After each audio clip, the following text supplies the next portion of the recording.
Ayandaba, ayandaba, ayandaba, ayandaba. Ayandaba, ayandaba, ayandaba, ayandaba. Ayandaba, ayandaba, ayandaba, ayandaba. Ayandaba, ayandaba, ayandaba, ayandaba. Susu, baby, subramia. Baby, subramia. Suku, sunu, baby, subramia. Suku, sunu, baby, subramia. Suku, sunu, baby, subramia. Ejemo, ejemo, anamana. Ejemeje, ejemo, anamana. Wana mejemo, ejemo, anamu. Para tuba jodiri chukuma, tuku tuba jodiri ndemo, egu mawego. Para tuba jodiri chukuma, tuku tuba jodiri ndemo, egu mawego. Obodo jisike nubo serona. Oyibo.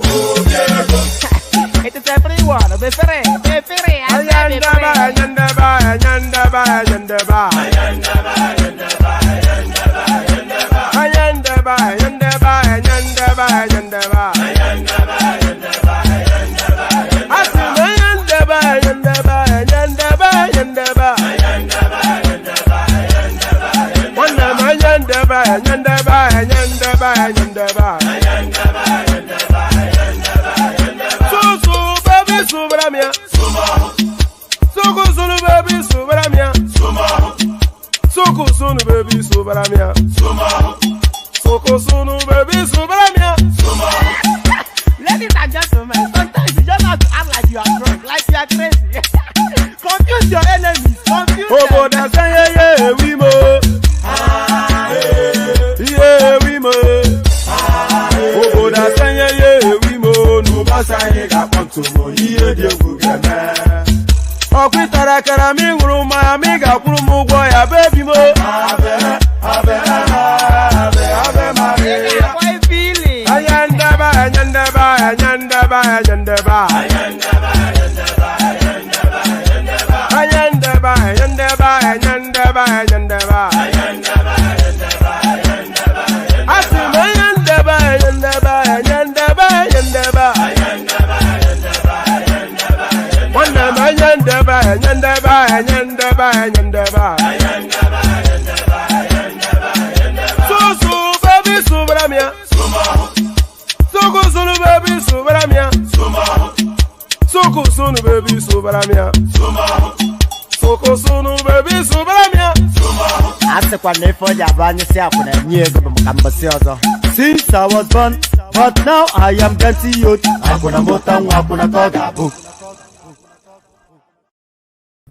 And there it is right there. So there it is right there. Since I was born and now that I am getting old. So get excited, get very excited. We have one of the most explosive, controversial voices within the Nigerian political space joining us. It's going to be a real treat. It doesn't need any introduction to anybody, of course. If you have spent more than 2 minutes within the Nigerian space, then you've heard the voice of Ijele speaks. And when Ijele speaks, of course, the earth shakes. So the earth certainly going to shake in the course of this session. So a really big beast we've got joining us. Ijele speaks, of course. It pulls no punches. It gives no quarters. It delivers it just exactly as it should be. So there's no preambles. There's no silliness. We're going to launch straight into it. But before, in case you have been living under a rock and you don't know who our guest is, well, here he is right there. Let me just give you a little flavor of who Ijele Speak is. I see the room is already populating. It can stay there because this is going to be explosive. Anybody that wants to join now, because we don't know how long we have him for. It's 11 p.m. where he is. So he's making a special effort to join us. But before he joins us, let me just give you a little flavor of what is about to come. Yeah, my people, we are live. I don't know what stopped it. But the mission must go on. We are at the National Assembly to remind these ones inside here that say they are representing themselves. That the Northern Elders Forum say made them demand for their Biafra. Say now we never hear anything. And people go there social media, they make noise. As if now for social media then they find a new country. Meanwhile, we dey here to remind them, especially in Baribe, where they wear dot nation. Where they show them where they cry.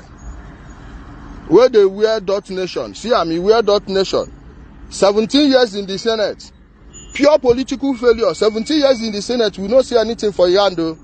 Now, Biafra, don't want to use the confuse us. Like, oh yeah, see their Pekin, Namdi Kanu, see them. See private. All right, so that's a little flavor of what is about to come. I don't want to keep him waiting for too much longer. He's waiting in the back studio. Wait in the back studio no more. Meet your guest, Ijele speak. My brother, how far? How you there?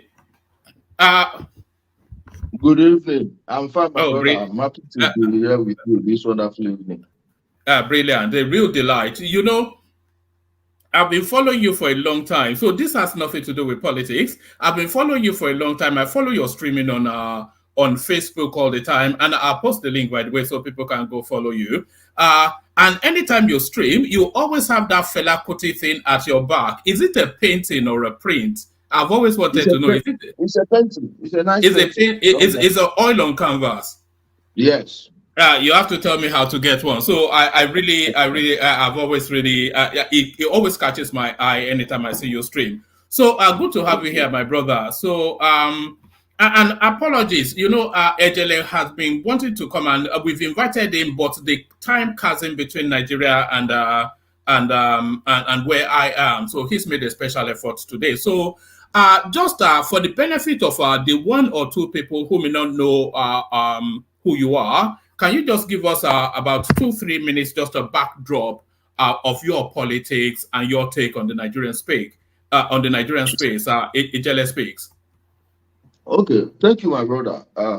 My name is Chukwuka Chizoromo Febu. I am a native of Umudu, Amanduba. I'm an investigative journalist. I'm an investigative blogger.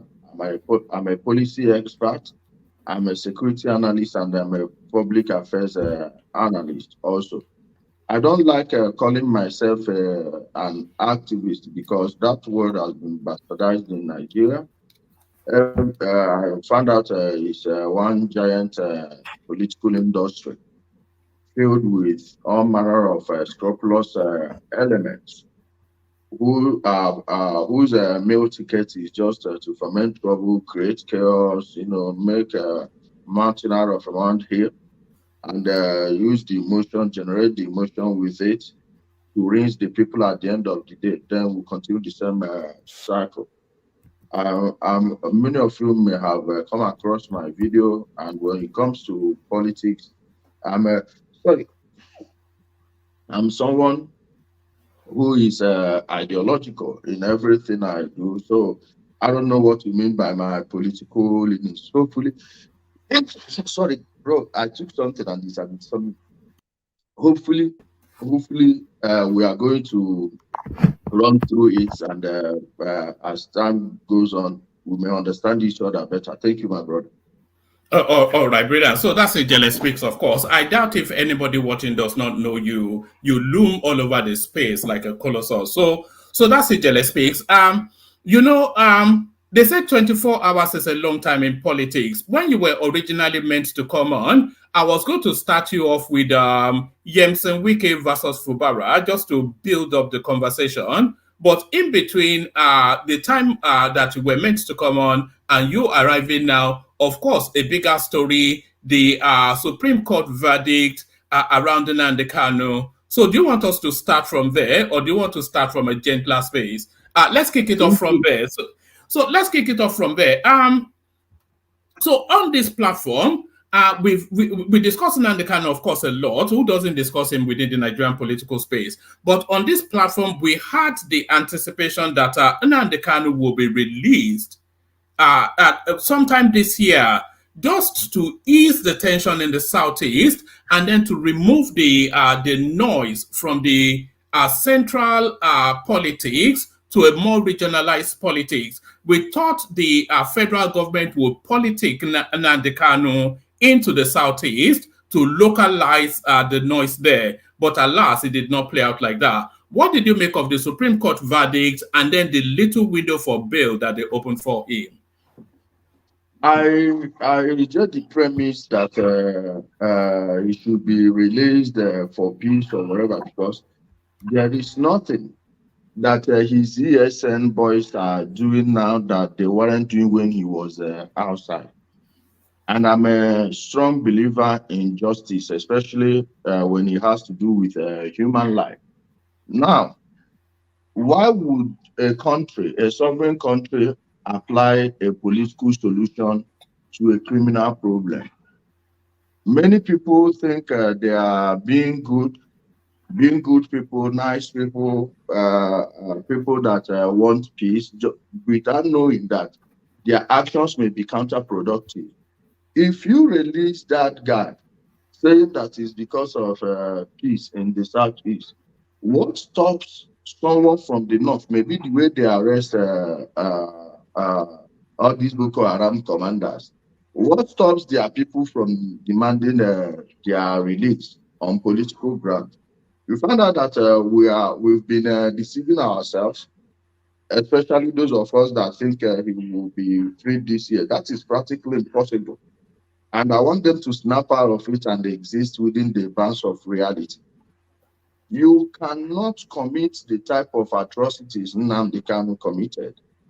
I'm not talking about the initial one they were doing, just the ones he committed after he was granted bail in the first instance. They are overwhelming. And anybody who wants to be honest with you will tell you that there is no way someone will commit such a heinous crime or multiple heinous crimes against a government, and the responsible government will free him. That is the figment of other people's imagination. And when you say localize it to a region, the Southeast doesn't have a political purpose. In the South, in Nigeria, it states on their own, and it's evident in the way the states are run. There is no cohesion amongst the states, so there is no guarantee. For instance, Simon Ekpa has started. Does Simon Ekpa strike you as someone who will hand this power he has now amongst Umubingo to Namdi Kanu? He can't. Ijele, hold that space. I want to open that space. That's a space by its own. Because there's a lot going on, but let me hold you steady still to where we are in the conversation. What Namdi Kanu stands accused of is a treasonable crime, which is a capital punishment crime. And you are arguing that there's sufficient enough within that allegation for a guilty verdict to be arrived at. So now, if a guilty verdict is arrived at, all the things Namdi Kanu is accused of, then the verdict can only return a capital punishment verdict. So if they apply a capital punishment verdict to Namdi Kanu, the whole of the Southeast will blow up. So it's balancing, isn't it? Do you want law and order to follow through and everything be damned? Or do you want to exercise presidential fiat and say, I grant this guy a pardon, which will give you political cachet within the Southeast, and it will also douse what the alternative may have been? No. Like I said, if you do the crime, you do the time.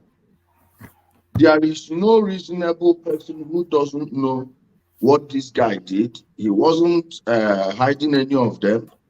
And if anybody is telling you that the Southeast would erupt, if Namdi Kanu is either hanged or given the rope option, anybody telling you that the Southeast will erupt is a liar. And if anything happens, why do we have the military and the police? So because a group of people will make some chaos that, within a space of less than how many square miles.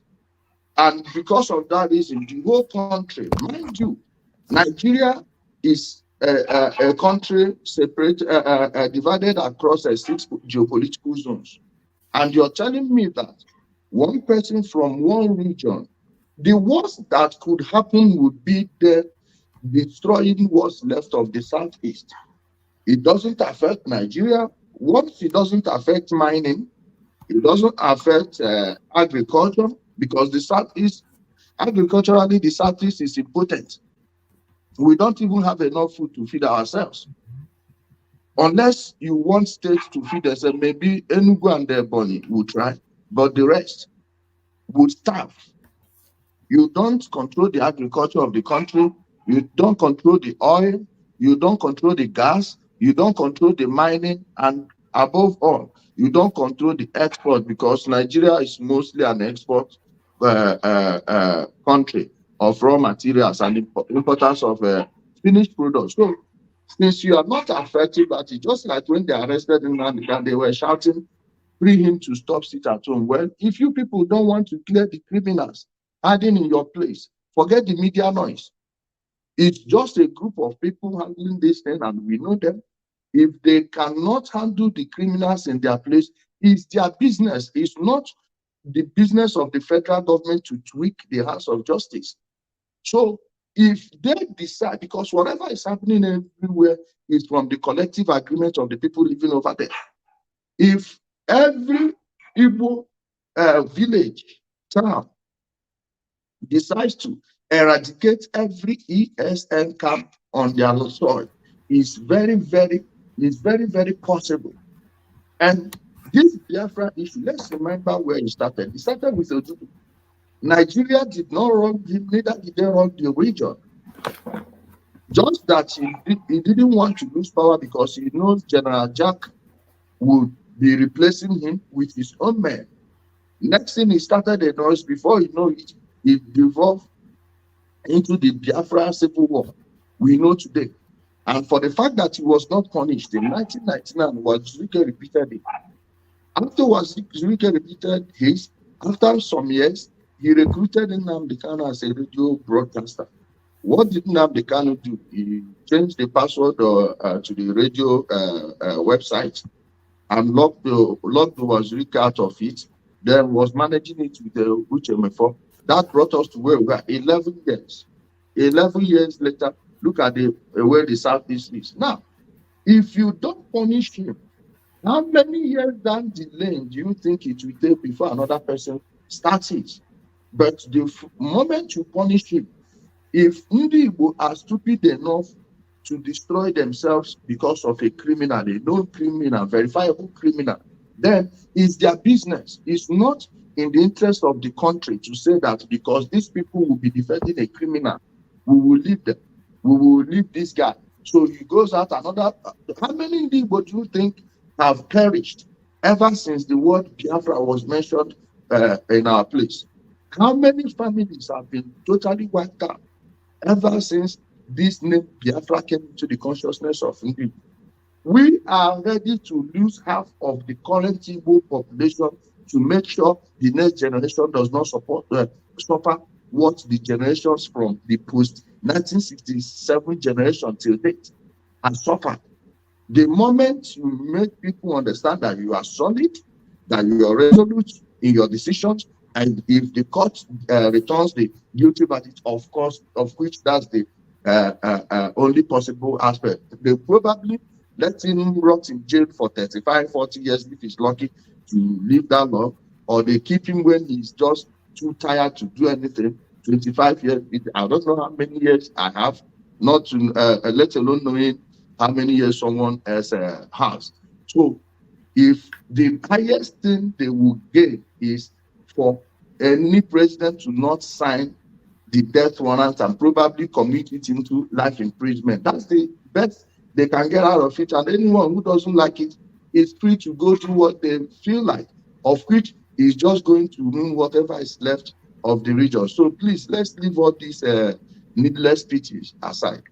But there seems to be an appetite, especially from the younger generation as Southeasterner. There seems to be an appetite for the narrative that Namdi Kanu is presenting, and it's now being picked up. It's there because you are online like we all are. It's all over the place. They consume it fanatically. They throw money at it endlessly, and it seems to be growing in number just on a daily basis. There's a strong appetite for it, and the appetite seems to have there's a violent undercurrent to that appetite as well. So it's a space that has to be managed delicately. Nnamdi Kanu cannot be treated like any other criminal because, as Why? well as his, because Why there's do you a think so? Why do you think so? there's a political dimension to, and it has a mass following as well. There's a political No, let me explain dimension. it to you. Let me explain it to you. To the southeast, to some parts, it's a Mandela figure. To some parts, to It's some not. younger, My gullible. brother, your questions are becoming longer than my answer. Let me address the ones you said first. All right, carry on. Sorry. Majority of the people following him are not the youth. They are what I call the stupid generation. Those born between 1970 and the year 2000. The youth are more malleable to common sense. If Nnamdi disappears today, the people that set him up, the people that are backing him, let's address who Nnamdi Kanu is, by the way. Virtually most people that know him today knew him after President Buhari ascended power. Now, why do you think it's so? Because the people that believe they have the power to control the Southeast lost woefully when Jonathan lost. In fact, they lost more than the South because they've been occupying certain positions. Jonathan was a sitting duck president. People were just using him left, right, and center. And when he lost, those people now went and backed him fully. They went all out for him. That was when he stopped insulting certain people and focused only on Igbo that are in the APC at the time. Even though many of them were paying him too. They all paid him a visit. Those rallies you were seeing were connected by these people to give him that air of invisibility. When you talk about being a Nelson Mandela figure, let's see. Nelson Mandela was a lawyer. He represented people for free. Even though he sold out South Africa. He didn't spend 27 years in jail.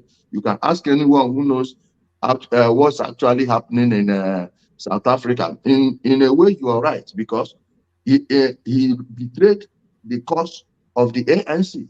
Just like Nnamdi Kanu betrayed the cause of the people that think they are looking for Biafra. And Nelson Mandela, you could see his precedence before he became a president. Nnamdi Kanu was just a barber in Brixton, a Yahoo guy in Abuja here, living in a container at Tuesday here. His father was into village politics, a total nobody, until Odjus Okalu created autonomous community from their place and made him Eze. Prior to 1999, he was just another Yahoo catcher. This is true. This platform is not where I will come and start talking about his mother, but I can tell you he came from a rotten background because people didn't know this. And the people sponsoring him were using every medium to sell him. They use their newspapers, they use their radio station. Go listen to a single radio station in the Southeast and understand what's going on here and why he has such mass followership. What you are seeing now is the silencing of the people. What you see on the internet, that if people see fire on Nnamdi Kanu, it's just graveyard peace. And graveyard peace is no peace because those that are there can't fight. So we don't want people to have that false narrative. Then on social media, what you see is that many of them, they have bought accounts. Many of them have multiple accounts. Many of them are into Yahoo, especially most of them in the Asian continent.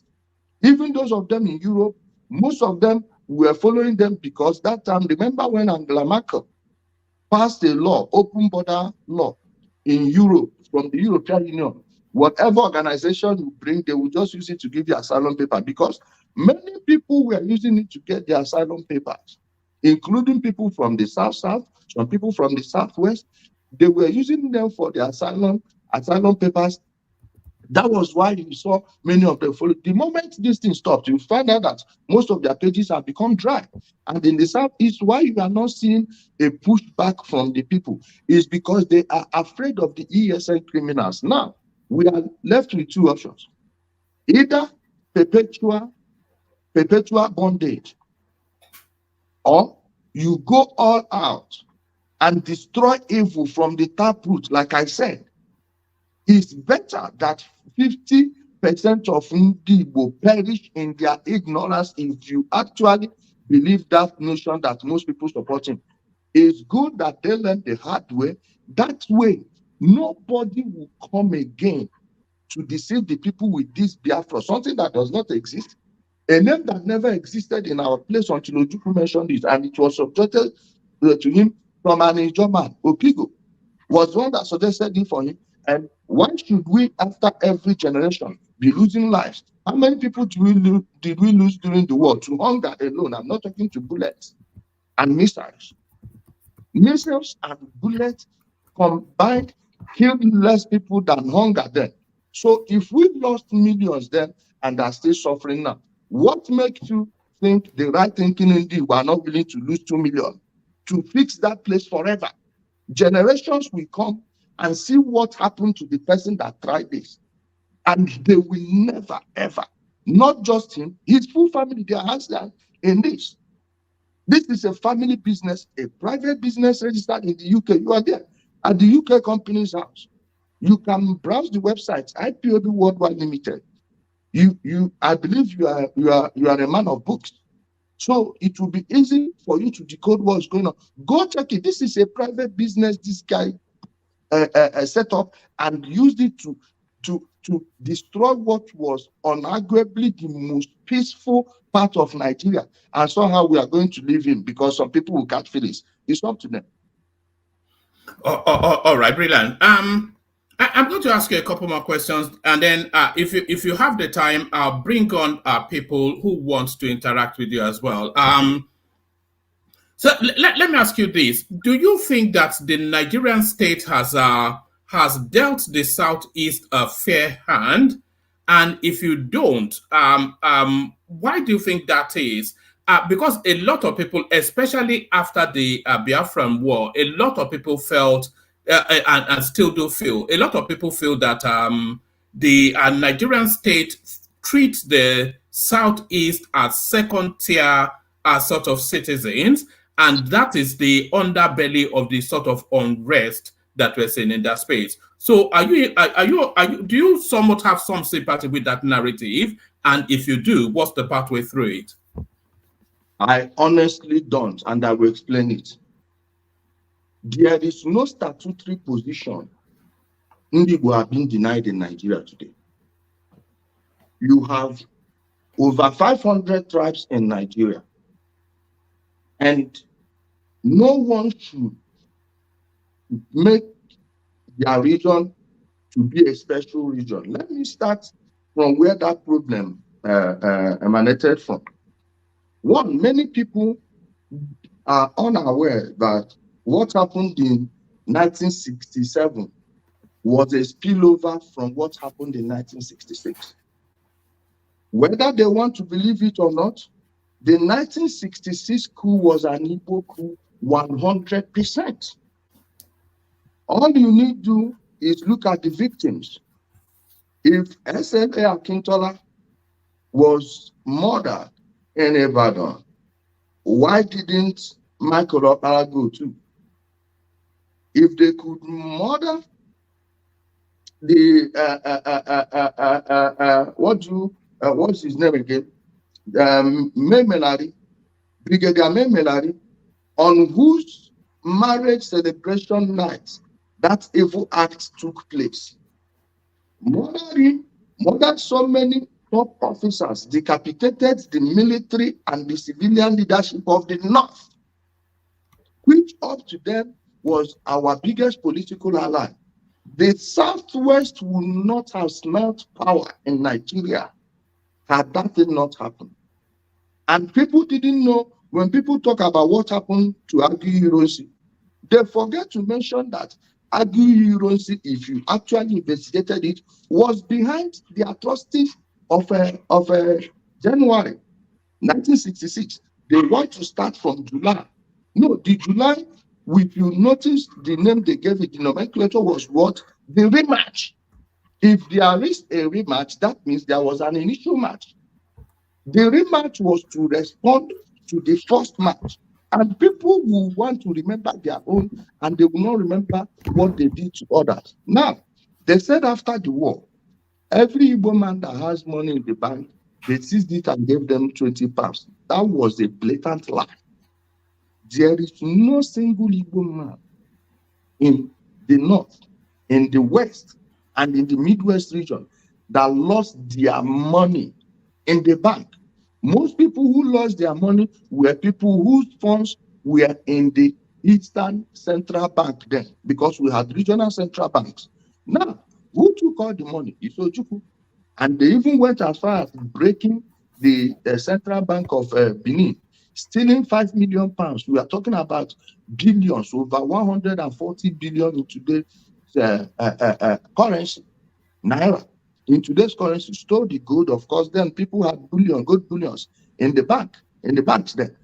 Stole the gold, stole everything, disappeared with it, and were lying. Oh, they gave Aton Seribe money to buy weapon. He ran away from it. Many people believe this. When Aton Seribe himself wasn't even in Nigeria, he was in Ghana. So if you must send him money from Nigeria to Ghana, you must give us the name of the person you sent to meet him, or you give us the wire transfer. Let's see it. And no one has done it. Then the 20 pounds they are talking, nobody in my own village and my maternal home received shish. Not as if the federal government did not disburse the money. They sent the money, but a group of people ate it till date. Many people, those of them that are still alive, those that ate that money are still the people controlling the Southeast, or their prodigies. Then let's go to Chief Obafemi Awolowo. Chief Obafemi Awolowo, after the war, as the finance minister, without due approval from the Federal Executive Council, released 980,000 pounds. If you check it, it's about 25 billion today. 980,000 pounds. In whose bank was it paid to? It was in a bank owned by Namdi Kanu. It was through his bank that the money was supposed to reach the people. And what was it for? To revive industries. Because as at that moment, the Southeast was the hub of small and medium scale industries. We were fabricating things, sending them to Lagos to sell. It was Ndiwo that removed the Lebanese from Lagos, Idumota. From Idumota, because with the import we manufacture here, it's cheaper to manufacture at home that time, because we didn't have this epileptic power supply like we do in many places in Nigeria today. That was how people were supposed to rebuild their lives after Ojukwu's disastrous adventure. Now, that money for those industries, you can never name me a single factory, a tissue factory, toothpick factory, let alone big industrial companies. You cannot name me a single one that rose from that money from the federal government. Why? Namdi Kanu embezzled it. Then the person was the governor of the East Central State, Uba Abiasika. Uba Abiasika couldn't hold Namdi Kanu responsible. Why? The 3R rehabilitation money that was sent to the region, he ate it with his friends. Ojukwu cannot go and hold Uba Abiasika responsible. Other than the calamity he brought, he himself stole all the money in the region. Mind you, when I say the Eastern region, I mean the entire 5 southeastern states, Akwa Ibom, Cross River, Rivers, and Bayelsa. You are talking about 9 states in Nigeria currently. A bank that was uniting them. Then he stole the one of, you can say, is the entire South. Why? They broke into the central bank in Benin and started the whole money and gold too. Important documents. They saw these things, and people would come and be repeating what they know nothing about, that they gave everybody 20 pounds. Tell them to show you a single person. You can't find that receipt anywhere. If you cannot give money to people in the region. Meanwhile, the federal government has copies of receipts of money disbursed, but those names are ghost names. They don't exist. They don't exist. By now, people should be showing you the receipts, the payment slips of their grandfathers or great grandfathers, depending on how old they were at the time. And That is quite an allegation you are making, by the way. No, it's not an because... allegation. No, my brother, listen, please. I don't make allegations. I wrote this in a book. All right. I wrote this in a book. And you know, if I publish falsehood, I'm leaving myself at the mercy of my enemies. Most people shouting 20 pounds for everybody. I tell you, ask them to show you any slip from anybody in their full village, and you won't see one. You won't find one. If there were people that I'm happy, Ume is okay, was talking one day and said, oh, his family got their own 20 pounds. I was like, well, you people are close to power. Then what happened to the rest of the people? And people will be projecting the reality of the political class on them own selves, even when nobody in there, they cannot show you a single person that collected shishi. On the Central Bank of Benin, you can actually search for this online, printed on newspapers, everything. Where's the money? None. Did they use for the people? And the people who started that evil war did not let that war get to his place. He did not let that war get to Nebu. 2 months before he ran away, he was hiding at Lead. That valley today, ESN are using that valley. Hopefully, all of them will be buried under the earth or rock there very soon. You see, this man left Lead, see Newi, but he left his Newi to go recruit people. 2 months before he ran away, went to Akokwa and was lying to the people that they've stopped the entire flow of oil in Nigeria. November 1969, I can send you a link to the video, you can play it here. Was lying to the people that they've destroyed Nigeria Air Force, they destroyed the oil flow of Nigeria, and they were clapping for him. His reaction alone in that video will show you knew what it was, because he was shocked that they were clapping. Now, ask yourself, in hindsight, was there ever a time the Biafra soldiers stopped the flow of oil in Nigeria? The answer is no. So why was he lying to people 2 months before he ran away? And most people don't want to look at this history from this angle. They are wallowing in their ignorance. That's why I said, you let them be destroyed by their ignorance. If they don't want to learn, it's their business. You can't say because many people are brainwashed, are ignorant, then you will tweak the hand of justice to keep extending this nonsense. No, if they don't want to learn, it's up to them. Most people from Osuitokwa, Osumogu, Lilu, Uli, Asia, you can never put it to a vote whether they want this ESN in their place or not, and they'll tell you they want them. But they are too afraid to speak. So let's not live in figments of other people's imagination. So is it your contention then that the Southeast has no, because the underpin of what is going on is a language of marginalization. So is it your argument that the Southeast has no reason to feel marginalized? There is marginalization in the South, is just like everywhere in Nigeria. But the people marginalizing the Southeasterners are the Southeasterners. Let me give you an example. They will tell you since 1999 there is no federal presence, this and that. But you go to the Southeast, apart from Ebonyi State, every mega project you see here belongs to the federal government. From 1999 to 2007, President Olusegun Obasanjo put so many Igbo people in key important issues. What did they do with it? Nothing. Under President Muhammadu Buhari, we experienced the biggest economic, the biggest infrastructural progress in the Southeast. One, the region of the River Niger. They've been promising us since how many years? Till now, we've not seen it. The second Onitsha-Asaba Niger Bridge was promised to us by Shagari. It was Buhari who built it from scratch. Jonathan was doing grand opening ceremony after grand opening ceremony, and all the money were going to our own people. What did they do with it? Nothing.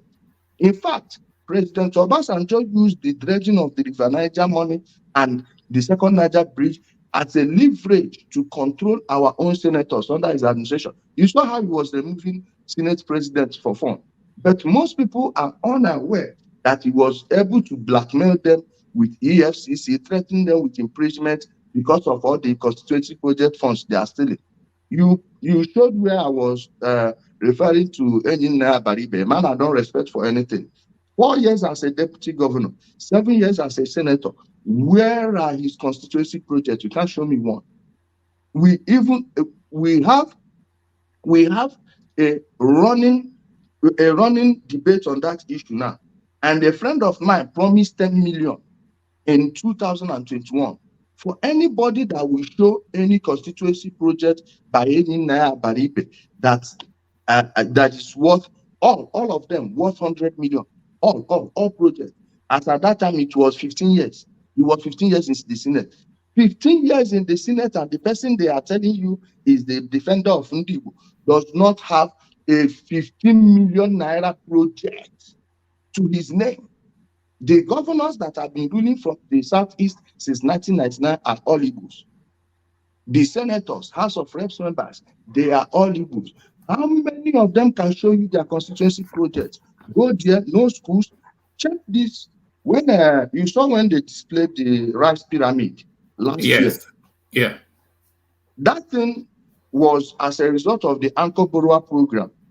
My own people were the people at the forefront of shamelessly lying that thing is not real. It's scaffolding. They went and took a photo of rice on scaffolding in I think it was Osun or Oyo.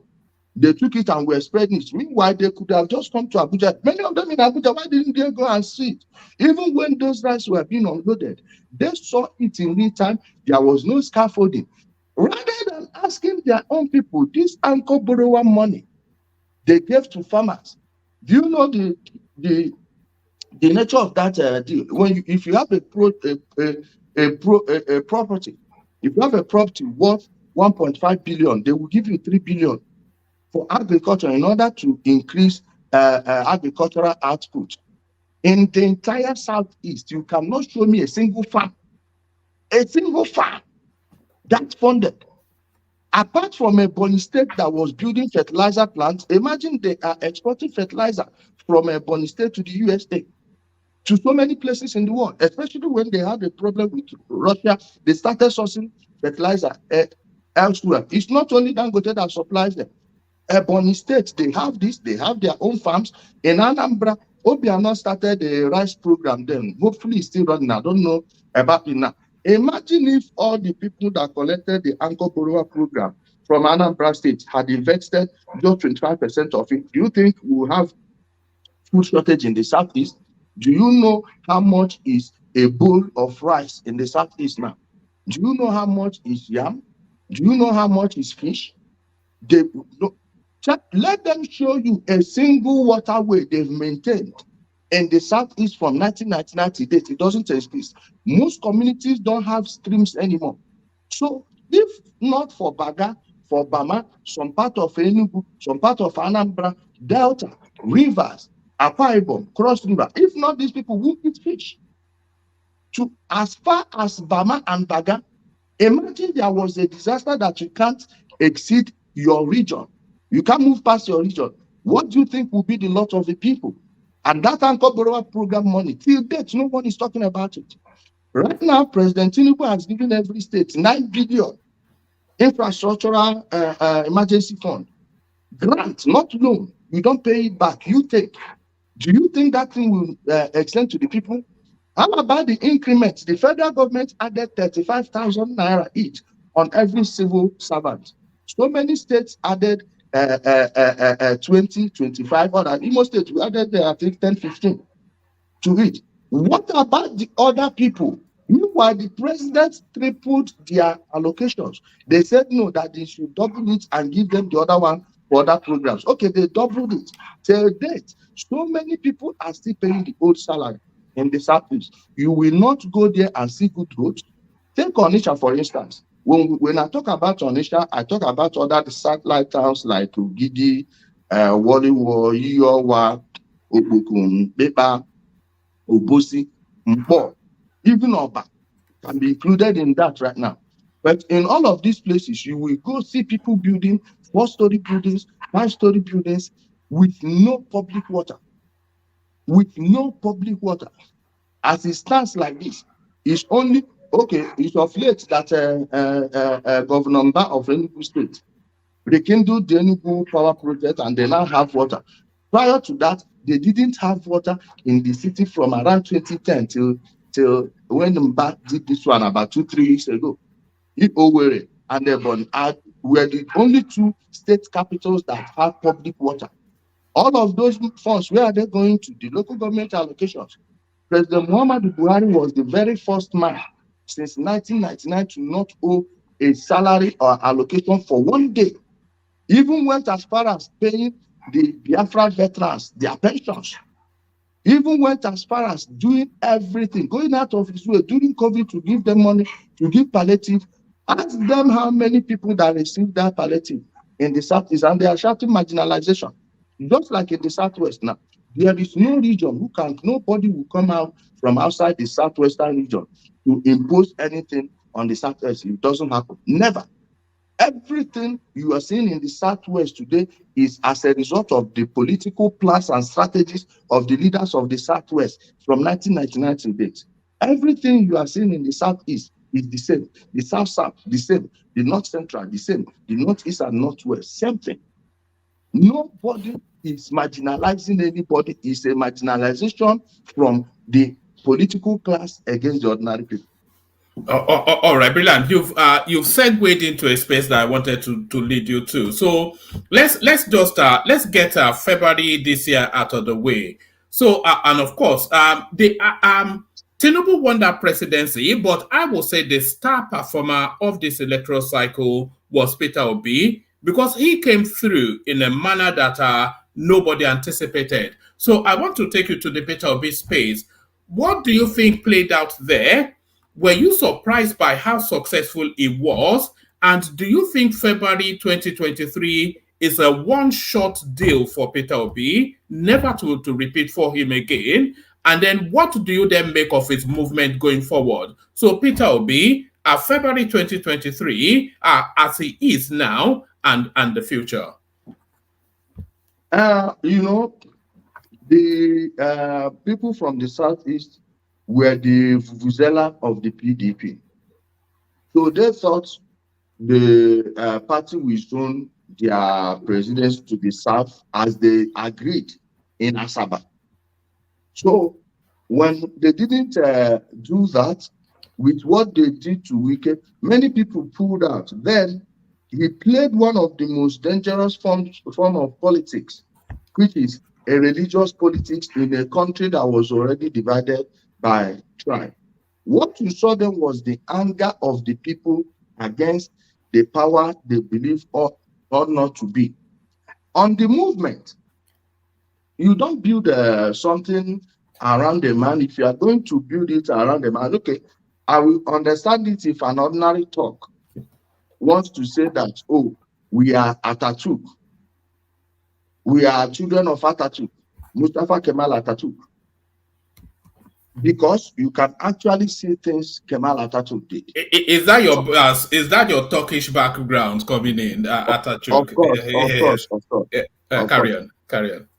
Then you see, you go to Hungary, you see them worshiping Zizka. Then you remember what Zizka did centuries ago for them. It's built around him. Someone like Xi Jinping, look at the Chinese economy, look at the political clout they've gathered through economic trade with people. If you hear Chinese talking about Chairman Mao, you know that President Xi is copying after Chairman Mao, built around people that actually have legacy. Then when they are shouting obedient, you ask them what is built around. Is it infrastructure? They will tell you that, oh, had Obi been president, he will have done this, he will have done that. Look at Anambra State. He governed Anambra State for 8 years, no local government election. He governed Anambra State for 8 years, no water. All their housing projects, they will just map out a piece of land, maybe just grade the road. Not all of them were cut. Then individuals would buy and build. Unlike what's obtainable in Kano, what's obtainable in Kaduna, a local government chairman just did his own. It's not Koshofe, but he Ketu and something. I forgot what they call the LCDA. LCDA build housing for the people. But the person they are building it around, you can't even compare him with Chimaro Kendaman of Enugu State. This is just the truth. But because of these emotional feelings and emotional blackmail, that everything is centered around, most of the things you saw there was the anger of NSAS. It was anger that was born from NSAS. And from 2020 to the end of to the starting of what's happening in Ukraine now, it was COVID. This one, they were forcing people, and that anger, shutting down business, leading people into deeper misery, depression, could make someone make a rash decision. And most of the people that were following them are no longer with them, especially people from Edo State and some parts of Delta. So whether he will pull that thing again, I doubt. I seriously doubt it, and to date, I still believe that he didn't get those 6 million votes because the Southeast was already empty during the election. So how come those votes popped up when people did not even go back to the East to vote? In Amuwodofe alone, they changed 27,000 voting units from Anambra alone to Amuwodofe. Yet somehow Anambra got more votes than Imo State, which is larger in mass and bigger in population. So how do you square that? So my brother, so many things went through there. Nobody got a full deal in that election. Okay? Because I can show you some results from the Southeast, how many people do you think Tinubu won that election? Absolutely. Why? With all the shortcomings, please. I am not going to say I'm giving it a clean bill of health. But that election, check how many seats that changed hands. Check how many people that didn't return. You find out that election, you can give it 75. You can give it 75.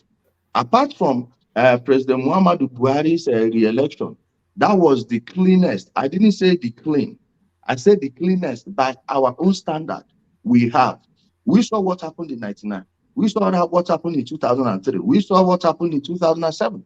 2011, it was pretty much, settle yourselves, let's move. It was the anger from the north that, with what they were doing to the people of the Southwest then, that brought Ashwaju and General Buhari together. So while I'm not giving it a clean bill of health, I don't believe it's the worst election we've had in Nigeria. Let's tell ourselves the truth. Do you acknowledge the do you acknowledge the pressure for change and the frustration that came through in this electoral cycle? Because there was a lot of vested interest that packed behind the Obi narrative. You've already mentioned NSAS, and a lot of people feel that the obedient movement is plus IPOB plus yes. IPOB propaganda machine. But that's part of the frustration too. So you have the frustration of the IPOB space. You have the NSAS movement, which wanted to violently take to the streets and was violently crushed, but still that frustration was there, and we saw it with the OB movement. So do you not feel that a lot of that frustration is encapsulated in that 6 million OB vote, which the nation has to address, because the people are getting increasingly fed up with the way the country is? Please, before I move forward, I will tell you that he didn't get those 6 million votes. You know why? Okay, ask yourself. With all those the massive movement, the massive noise you heard during the presidential election, how come during the state assembly, the senatorial elections, and the state assembly, the gubernatorial election, or even the federal house that happened afterwards, how come the entire Southeast could not pull 850,000 votes? is because during the presidential election, many of them saw the atrocities they were committing there, the ballot stuffing that happened. They all let it go because all of them were saying, we are for Obi, we are for Obi. At the end of the day, everybody went back and they couldn't allow them to repeat what they did during the presidential election over there. Most, especially those polling units they put in churches. In the next election, I'm going to lead a campaign. If we must have polling units in the churches, we should have polling units in the mosques, in the shrines, because I'm a traditionalist.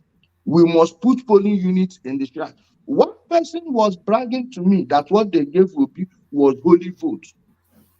I asked him to define holy vote. He said, whatever is needed to put a righteous man in power is welcome. Then who defines righteousness? By holy vote. Okay, we will give you Amadioha vote too next time around. Let's keep that one aside. Then when it comes to anger, it's unmistakably glaring that there was anger, but that anger was misdirected. For instance, the hunger you are seeing in Nigeria, the suffering you are seeing in Nigeria is regional or state-based. All of those things are according to the state where you're from.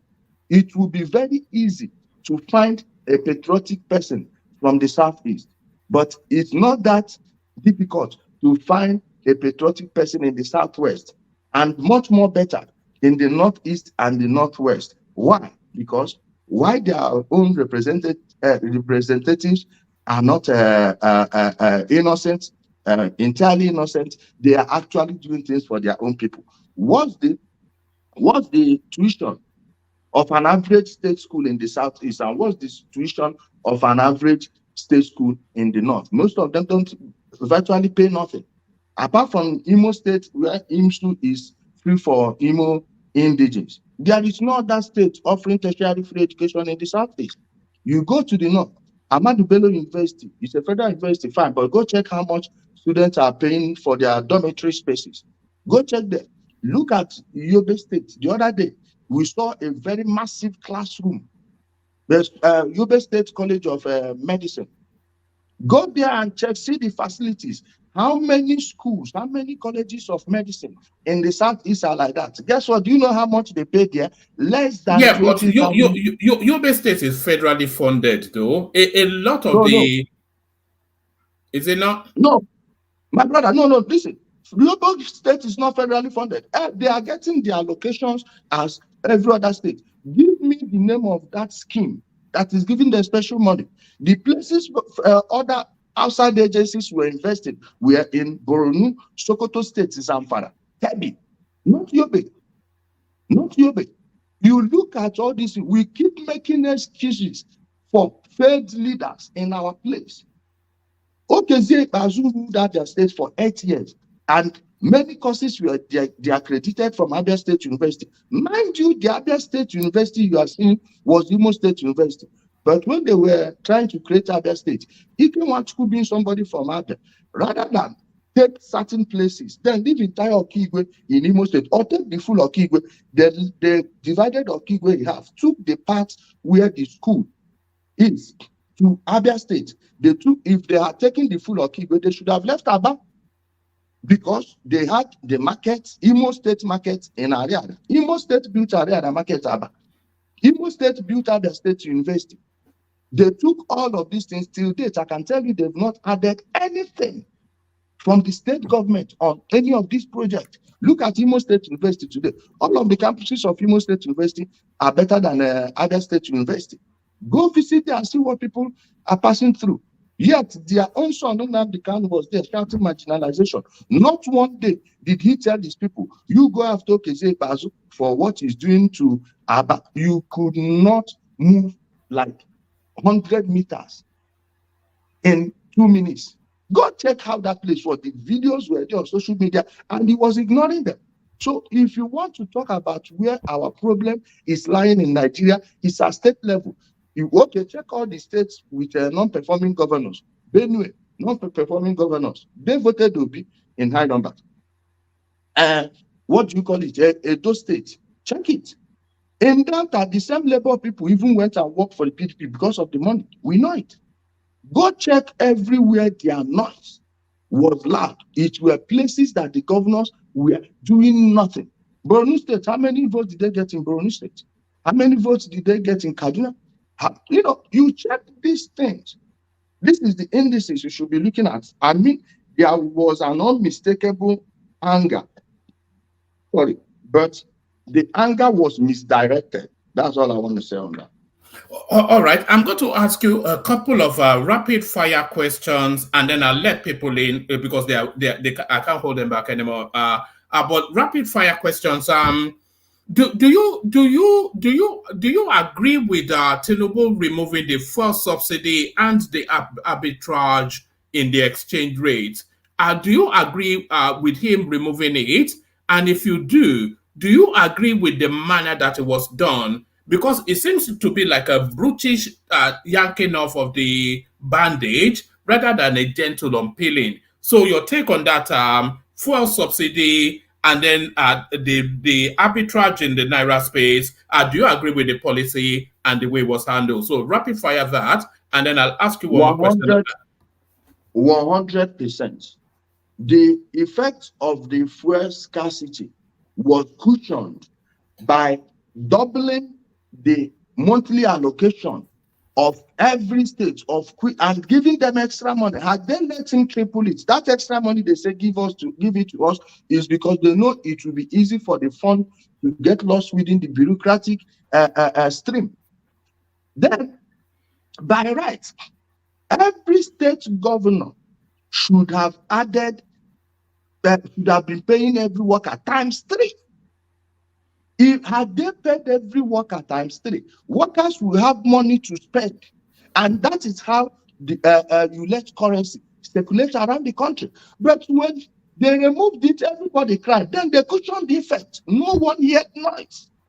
Most of them that make noise about a fuel subsidy removal, from the Nigerian Labour Congress to anyone that pretends to be an activist, why were they all silent and are still silent on many governors still paying the old salary? Why are they not making noise? Because this thing resolves itself. Like I told you before, people don't know their problem in Nigeria is at the state level. Every problem is local. Until we begin to direct our anger at the right place, we'll keep making noise. And those that are developing will be developing. Look at Lagos State. Lagos State before 99 and Lagos State now. The difference is clear. Some people will tell you Lagos State was the capital city. Well, remove everything built in Lagos before 1991. Remove everything built in Lagos then. Or I will go as far as say, remove everything built in Lagos before 1999. You look at Lagos, most of the things that make Lagos tick today are new investments, new infrastructures.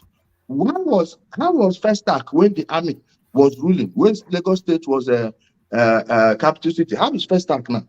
How was Amu Odofin then? How is Amu Odofin now? How was Ikeja then? How is Ikeja now? How was Ketu?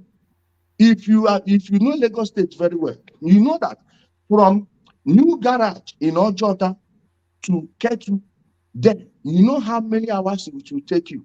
That Ojota bridge, Owena Park is on this side. Then there was a park that used to be on the right, Luban Park, if you are coming from Maryland. There was a park there.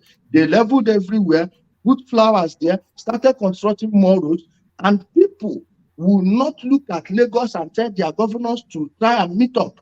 Okay, look at Kaduna. Have you seen what Terrify did there? Look at Akwa Ibom. All their governors, many of them were criminals, of course, as it is, but yet you saw what they are doing. So, my brother, the thing is, those that don't want to tell themselves the truth will be stuck in this quagmire for long until they embrace reality. Do you think Simon Ekpa wants Namdi Kanu released, or do you think he's actually making a play for his crown? Simon Ekpa, in fact, I can say that my group helped him in wrestling power from this, what do you call them? Their DOS. Simon Ekpa, more than anyone, knows that Namdi Kanu was a liar. He knows everything. He was under salary when Namdi Kanu was there. And when Namdi Kanu was arrested, they tried to pin him down. And those that tried to pin him down didn't quite understand the power of social media. So Simon refused to merge his own platform with their own in order to remain independent. And that independence gave him an edge over them. When IPOB petitioned, most of them followed them. I was the one that released the video when Namdi Kanu was telling them that any day they don't see him, they should listen to Simon Ekpa. He even expressly said it with that. And you know, most of these IPOB followers, they are straight thinkers. They think straight, just one way. They don't. There is no nuance to anything they are doing. So they follow the Simon Ekpa. Now Simon Ekpa, rather than being placed under salary, it's receiving the whole money himself. You think he will leave it for Namdi Kanu? Never. He did to Namdi Kanu what Namdi Kanu did to Waziriki. All right, brilliant. And one final one, and then I bring people in. The Lagos demolition and the kerfuffle that follows. Your thoughts on that? The demolitions and then the hoopla that followed. The commissioner for environment and water resources, his tweet is still up on his Twitter account. He said anybody that has a building approval plan should come, that they will embezzle your money. Till now, no one had showed face. No one. You could even see one man that claims to be representing Ohanese. Please, Ohanese Ndigo does not represent Ndigo. These are just a bunch of old men in politics that gather themselves together within unmerited power. But we saw one of them. He said, some of them told me they have the papers, but I have not seen it. What does that tell you? It doesn't exist. In 2000, when this thing started, in our place, then they were saying, oh, now, Ogora and 10 million, and Lagos, with 25 million, what you mean? It literally translates to, oh, this person bought a land for 10 million and sandfilled it with 20 or 25 million. What were they sandfilling? What way? What way? This is just the truth. Many people, the same people that were shouting that they should stop doing this then are the same people crying now that they are targeting Indigo. As if any area they want to demolish, they will say, oh, this one belongs to Isoko man, leave it. This one belongs to Bini man, leave it. This one belongs to Ibira man, leave it. That one belongs to an Igbo man, destroy it. A sitting local government chairman in Lagos lost his own house. A former member, a Lagos State House of Assembly, lost his own house. And people that are well connected in government lost theirs, and many people want to give it a tribal coloration. Yeah, many of the properties may have belonged to Ndigo, because when you go to every major city in Nigeria, all the good places are inhabited by Ndigo. Why? We are people of commerce, we trade, we believe in small-scale business, which is what drives the economy in the world. That China is what it is today is because if you go to their villages, you have factories everywhere.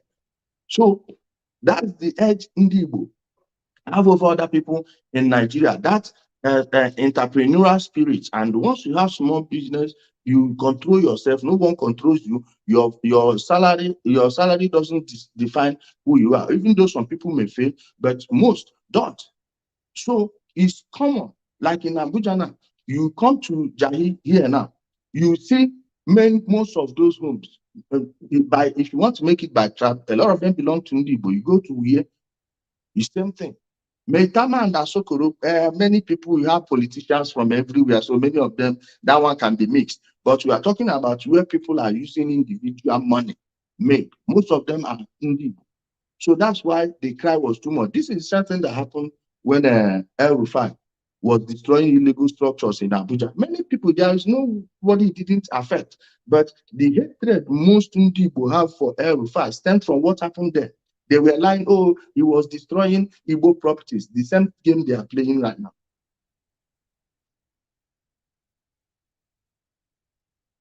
Sorry, I was muted. Yeah, I've got a question on El Rufai for you, but I'm going to hold it. Hopefully, and by the way, indicate to me in private if you have starting to have enough. But hopefully we'll have you for as long as we can. Can I ask that as many people have their cameras on as they comfortably can? So let me bring in the 1 people minute. that 1 minute. Give me a minute. I'm still there. I'm still there. Give me a minute. All right, brilliant. Can I ask that as many people that can have their cameras on, have them on as the room starts to populate. So if you can have your camera on, please do, so that our guests can see who is addressing. But whilst our guest is taking that minute, let me signpost you in the direction of this charity push that we're doing. The one man went to more level up initiative. So the one man went to more level up initiative.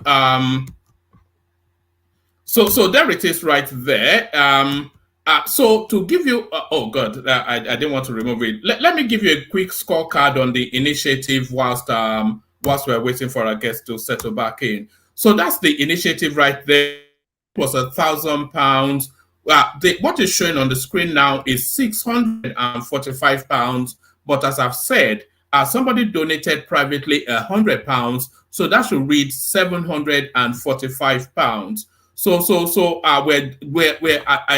about £200 away now, £250 away now from our target, which hopefully we will reach in the course of this session.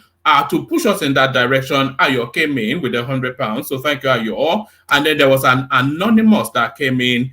So there's no name attached to that anonymous with £50. So thank you to that person. There's this anonymous as well, but this anonymous is Ajan Lekoko with £100. So thank you, Ajan Lekoko. And then this now from Thomas, £50 right there. So thank you, Thomas.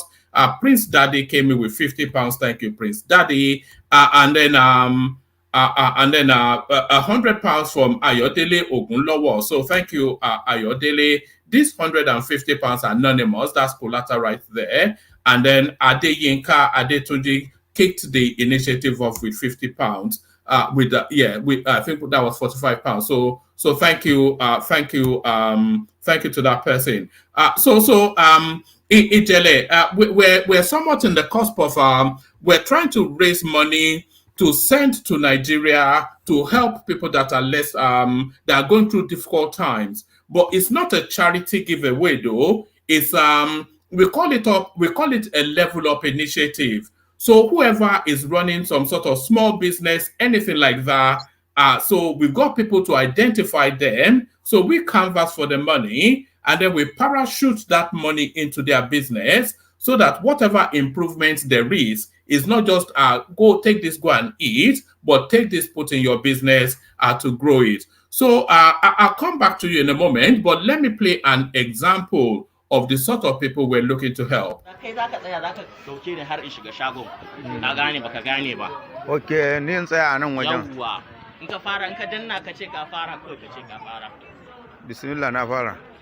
hello everyone, my name is Hassan Abdullahi. So I'm just approaching our mama's shop here. You can just zoom around. This is a very this is Wenge Lion Bori, Kusada Bariki. So we have an old woman that we are trying to help today. We have an old woman that we are trying to help today. Mama has been somebody, who has been resilient. She has gone through several things from displacement, to abject poverty, and then she still had the wherewithal to sell things like this, and she sells some food too. So Mama is somebody we are trying to meet. However, my Kanuri is not that good, so we'll be switching between me and my friend here who will help interpret what we are going to discuss with Mama. Please, Mama ina wuni? Ina gajiya? Ba ni kameran kai yanzu. Bari in dauki Mama. Mama ya kokari? Ya kasuwa? Ta isannu Mama da kokari. To na zo ne daga mutanen one man platform, kuma kowane ƙarshen shekara ana yin taimako ma mutanen da suke kokarin taimakon kansu. Na ga shagonki yadda babu abubuwa da yawa a ciki, kuma muna son ya zamto a samu dalilin da za a taimaka miki. Yanzu dai kuma na ji kokarin da kika yi da mutanen da ke karkashinki da duk abubuwan da dai ya shafe ki. To dai ina miki albishi na cewa insha Allahu za mu kai kukanki gurin su, kuma abinda Allah ya rabonki ne insha Allahu za mu dawo mu zo mu baki insha Allahu. To yanzu me zaki ce game da mutanen nan? taimakon da za a yi mun kaya na da gashi na yin da sai a yi mun a taimaka mu. Na'am. Ga marayu a hannu ga karfi na kada. Na'am. Ba mu ji Na'am. Ki faɗa da Kanuri saboda su tabbatar a garin Maiduguri kike. Na duka yi gana. Na'am. Kwani ya ba gunyayen gaji kasun yin zan yi gana. Yo. A hadi ba na shi da mai. Yo. A hadi. Yo. To insha Allah me tace ne a yi gullum? Tace tana da marayu a karkashinta kuma ga jarinta yayi kaɗan kuma ba ta da miji mijinta ma ya rasu ga marayu nan tana so a taimaka mata da jari a taimaka mata ta dan bunƙasa wayanda suke karkashinta ma su dinga cin abinci. Na'am, to mama za ki iya kiran sunan su ki ce kin gode da Kanuri, sunan su one man platform, ka gaya mata. Sun zabo ne sai ro askarne. Na'am. One man platform. Na gode. Masha Allah. Ki faɗa da Kanuri ma. Yawwa, faɗi da thank you ma take su je. Thank you. Yawwa, gode muna. One man platform, thank you kulle. Thank you very much. Thank you. One man platform. Thank you. Yes, thank you very much. So, on behalf of everyone, myself, the person that helped me interpret it, on behalf of Mama, we say thank you, and we wait to hear from all you guys. Ciao. All right, so that was the excellent Hassan in Maiduguri identifying a potential beneficiary of the initiative. So the person that Hassan was introducing to us there is 69-year-old Mama Hadiza. She's a grandmother to 7 children who she's looking after now because her son and his wife were lost to the insurgency going on there. So that's what's going on with that. So I'll drop the link in the comment section. Anybody that wants to take us to that £1,000 quickly, we do that. So we kick it off with Ekene. Ekene, unmute. Introduce yourself to Ijele and introduce yourself. Tell him where you're joining from. And I don't know, my brother. I don't need any much introduction. Let them just go straight to the question. All right, Ekene, straight to it. Ekene, you're first. Oh, one man, thank you. Alpha. I did fine. Yeah, but I'm a connect from Ojo, Lagos, precisely from Anambra State. So, thank you, my brother, for coming on the one-man platform to share most of the problem we are having in the Southeast. Even though I buy some, even though I don't buy some, because I have a different perspective from everything you have just spoken tonight. So, but on the side of the governors, I buy some of your narrative that most of them, the problem we have in the Southeast are the governors. They are not doing much to secure the region. And then the other side of it, my question comes, the way you agitate for the prosecution and the killing of Namdi Kanu, have you ever agitated that when militant and Boko Haram have been pardoned, most recruited into the armies, giving pardon?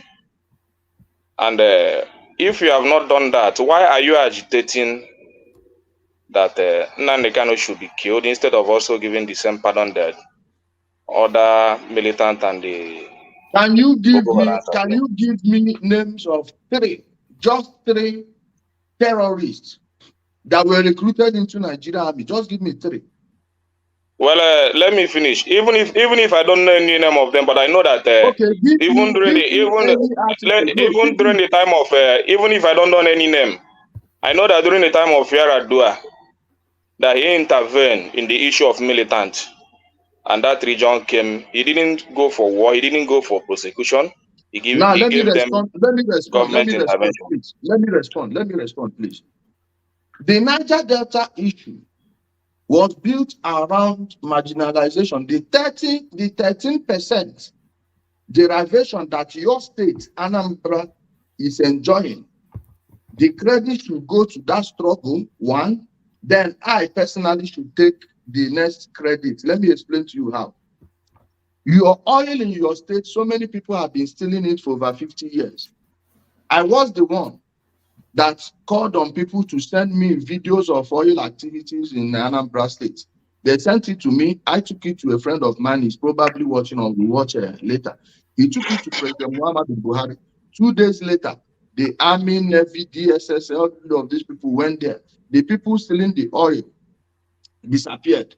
So the fact that you have your oil, other than giving me credit, you should give that struggle credit for the 13% derivation your state is getting now. Then, during Yaradua, we are talking about, that program brought peace, brought more wealth, but that wealth brought destruction because those that he went to that, Orubebe, 250 people plus, their amnesty program money, he ate it and was telling them not to go to Abuja for verification. Sent other names, was collecting the money. So those guys just fought for nothing, even though their states are enjoying it. Yaradua, under him, they arrested Mohammed Yusuf. He told them to kill him immediately. They killed him. Now, you are equating that to somebody who registered a private business. IPOB Worldwide Limited, a private business that is not fighting for anything other the killing of soldiers. There was never a time I supported any insurgency anywhere in Nigeria.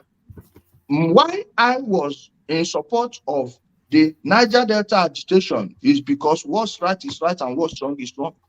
So Namdi Kanu is not the same thing as someone like Alhaji Mujahid Dokuba Asari. He is not like someone like Tompodo. He is not, okay, he's probably closer to Tomakeke and Co, because we know what their boys was doing there. And you are now telling me on that issue of recruiting Boko Haram into the army, this is the lie Namdi Kanu fed you people, and you people took it without verification. You can never see what year did they enter. You can actually, I personally, for one, I don't know any other person, I can access the database of any recruitment made, and you will not find one where they say, oh, this one na Boko Haram, put them there. This is just a part of the propaganda Namdi Kanu sold. Many people believed him and were supporting him because they believe this lie. This is a blatant lie. So when we are in public, let's make sure we say only things we can defend. Okay. You said it was a lie, but at least I watch television. I see Boko Haram. I see them on the news. Okay, Let me come in first before you. 1 minute. No. 1 minute. Let me address it. You are not the main guest here, please. That one, Namdi Kanu, in one of his court days before he was released last time, was even bragging that he helped free many innocent people arrested as Boko Haram. Now, let me tell you what the army was doing there. When they come to a community, let's use Osu Itu, for example, they will send them because many of these top army commanders are actually funding this Boko Haram issue, not because Boko Haram came to bring Islam. No, they are killing more Muslims. They've burnt many mosques. When the army will be sent there, one, Dasuki embezzled the money, not just Dasuki, all the people that came before Dasuki. But in order to say that they are working, they will go to a region. Well, by the time they get there, the Boko Haram will have left. They will now gather everybody they see there, people selling things there that those people are buying, all of these things. They brought them to Abuja. Most of them were released by the court. Now, they were telling you, top Boko Haram commanders, if there is any top Boko Haram commander, of course, the names will be known. You see why they will never show you a single person that was recruited from Boko Haram. Do you know what it means to get into the army? What do you think the army is? Okay. I have no problem. You have, but at least it's not what Namdi Kanu told me. It's what I used to see on the news.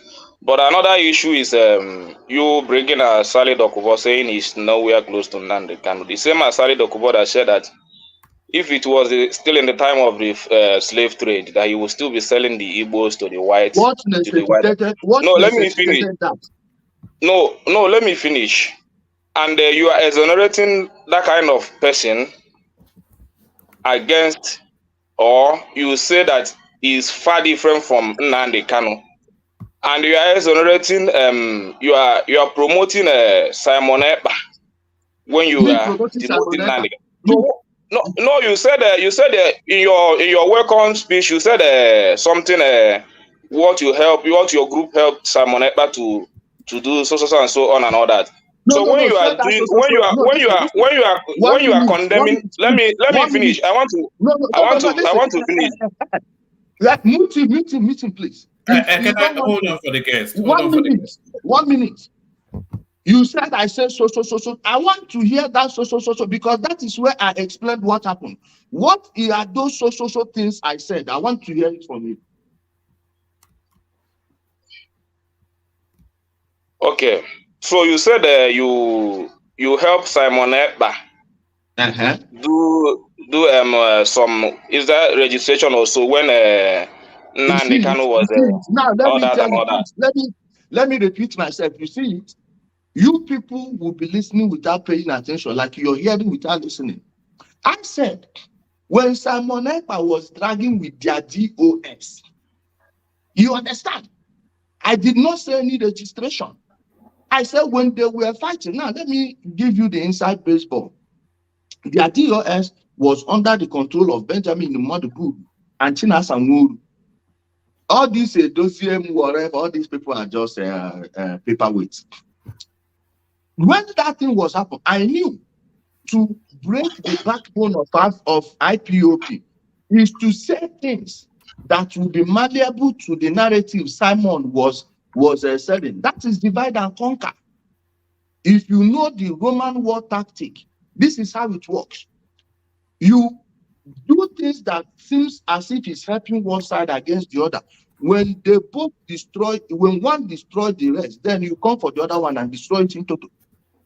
This is what I meant, and you were not paying attention. You said I helped him register. Register what? Okay, no problem. Sorry for that. Maybe I didn't get you, but no problem. another issue. I think Ijele is actually. I'm enjoying him.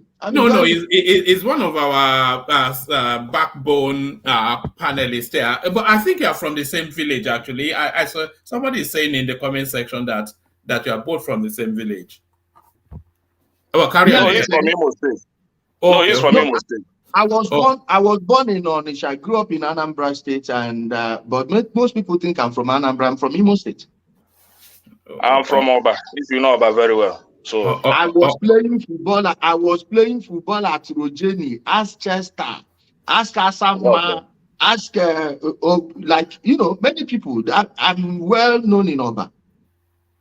Okay, no problem. I know all the names you called there. But I'm still not comfortable with most of your narrative because, there is one thing I believe, even if no matter how you want to put it, as an Igbo man, there is this adage that said that onye bu nwanne ya abụrụ odogwu. Yeah, I think you are a very good Igbo man. You are even more good than and when you take away the sins of other parts of the country, and somebody like Asali Dokubo, who has threatened the whole region and make him more superior than your own people. Now let me. I don't know how to put it. Let me. I don't know how to put it. Can I calm down? Yeah. Let me answer those ones you just mentioned. Let me start from Alhaji Mujahid Dokuba Asari. Go to that broadcast where he said that thing.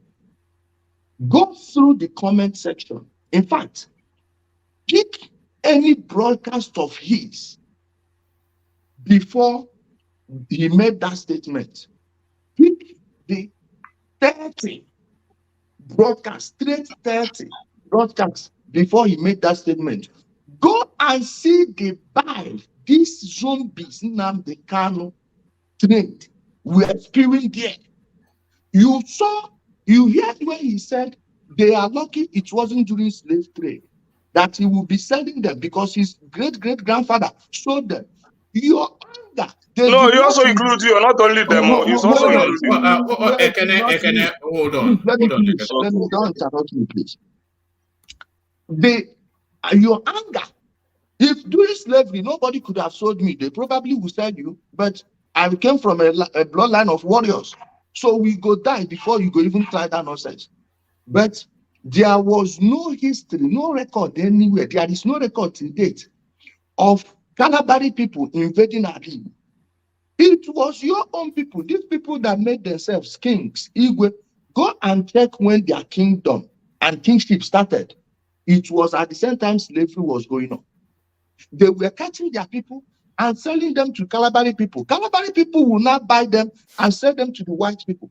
Why are you blaming the middleman and not the people that committed the crime? Did he lie? Were our people not sold to Bonnie?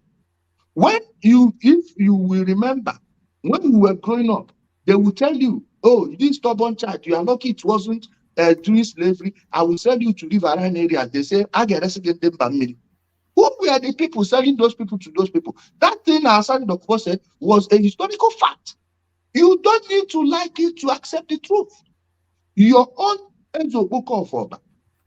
Go and check how they started. Now, who was the very first person to be king in that place? And who are the people that put them there? Louis Ojuku, what was his family business? The Dan Obi of Onitsha, did he not run slavery? The immediate past foreign minister, Onyama, his father, his great-great-grandfather was the Onyama Neke, the biggest slave trader in the entire Enugu state of today. Was taking people from Benue State and all those. Why is it that you people fail to be angry at those people that were selling your ancestors to Asari Dokpo and not the people? The Asari Dokpo that was selling onwards to the Europeans and not the people that were selling it to them. They did not invade your place. The entire Arab people traded in slaves. Arab people, why did you think Arab people scattered everywhere in Aligo? Why? You go and study history. Approach everything with common sense and not feelings. I've forgotten the second one you said, and of which I would have loved. Okay, you said one day. Let's address that. A mean person went by his brother, no be warrior. Okay. Namdi Kanu died at Wara. Namdi Kanu sent Ikonso to bury Abambo, Cosmos George, and the other George alive. Namdi Kanu sent Benjamin Umadipu, they kidnapped Madame Social, nearly killed her because they know that it will raise noise. The news went on to the internet, then they suspect that. Ikonso was almost burying Abambo alive before a Panwan Tapa, who we call the village CCTV, saw them and raised an alarm. Your ESN, most of the victims are Igbo. So you don't see that one. You want to defend atrocity because your brother is committing it. Are you serious? Huh? How many people? No, can I hold your thoughts? Yeah. Please, hold on, please. How many people do you think it takes for an ESN hole to get filled? In Osu in Tukwa, every village there, they have at least 4 to 5 wells that have been closed. Human beings. Do you know the number of missing people in Alibo? This mass transit was ambushed by IPOP ESN people at Usoka. How many people have they been killing? The girl the army took to the burial site where they were burying people, the shallow graves, the Lafanta killings. Go and check that Al Jazeera video. Every photo of killing shown there came from Okigwe, but they said it was not Panta. I have those videos. I have them here. I share them in my Telegram channel. I share them in my WhatsApp groups. I can show you now. All those people they were killing. So me being against the person that instituted that killing means I'm against my brother. Who need to be ready for a change. Can I hold your thought? Hold your thought for a moment. We'll loop it around, see if we can still get back to you. But up next, Zita. Zita, a brief introduction, and then put a position to Ijele. Kai, Ijele, welcome. Welcome. And welcome. Thank you for coming. I appreciate you. I really appreciate you. You don't need to tell me that you are from Imo State for me to know you are from Imo State. Well, my name is Zita. I live in Tromsø, Norway. I really appreciate you. I don't really know what to say because almost everything you said here, I have said it on this platform on several occasions. The headless mob, they don't like me anyway. They call me all manner of names, but that's not important. But what I want to say is, I would like you to draw a line, even though they will never understand. I want you to explain to our listeners, more especially the young ones that didn't know what went on in Nigeria, the difference between IPOD, secession, violent one, asking for and being marginalized. This is my land. You are doing something in it. Let me benefit from it. And the up north Boko Haram, who came up with something very ridiculous. And then in your explanation, I would want you to explain to them again that the head of Boko Haram was not pardoned. He's dead now. Explain to them that Asari Dokubo went to prison and he ran away from Nigeria. Explain to them again that Tompolo ran away from Nigeria. All right. That is what I want you to go further to explain to them, because I could find out that you are well informed. Most of the things you are saying here, I have said it before. You are well informed more than I do. So please help them explain. As they ask you questions, go into detail to explain to them. I know they will never believe you. Thank you. All right. So Ijele, as Zita said, yes. That my sister said something. You know, when he said she doesn't need to hear it from me to know I'm from Imo State. It's because, not to brag, in the entire Igbo land, the smartest people, the most common sense people are Imolites. In fact, it was an Imo man that stood against Ojukwu after he killed Ifajuna. The name of the man was Njoku, Major Njoku, or was he a captain? Njoku. When Ifajuna told Ojukwu that we don't have the capacity to fight this war, that he should surrender, he is willing to surrender the flag himself. Being the person that personally shot our prime minister dead, he knew he was putting his life in the hands of his enemies, but he was willing to put Ojukwu in a plane, take him outside of Nigeria and surrender the flag himself. What did Ojukwu do? He killed him, killed his own family. Then Njoku rose up. They wanted to do that. The Imo soldiers here all drew their weapons, say laye, never. That was when they gave themselves the name Oriental Brothers. Dr. Sawore was not the first person that coined the name Oriental Brothers. Oriental Brothers came from the people from Imo State who joined the secessionist movement of Ojukwu. And later, when they saw that this guy is just a raving man, they opposed him. He wanted to kill. They drew their weapon and said, let's finish here. And everybody backed down. They themselves left the nonsense and moved. So we in Imo State, we know these things for long. Forget all these people from also that they deceived. Most of those people just because of politics. Of course, Namdi is not fighting for anything. My sister, I am not in the business of explaining anything to anybody again. My own is to air the truth. It's up to you to go and investigate, then check whether what you are holding is solid or not. Whether that truth you think you have is gold or plastic. My job is to, I have many children. and will likely have more. Will likely marry more because we not get many people in the Southeast again. All these ones where they buy. Who go replace them? So my job is to make sure I conserve as many strength as possible. All these things they are seeing me on social media. 5 years from now, they may never see me on social media again because by then I would have moved on into full family mode, and they wouldn't be hearing. So, my sister, it's not in my place to convince stupid people. If they want to learn, if they come across the information, fine. If they don't, let them consume whatever they are consuming. At the end of the day, if it's evil, it will consume them. If it's righteousness, it will elevate them. So it's their business. I'm not here to convince anybody. If they don't want to hear, let them go ahead. Let me ask you this. As Zita, you still get a follow-on question, but let me ask you this. Have you ever considered a future in politics? Do you look to take a political position at some point in time? 2043.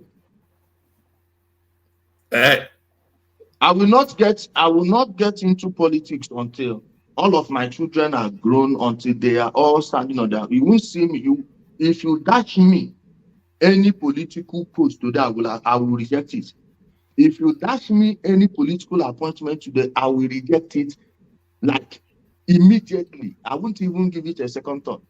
I can see you as the Imo State governor. You certainly do better than Opposodema. I may do the Senate. Then. All right, brilliant. Do you want to push back a little bit, Zita? Zita? One man. I'm not pushing back. Oh, you've made me very happy today. Oh, I just want to be hearing Ijele speak. All right. That's all I want to hear him speak. Yes. Let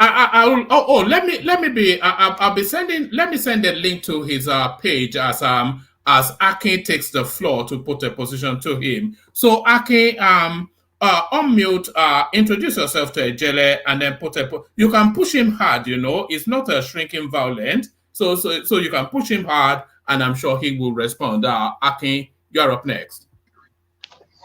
Yeah, hi, one man. Glad to be here.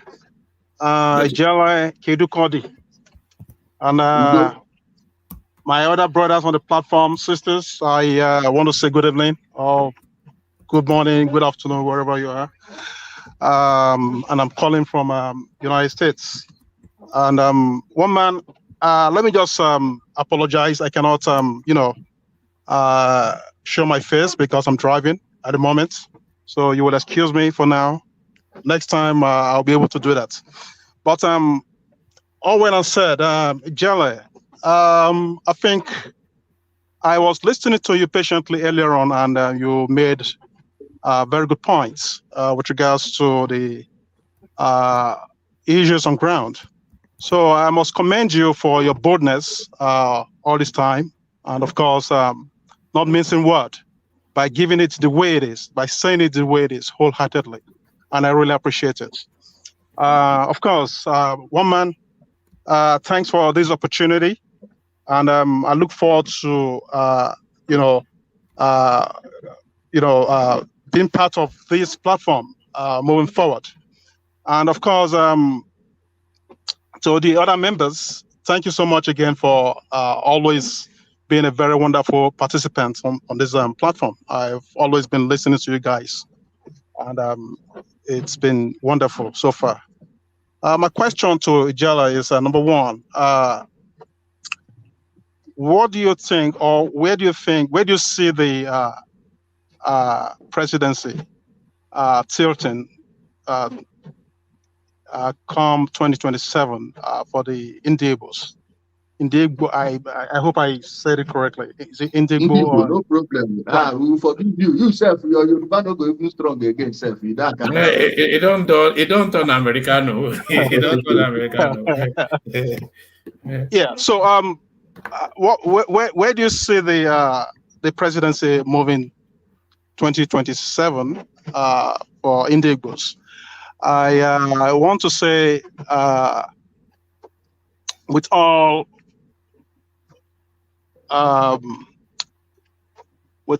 sense of responsibility that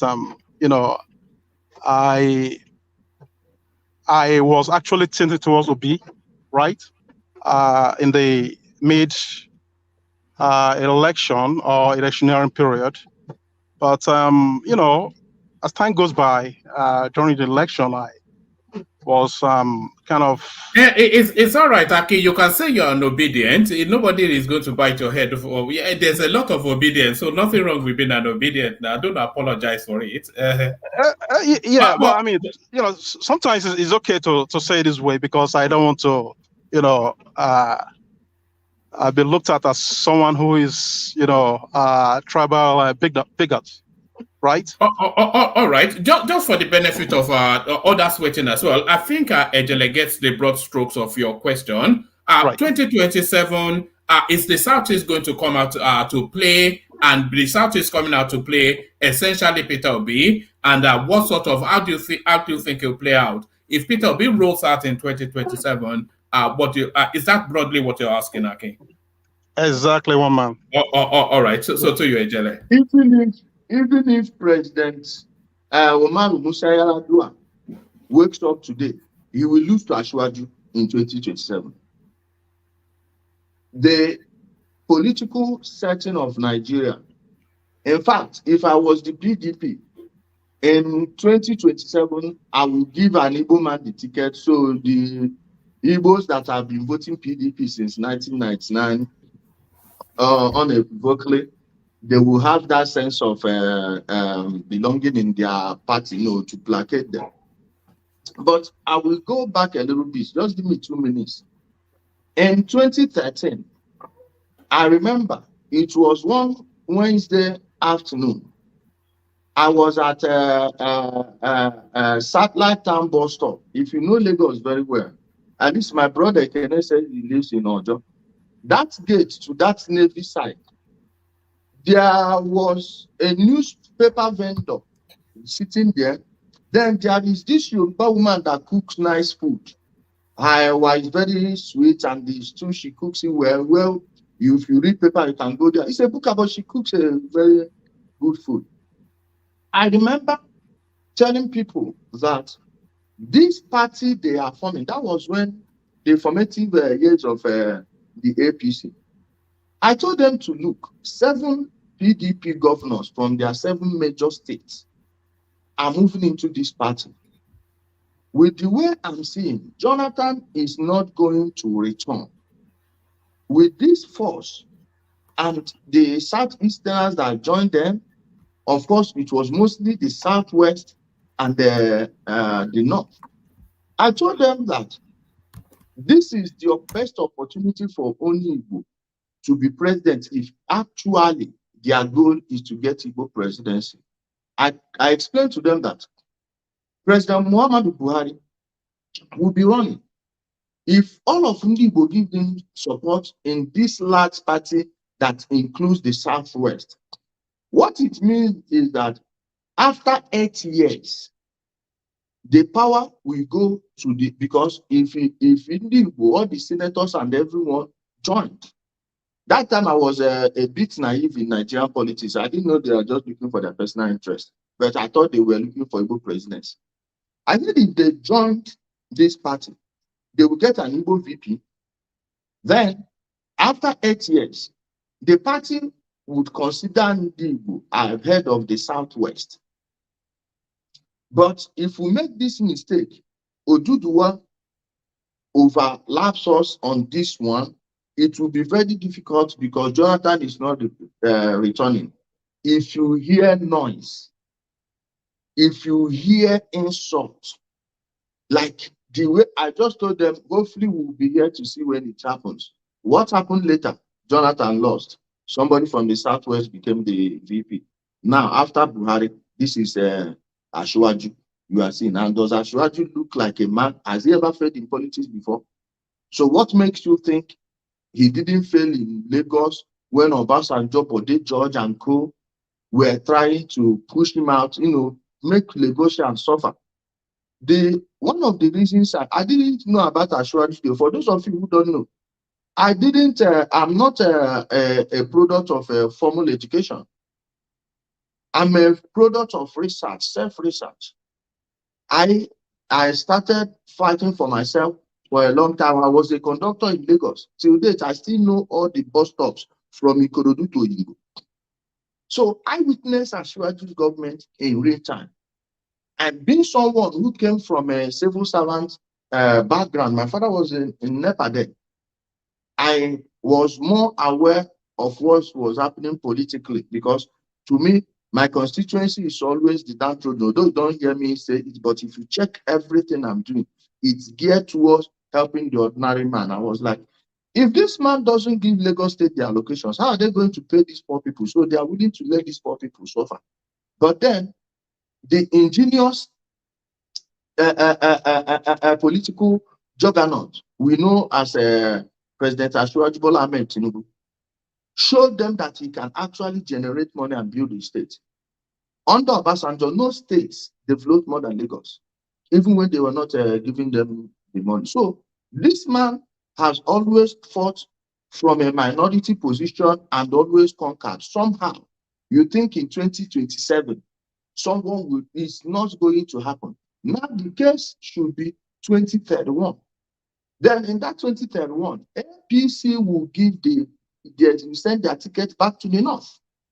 So it's going, and as it stands, there is no opposition party in Nigeria. There is no opposition. I want a solid opposition.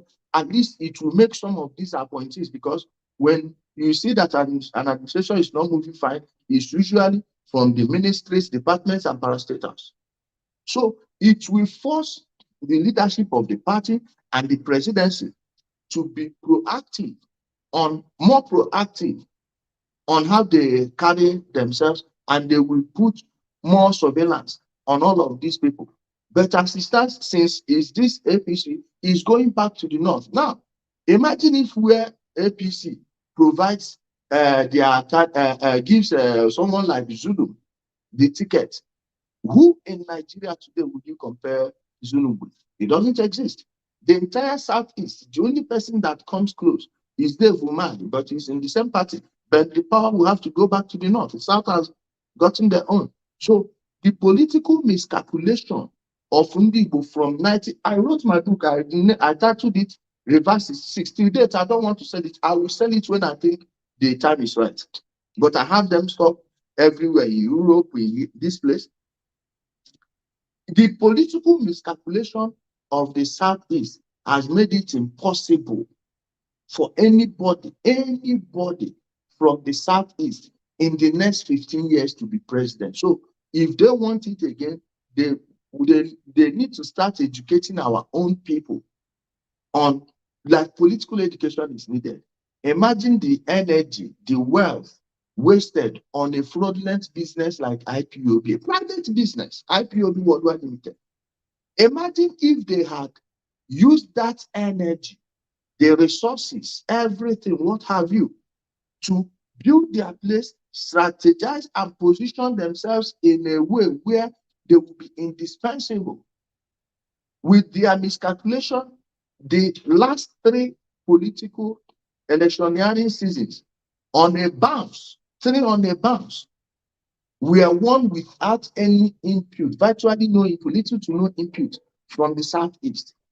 So the truth is this: by the logic they are using, Asiwaju is not going to lose in 2027. The person that will take again will be from the north, and if they run Zulu, I doubt any reasonable human being will waste his money campaigning. So let's just face the fact: it's a very long haul. Thank you. All right, brilliant, excellent. Let me ask you a question, and then after that we go on to the progressives. 2027, do you not think that a northerner, a strong northerner, and I don't mean Atiku Abubakar or people of that ilk, do you not think a strong northerner can push Tinubu hard in 2027? Like Zulum, for instance, just as an academic exercise. I know they're the same party, yeah. No.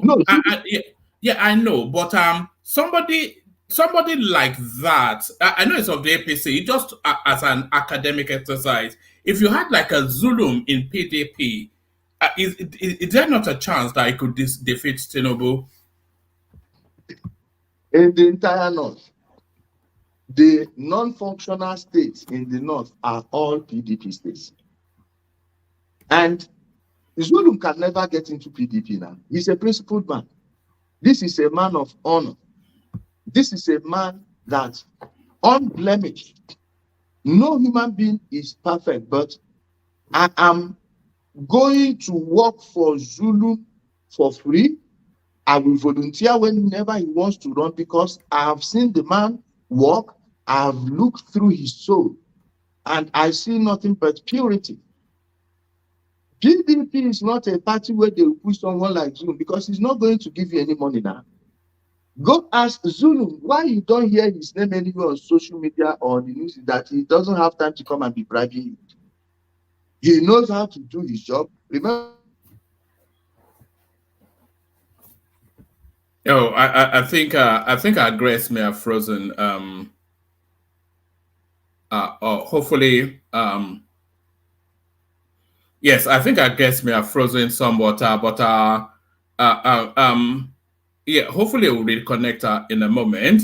And then, whilst we wait for the guests to reconnect, I want us to be getting to the questions quicker. I don't know how long we'll have him for, but I want to make sure that everybody gets, now that the room is fully populated, I want to make sure that everybody gets to ask him at least one question. And then if he still, if he still feels in the spirit to carry on, then, if he still feels in the spirit to carry on, then we'll loop it around again. So hopefully he'll rejoin us momentarily. He is joining us from Nigeria. I think somewhere in Abuja. So nobody come in, so that we leave that window for him to come in. So hopefully he will. Yeah. Oh man, I'm not satisfied though. I still have a lot to go. Yes, I know you want to. I know you want to. I know you want to face him, but so it's just I want everybody to ask a question, and then after everybody has asked a question, then we loop it. Then we just open it up and have it like a free for all. I'm sure he's trying to reconnect as we speak, because I get the sense that it's somewhat enjoying the conversation. So we wait for him to reconnect. He has the link. So a lot of things said actually. I was quite surprised because some of his thoughts, they align with thoughts of people like Zita, people like Maker, some of the voices that we've heard consistently on this platform. So let me go come to you, Akim. Akim, what are you making of our guest so far and what he has had to say, Akim? Hi, good evening, one man. Good evening to everybody on the platform. You are enjoying life in Spain. Look at this guy, the life of the billionaire. What can we do, one man? What can we do? My not be wood now. Yeah. So basically, I was listening to Oga Ijele, and I think it's an interesting one. You know the position he has taken. These are a lot of them are kind of documented facts, right? So it's not something that that you want to argue with. I understand that Ijele is not. He has come out to say he's not entirely happy with his positions on a lot of these issues. But then, what are the empirical facts? What are the documented facts? So I think he's majorly on point, and I don't think there's much to disagree with regarding his position on a lot of the submission. Now, and by the way, we may be having Mazi Ezioke from Injenje Media tomorrow, so he may be our guest tomorrow. So I'll finalize that shortly. Let's hear from Ajane Koko. So Ajane Koko, that was Injenje Speak. Were you aware of him previously and his work, Ajane Koko? Yeah, thank you, one man, and greetings to our listeners around the world. Click on the like button, share, and subscribe if you haven't done so. I think, until the last time you showed this video, when he was carrying placard with some guys campaigning against IPOB, that was when maybe like 3 years ago or so. I think I can't remember. I think I've seen That was the first time. I'm like 3 years ago. I think I was seeing him in carrying out such crusade too. But since then, I couldn't hear or see any activity on him online until the last time when you are showing his video.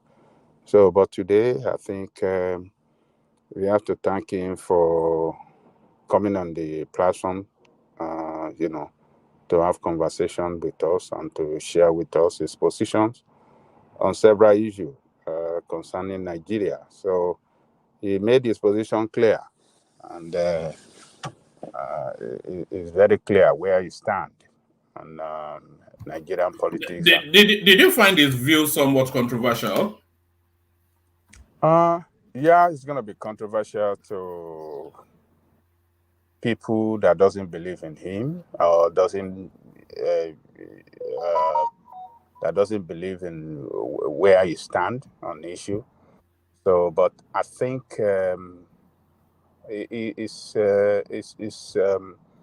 most of the thing he's saying is not saying it just. He's saying it is backing it with fact, historical fact, and the fact that are available, and it's not showing any sentiment. It's not. It's straight to the point, and it just want to say the truth, and not minding what his fellow Igbo people we think about him. He just want to put everything in the right perspective, and debunk all the misinformation that is going on in that part of the country, on several issues. So I think yes, what should matter to a lot of our Eastern brother is, they should,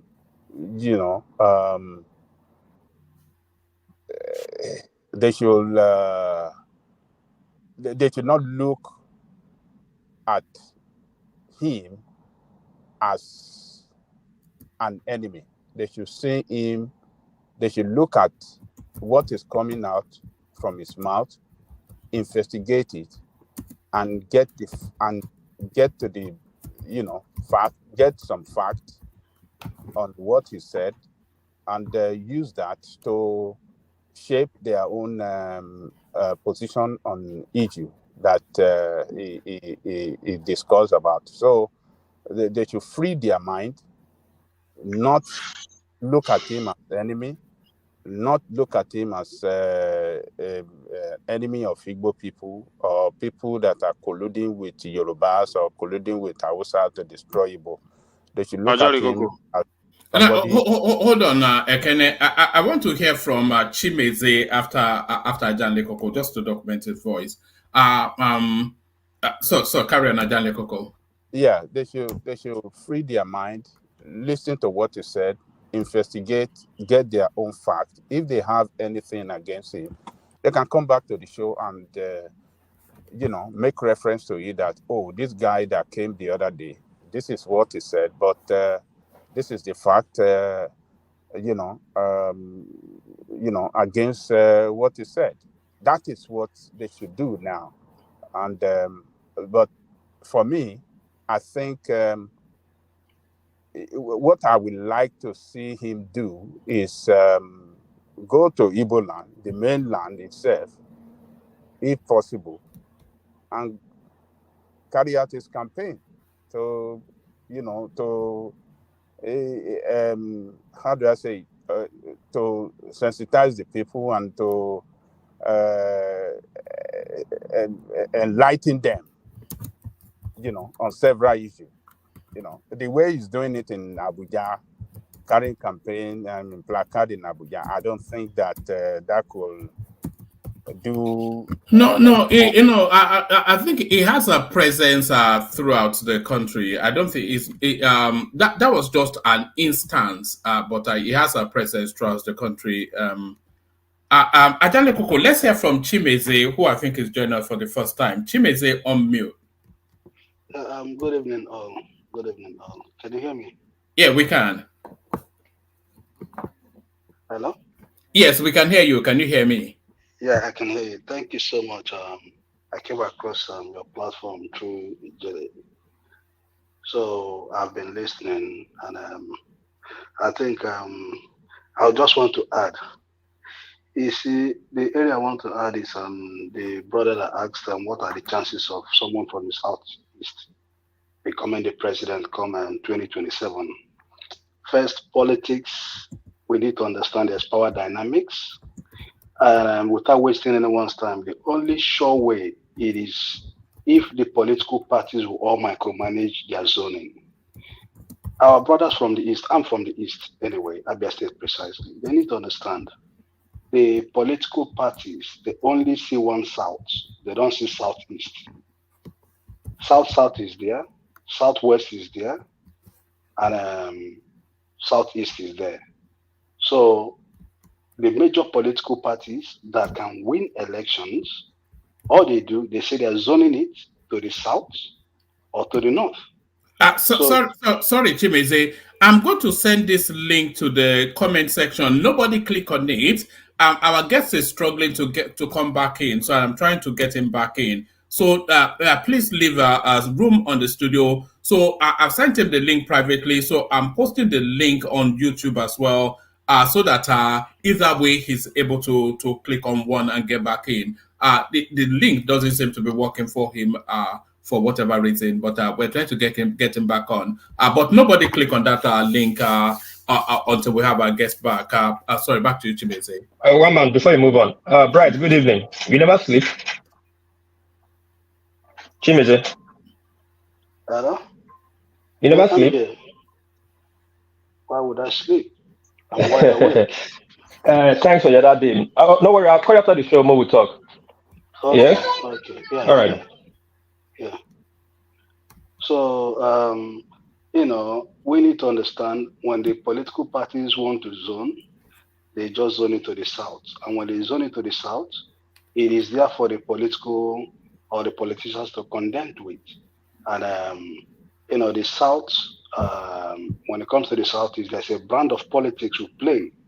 So, politics in any part of the world is negotiated. Be it America, be it anywhere, people negotiate power. But this is something. Sorry, Chimeze, apologies. Nobody click on the link in the comment section until we have our guest back. We only have one seat left.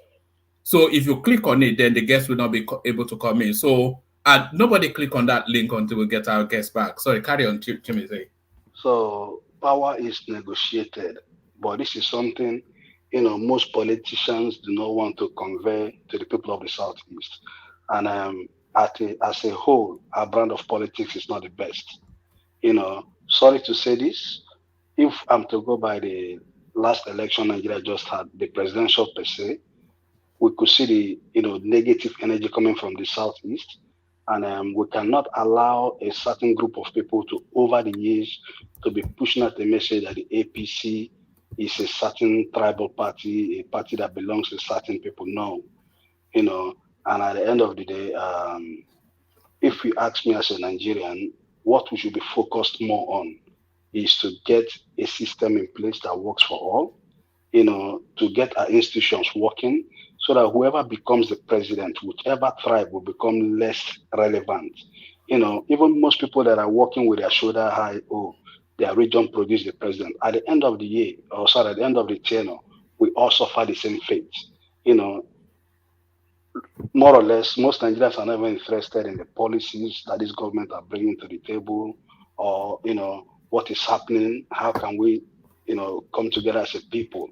When I mean as a people, as Nigerians, to demand for better governance. That is just my little contribution. And thank you for having me on your show. All right, brilliant. Make sure you subscribe and follow. We are having. I don't know if you know, in Gen Media, we may be having him tomorrow. So make sure you subscribe and follow. We'll be having guest after guest after guest. So make sure they are logged on and primed. Ogweni, you're up next. You and I could not have spoken with the same level of freedom that Ijele speaks. Because of course, we don't have the privilege. Well, what did you make of how he spoke and what he had to say? Thank you, Woma. Thank you, everyone, all the panelists. If you've not liked this page, please do quickly, and then try to subscribe. It's a global platform. Subscribe on time so that you are part of the trail, because in few months, few years time, this platform is going to go global, and you really be surprised. So at Woma, yes, this is the first time I'm seeing this man. I don't know him, and so when I saw your program, showcasing the man, I said, okay, I'll just, I won't join. I'll just try to listen to the person, because I don't really know him.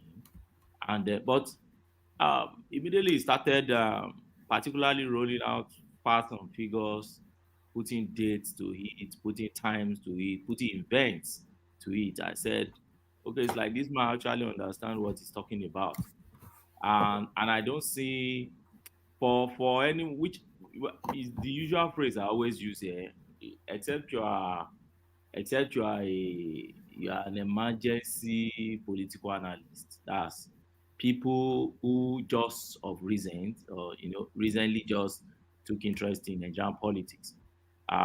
Whatever this man has come here to say, it should not sound very new to you. It will sound new to people who probably were yet to be born then, or were born but didn't pay close attention to their political space. But if you are the kind that pays attention to political space, and you want to be very sincere to yourself, you will understand what this man is saying, and you will agree with what the man is saying. To my brothers in the southeast, yes, I've canvassed some arguments on this platform before, that when it comes to the issue of marginalization, which an average Southeasterners would always talk about, everybody in Nigeria, I don't think there's any part in Nigeria that is not being marginalized. And I keep saying it, I keep insisting on it. So if an average Southeasterner comes and say, oh, we'll be marginalized over the years, they are right, they are correct. The only area I find very funny, and I always counter them on this point, is that you are not the only part in Nigeria that is being marginalized. You are not. You are not. It's only that you are not in. Is either you are not in others' shoes, or you choose to look the other way, or you choose not to bother about other people. If you really bother about other people as much as you bother about yourself, even if you don't even give all attention to other people the way you give to yourself, even if it's the little observation you observe about other parts of Nigeria, you will know there are some parts of Nigeria that are more marginalized than your part. I was listening to, was it Arise TV, one of these channels recently, and then they brought the man, and he was talking of, he came to talk about Namdi Eseife that died, and then from there they jumped in Namdi Kanu matter and all that. And he was talking about how Southeasterners in Nigeria have been marginalized over years. And I remember the person anchoring the program was trying to draw the man's attention to the fact that there are not just 3 tribes in Nigeria. There are several tribes. At least they said we have 70 something major tribes in Nigeria. And the man was trying to say that your understanding of marginalization is limited to 3 tribes. So it's like you have 3 thieves now sharing things, and you say, oh, you don't share it equally among the 3 thieves. But what happened to other people who should ordinarily have shares too, that they are not even having anything at all? What happened to them? So the barometer that you're using to gauge is what will give you whatever result you want to get. And now, when the man talked about, Tinubu will win 2027, well, my answer is always that nobody knows tomorrow. Nobody knows what is going to happen tomorrow. But if you want to use today to judge tomorrow, for me, I will tell you that Tinubu will be himself will be the person to determine whether he's going to win in 2027. His performance is going to be a major parameter for Tinubu in 2027. Why? Because I was in Nigeria. Was it 2 weeks ago? Yeah, I was in Nigeria. I was in Abuja. I was in Abuja. I traveled to Enugu and I was in Ekiti. And I can see I can feel what people are feeling. The only difference I have is that from an average person or any person that talked about Tinubu was that Tinubu has only come to clean your mess. You messed the entire system up before Tinubu came. So stop blaming Tinubu for cleaning your mess for you. You better sit tight and let him clean your mess well. And that's why I told many of my friends that were complaining. At the point in time in our country, we're using how many billions to stop the gap for our exchange rate. The man has come and said, look, open this thing clearly and let us see what exactly is the strength of your naira. And now you are complaining that the man has destroyed your naira. He has only come to clean your mess. You have to sit tight and understand this. And if you don't understand it, get people around you who are more educated in that area to educate you. Don't be vain in ignorance and be arrogant in your ignorance. Keep telling people. So for me, I enjoy this man thesis. I enjoy when people come to talk and give facts and figures. I enjoyed it, and I hope that our Southeastern guys will learn from this. I hope the obedient guys will learn from what they have said, and I'm still looking forward for him to return to the platform to give us more insight into his what I can call political ideology. Thank you, Omar. All right, brilliant. Our guest is finding it somewhat of a struggle to log back in, and is going to be about 1:30 where he is now. He is still trying, but I'm not sure that he's succeeding. I'm speaking to him just as the session is carrying on now. But let's hear from Bato as we give him one more chance to see if he can make it back. Battle. So there it is. You heard Ijele. What says you? So Ijele spoke. Now you speak. Battle. Yeah, one man. How about I it? will. Yeah, good. Thanks. I think I would like to direct my question to Ijele. Number one, Ijele is a IPOP member. So I want to ask him why. IPOB. Are you sure about that? Yes. So I want to know Is one of Namdi Kanu's biggest critics. What do you mean No, IPOB? no. Ijele was there from the beginning of that, whatever they call it. So Ijele was there. I want to ask him, why did he leave? And my second question to Ijele is, why did Ijele deported from Turkey? I would like to put this question to Ijele, but Why was he you can. deported from Turkey? Yes, because the reason why Ijele was deported from Turkey was connected with IPOB stuff or whatever.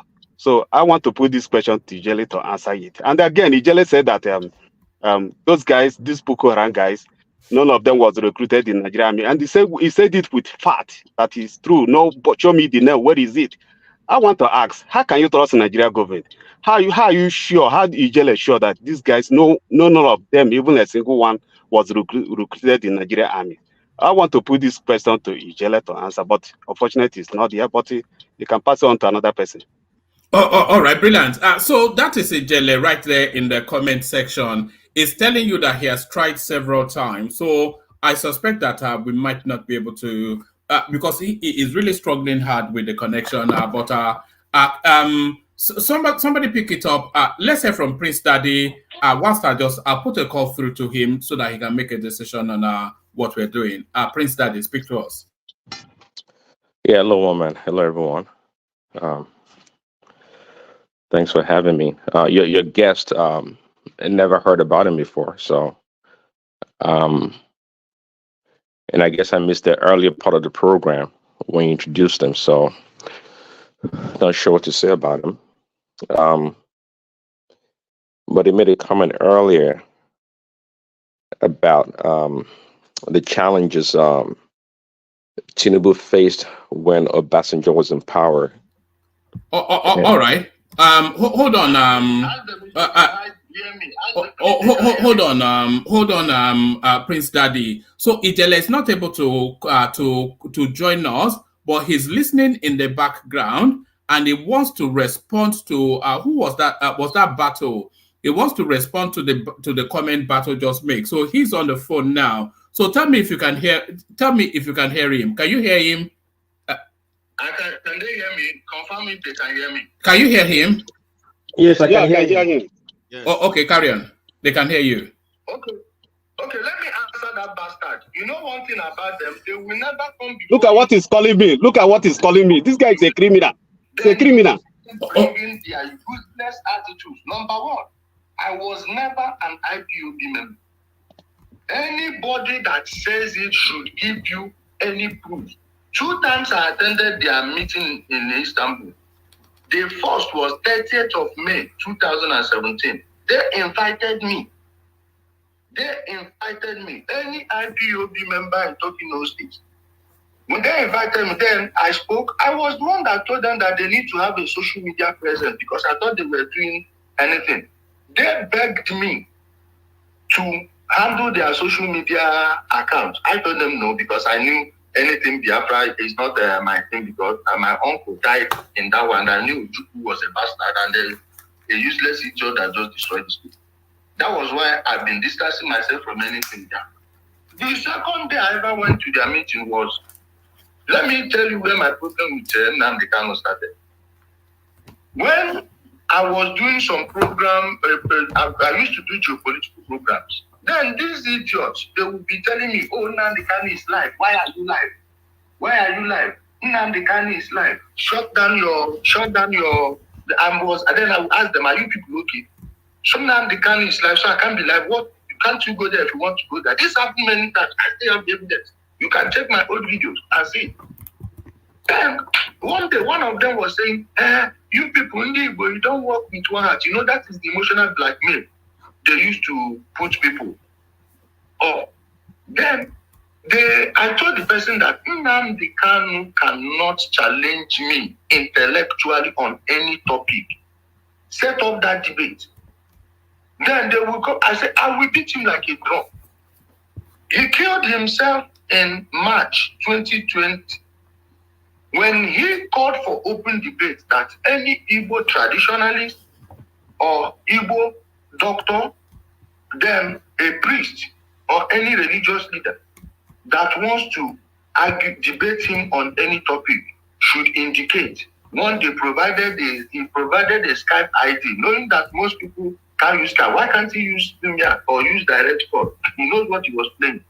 Then I remember I was making a program on the war in Afghanistan and how it was going to wind down that day. They came there, copied Namdi Kanu's post, and were pasting it on my platform. I was reading this. I said, what's this? They said Namdi Kanu is coming for a challenge. One of them came on live on my this. He said he remembered the day I said I will beat him Namdi Kanu. Now he's calling for a challenge. Am I pretending that I don't see? I said because I don't watch his platform. I don't listen to him. I believe he's a clown. Then I didn't know he was running a scam. All the things he was saying doesn't make sense. You bring out that. Look at left here. All this rubbish they were blabbing. And he will be showing videos. You know, during lockdown, people were traveling from many places illegally, but he hasn't started then anyway. Then I told them, you people can take my Skype ID. Then my Skype ID was a dashboard, a car dashboard. I went and put my photo. I said, send you people go and submit my own resume. Tell him I want to debate him and see if I don't beat him like a drum. After that, my program, I went to that his post. I saw over 200 entries on my behalf. They said, why don't you do it? I said, no, because if I do it, 2 people will lie that I do it. I want you to do it on my behalf. I see if you won't run away. By then, they didn't know that Namdi Kanu, through one IPOB leader they called Tony in Australia. After my program, he will be asking me support, and he told me openly that it was Namdi Kanu he was giving it to. Namdi Kanu didn't know I knew he was on loudspeaker with the guy on the other phone, and I'll be on the other phone. Whenever I finish a program, he will take those things and use it in the evening. So these ones, they probably haven't heard such information before. They believe that he's smart, and I knew I was telling them that I would beat him like a drum. He set the date for it. After that day, I entered that thing. 2 days later, that dude called me. He's from Imo State. He's from Oru. He begged me and said, please, Ijele, withdraw from that. I said, withdraw for who? This Mugu. I said, never. We must see. He was begging me, and I knew why he was begging me. I said, no, the only reason I will sit down, I will stand there is if Namdi Kanu said he has cancelled that debate. Because if I withdraw from that debate, they will say I ran away. The day of this debate, Namdi Kanu disappeared. 15 whole days, he disappeared from the internet. In fact, after the 15th day, the only reason he came out was that I went to the Turkish Naval Museum. I was showing them warships, cannons, modern guns, artillery pieces. Then I told them, if Namdi Kanu comes here, now, that was the time he used the photo he took in front of a tank to steal from them all those Mughals. They were contributing that he was buying weapons to come and destroy Nigeria. I told them this is what he's doing, like I'm talking now. And you see where I'm standing in front of an artillery piece. I was showing them both the ancient and the modern. It was that shame because that video went viral. I was mocking him and was telling people, meet your coordinator, contribute your own money. Then they started questioning him. He came out later after 15 days and told them that he went on a national assignment. I laughed. I said, which country did you go to? Show us, because any country that you have an appointment with the president, you will be given an invitation. So share the invitation with us. Then they started attack. I finished them. Every day I showed the guy Pepe now. They begged me, even want to pay me. I came live and told them, any of you that tries to call me again to bribe me, I will record your call and play it to the public. 22nd of June 2020, my birthday. The criminal in Namdi Kanu, I didn't know he has planned this with people. And one person from my own village, from my own town, Amanduba. That one, I don't want to say anything, but nobody will see him in life again. Of course, they know it's no. They know. But then, they planned it with him. Called one girl from it that lives in Italy, Ashawo, that they were using the IPO paper to file asylum documents for. The girl came on air and lied that I trafficked her and the sister to Italy via Libya. That thing got to me. I did not, and I knew they planned it. They targeted on my birthday. That day I went to club. I clubbed, enjoyed myself. They came on 23rd of June and told him, Namdi Kanu, today you dug your people. Then I started firing him. Now, they knew I had a gun in Turkey. They went and set their father up. The police came. They searched, they saw my pistol because I don't stay unarmed, especially when I'm fighting with a group of people. But there was documents on that day. I came back to Nigeria because that time during COVID, the court date they gave was 3 months later. And they were going to keep me at the holding center. I told them no. Even these women were buying tickets for me.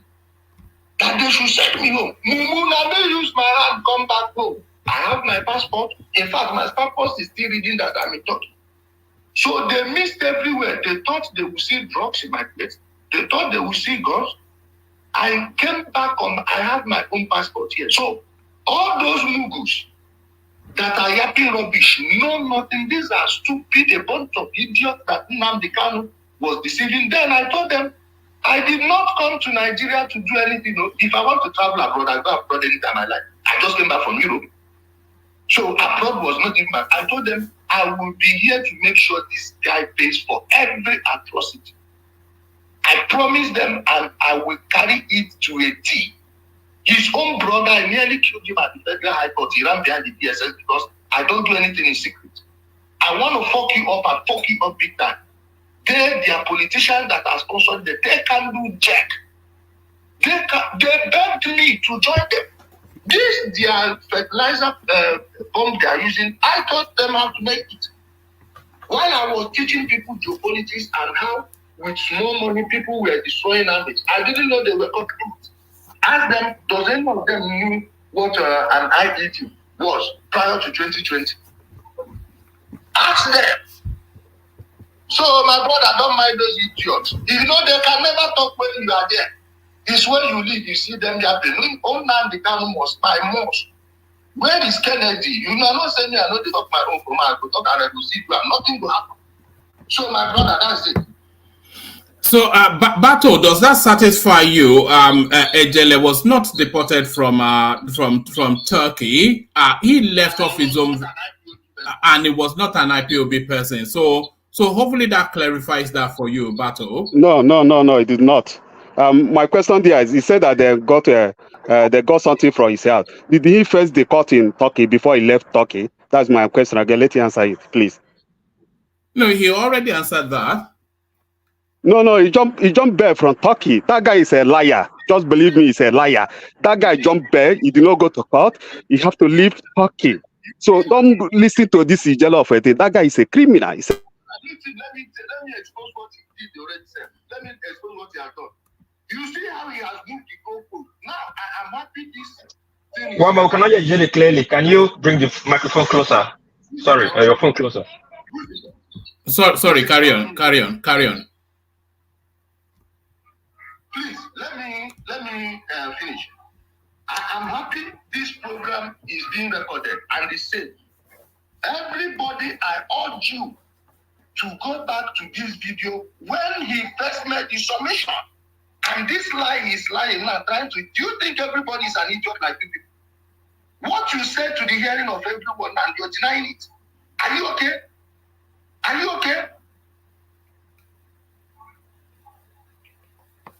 So Bato, what you have to you cannot take rumors over somebody else's narrative. So Ijele is here and he's telling you a first-hand account of what happened. So I'm not quite sure what you tell yourselves in wherever it is that you have your conversations. But the man, you cannot tell a man's story better than the man, and he's telling you exactly what happened. So hopefully that clarifies that, Bato. And whenever it is that you go to your spaces, you can give them the true account because you heard it from the horse's mouth. Bato.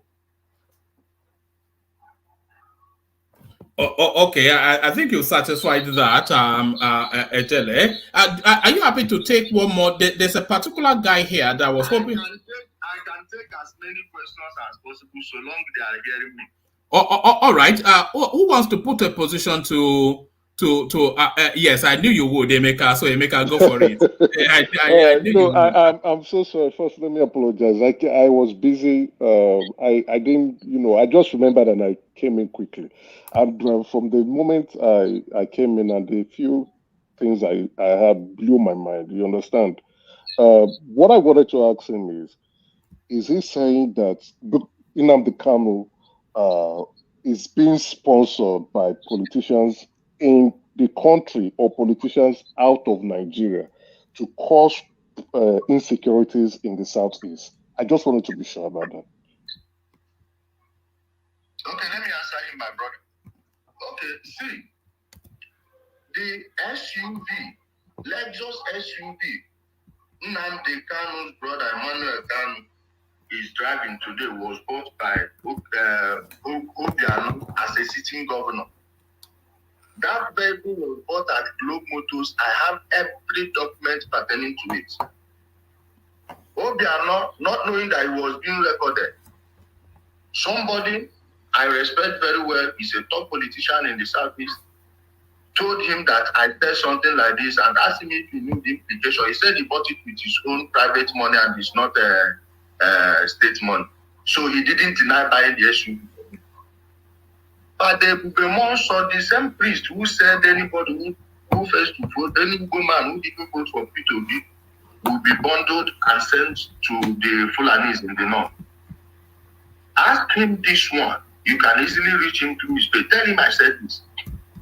He told people, including Ezawo, my brother, he may think that Ezawo was the one that recorded him. It wasn't Ezawo. I know the person that recorded him.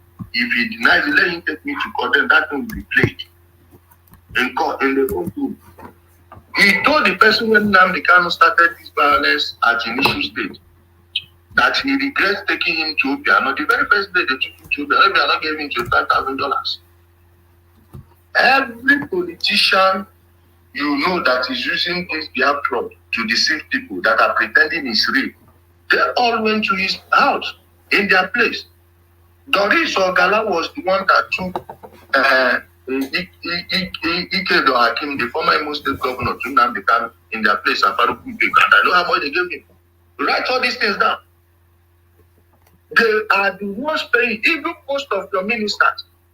Do you know that someone that was the head of chancery in our embassy in New York, a woman, she later got promoted to head the mission? I won't mention her name, but if you people know the people, those of you in New York, you may know who I'm telling you, an equal woman.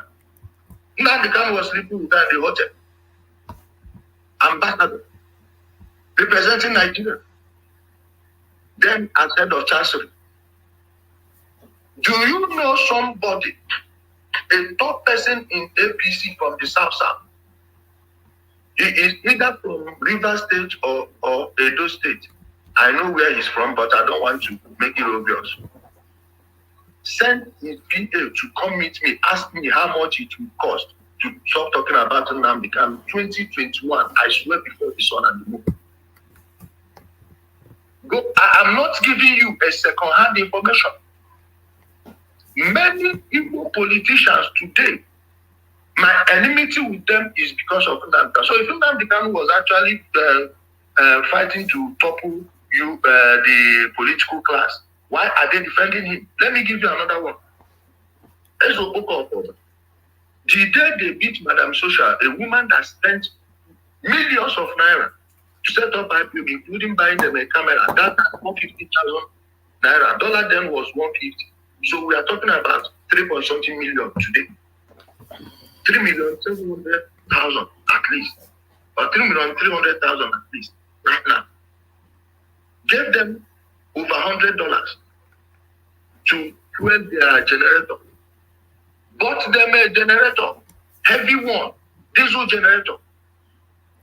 Just because that woman and her group, their first crime was not levying their members. They would tell her to levy people here in Nigeria. She said no. These women, sometimes when they come for meeting, I give them 1,000 naira. Imagine what 1,000 naira was then. Give them 1,000 naira each for them to be able to go back and go home. Maybe they'll buy water and drink. Her own money. Whenever they are going for rally, she will pay for buses. The very first day they sent people to come and protest in Abuja, that woman paid for 2 luxurious buses to and fro. Gave those people money too. But because she didn't agree to what they were saying, they wanted to remove her. Many people in her unit revolted, said if they remove this woman, they will stop attending their meetings. Then they left her. When it was time for politicians to merge IPOB fully into their politics ahead of the 2019 election, they told her that she must fall in line. She said no, that they are not working with Benjamin and their group.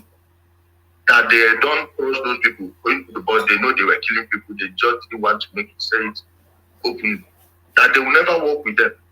At one of their meetings in Oba, when they were meeting, Benjamin Madubuku and his boys, it was Obasi. Obasi is in jail here. Obasi. It was his group that wanted to kill Senator Ifeanyi. Asked Senator Ifeanyi, I texted him and said, see what they want to do to you. Had it been, he didn't use a bulletproof car that day, if he was riding his Rolls Royce or any of his fancy cars, they would have gotten him that day. And I believe it was that call. That this is being recorded, you can play it back to him and send anybody you know that knows him. I told them the same boys were used to go and attack those people, including killing the man they were in their place, hosting the meeting. Namdi Kanu was on air shouting that Fulani herdsmen attacked Nigeria IPOB meeting in Oba when he knew the truth. That night, they took that woman to the compound of Ezubuko of Oba. beat her to stupor. They would have killed her if not that so many people were aware they were the one that took her. And she's not a small person that they would just, if it was not, they would have just killed her. They left that woman at 2 a.m. A grandmother at 2 a.m. with all the beating. Clifford, you ran and bought that woman a wheelchair, an electric wheelchair from the US and said it to her. The beating those idiots gave that woman, she's still suffering the concussion till date. Till date. Now, Ezo Boko of Oba, when you are talking about dredging of the River Niger and Second Niger Bridge, who in Ali got more of that money than the people that own CCC, of which Ezo Boko of Oba, and I believe Emmanuel Iwada is also there. If he is not working with the people that made Ali aware how it is, why did they take him to take her to the compound of Ezo Boko of Oba? Is there any policeman from Oba Police or Joto Police that will go to Ezo Boko of Oba and that make an arrest there? So if he wasn't working for them and with them, how about this? Now let me give you one more. Do you remember the man that was the original Biafran spiritual leader? Prophet Anthony Wood, that was beheaded in Enugu. Why did the man die? 2019, during the election, they collected money from the Atiku campaign. I heard it was $2 million. According to the report, it was paid through Osta Chidoka, and they said it took 500,000. When I'm not sure of anything, I will tell you I'm not sure of anything. I'm not sure about the amount, but I know they gave them money. Whether it was from Osta Chidoka, I don't know. But I think it will be for him, because I've said this in public. When he saw me at the Millennium Park, I saw his body language. I went straight and shook his hand. He knew I wasn't lying. He would have sued me if that was a lie. The man came and said that Namdi Kanu has sued Biafra. They called him to announce that they will be cancelling the election boycott. George Onibe was the very first person they told to announce it. He refused. They told that woman, she refused. The woman has spent 3 years in jail because of Biafra. Those people said they will never. They told Anthony Nwoko, the man came out in public and said that Namdi Kanu has sold this. They paid them $2 million, see who he came from, see how much got to Namdi Kanu. Then they started threatening him. The man came and made another video and said he knows that he will die, but he wants to promise Namdi Kanu that when he succeeds in killing him, that something greater will come and consume him. That video still on social media now. 3 days later, they went and beheaded him. Namdi Kanu was the very first person that announced on Facebook that Fulani herdsmen have beheaded the man. Then we went into investigations when I started exposing him. They told me the name of the boy that did it. Immediately I mentioned the boy's name. It wasn't up to 2 days. The guy left and ran away. Came back in 2021. After the ESM became strong, I made the video because I wanted that guy dead. I wanted him gone. I made a video and told people that this guy has come because people from their neighborhood always alert me. I mentioned his name and said he is back. Now we have gathered there. He will be apprehended. Please, they should not buy him. He must mention all those people that sent him to buy Prophet Nwoko. That evening, they buy the book. That very evening. And you are telling me what? Benjamin in Madubu, do you know that he called the Nigerian army on the Obasi boys that came to ask him for their money? Because when they realized that the election boycott cancellation was it happened because people got paid. They demanded their own money. Some people that were in Benjamin's house, the day they were bringing back, Ghana must go back billions of naira to that place. Most of those boys that carry those bags, where are they today? They buy them. If that guy didn't run away, he wouldn't have survived. Then Obasi boys went there to collect their own share. Benjamin called the army on them. Did you hear this story or not? So most of you have no idea what you're supporting. You have no idea who Namdi Kanu is. You just believe anything they tell you. Thank you. All right, brilliant. Take a couple more questions. I have a second question. This one man, Yeah, go on. this man is blowing my mind. The names he's calling. And by the Jesus way, Christ. sorry, hold on. Before you ask that question, I'm going to send a link to the comment section for Ijele Speaks. So he usually broadcasts on our Facebook. Just go and listen to him. Even this is a milder version of how if you go to his page, you will be wowed. So the link in the comment section, go bookmark it on Facebook. Emeka, carry on. I will go and listen. You know, I always knew that this IPOB was a racket, but I didn't know how deep the rabbit hole goes. Right. My second question is, Ijele, what is not the objective, the true objective of IPOB? I didn't get that. He's asking what the true objective, what you suspect the true objective of our IPOB is. What exactly are they looking to achieve? My brother, I'm never going to suspect anything because you can't preempt human beings and human nature. I'm telling you what I know for sure. Wazurike started this business in 1999. They were using it to pressure Obasanjo to get positions, get contracts and everything. Then those politicians will be using it for their clout. Then they will be promoting him, will be selling his newspaper. Namdi Kanu went digital with it. This is pure business. It was Mazur that they used to campaign for P2B in Anambra State when he won the election. Truly, he won that election hands down against Ngige. Even though Ngige was a good governor, P2B won that thing, and it was this Biafra sentiment. Mazur, that was when, that time they called me and wanted me to be their scribe, to be their secretary. I was supposed to be at their office at Lafiaji, Fegi. I know how all these things started. Even the militant wing, that time you were hearing that Obasanjo sent army to go and kill Ndibu in Onitsha and some places around Okigwe and Owen in 2006. It was not innocent people, though there were some excesses there. But they were going after this criminal. They barricaded the whole street. We are collecting money. Forced landlords on how much they will be collecting in rent. They will use this their Biafra paper and be buying things from people. You have no choice. You have no choice. I saw this thing start from day one. It is the politicians who will be promoting it in order to gather people under that one umbrella. Once they have complete hold on their leader, they know they have complete hold on those people. Then it went into churches, into town. This is how we started. There is nothing to it other than a scam, A to Z.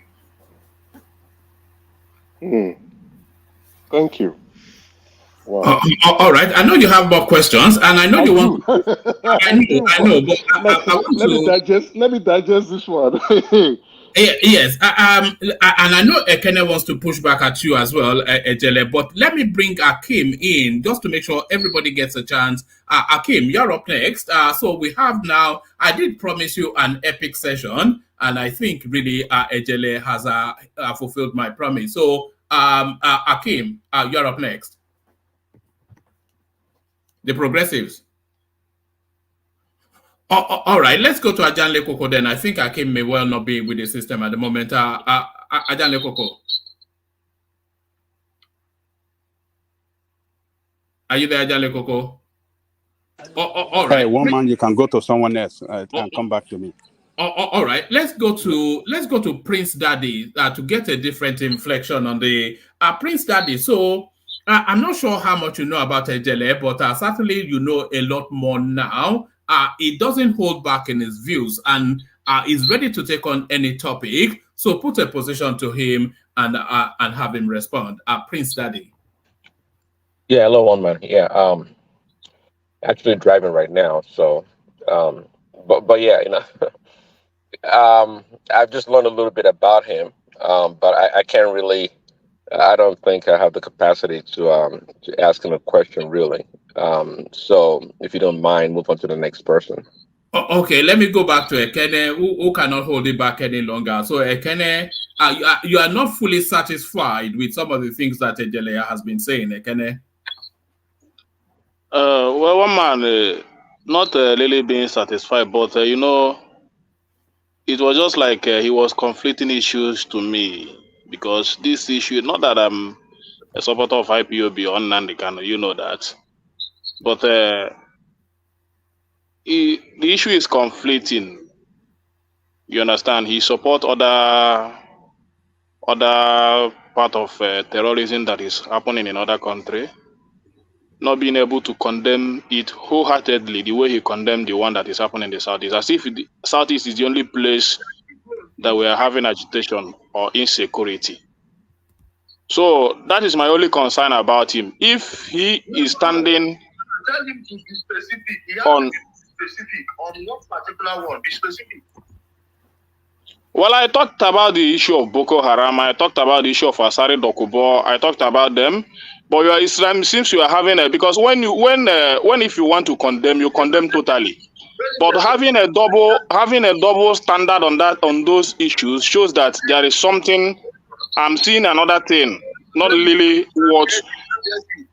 But which him now, please? Yeah, can I hold on? Yeah. But I would have allowed me to finish my question now so that you will take everything together. And I think he gets the gist of where you are, so let him respond. Yeah. My brother, one man went to move. Listen, do you notice he did not argue against my view that it was even people that were selling their own people to Calabari people? Do you notice it? Did you notice he did not argue that the agitation of Niger Delta gave 13% derivation? Do you notice it? Anytime you see people start to preface their statement with "I'm not an IPOB, I'm a supporter of Namdi Kanu," know that person is lying. This has been the pattern from 2020. I you know, I'm a supporter of Namdi Kanu. I'm not supporting Namdi Kanu. Please. Yeah. Do you notice he did not attack any point I raised? Then in the Boko Haram thing he's saying, I wrote the current Nigerian drone program. Once again, this is lie. You have no idea who you are speaking to. Have you seen me praising Boko Haram? Or I should leave what is happening in my place and be shouting Fulani Caliphate, Sokoto, Zafar, when my own place is burning? How many people from that place are leaving their own and shouting about ESN? Are you people okay? You see how narrow-minded most of you are? Very myopic, linear thinking. You will never mention a single thing. You've never attacked a single point of mine. And you, please get to the next person. Oh, all right. What please? I have one more question, please. One man, you didn't allow me get to. You didn't allow me get No, you because he just speak and abuse people and go. Ekene, when I say hold on, you hold on. I want to get to World Peace, who introduced Ijele to the platform. So, World Peace, thank you. I mean, I think we're all delighted in this conversation. World Peace put a position to Ijele. World Peace. Mama, please, I want to give my daughter food. She's crying. Let the connect have his free time. You know, me and Ijele, we are brothers, so I don't need to be asking the question. We already talk about all the time. Mama, please, let me ask him this question, right? Ijele, good evening. I don't know what the time is in your. It's in Abuja. It's morning. Yeah, okay, it's morning in Abuja, roughly. What do you think about Peter Obi? What do you think about his idea and philosophy? And why has he not criticized IPOB, Namdi Kanu, Simon Ekpa, and the rest? Okay. Thank you, my brother. Peter Obi is one cunning man that most people don't know. Now, turn down your emotions if you are getting agitated and try to argue against any of my points I'm going to raise. This man, as the governor of Anambra State, he was one that instituted the Catholic administration in Anambra State. Up until when he became governor, no one knew anything about the church the governor attends. by today's standard, Mbadi couldn't have become governor because he attended the grace of God in Onisha and Anglican in Uli. But it was through P2. You will pass an exam, they will select only from Catholics, down to teachers. This is a well-known thing. Don't take my word for it. When before Soludo was the flag bearer of Africa, you saw an Anglican priest complaining that they are marginalizing Anglicans and other people in the state. That thing started from him. And that man made one mafia move that I will never forget. This one happened before me. Ask anyone born or bred in on it. There was this popular hotel they call Upper Class. The place Upper Class used to be, right now, is a part of the parking space of P2B supermarket. That place, they took that man to court twice. The man won them in the court twice when they were forcing him to sell that land. The man, later one day, a guest just left his hotel before he knew what was what. Policemen swooped in. No petition that they had an information, anonymous tip to search the hotel. They went there, that room that person just left. They saw a human head there. That was how they demolished Upper Class hotel. And right now, that place is a part of is a supermarket. Do people know that that place used to be the Onisha service station of APS? But they have no. When you see all these things arranged, nobody will debunk it. I've been saying it online every time. They're telling me that these people are not hearing it. So I just gave you the nature of the man that people don't know. When you say it, they say you are attacking your brother. Attacking your brother in what way? I defend them now with all my life because there are legacies to defend. There. Go and check all the schools. They say they gave computer. Which schools study with computer in the service? Which school? That they put in the offices? Which school? Where did it happen? Where did it happen? Should I name you schools where he came to campaign in the entire Obuko 1, Obuko 2, Obuko 3, Obuko boys, Obuko girls? Otumoye. Unity, that's comprehensive. Did they build anything in the academy? Other boys? Sending money to DMGS and CKC to repaint their schools and refurbish certain things because most of the erudites in Anambra State are product of that school. Sending data is not like Anambra State University. How much was the school fees when P2B took power? 34,500. Under 3 months, it rose to 90,000, 85,000 for art students. Then law and sciences, 120. After that year, it rose to 200. When Igbo was given free education, how much were Enugu students paying in ESUT there? Even the ESUT is better than Anambra State University 1 million times. These things happen before we're very high. Some people either they don't remember or they pretend they don't know just because it's from the place. Why don't you people support people like Dave Umai? Chimaru Namani has a better record than Peter do 1 million times. Let's measure. Law faculty ban. Which one did Peter do?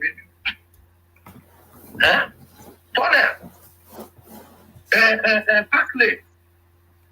He went and repented Amak Hospital. They changed it to Anambra State, but they say he built it. The hospital that had been there before his mother got married. Check all of these things, and people, when you tell them the truth, they will start catching feelings. Do I care about your feelings? This is what many people don't know. Please, what's the second part of your question? Sorry, I forgot it. One man, you're not being fair. You're not allowed me to speak. Let's not make it rowdy. You're not being fair. I don't like it. I will come back. One man, allow me to ask question now, please.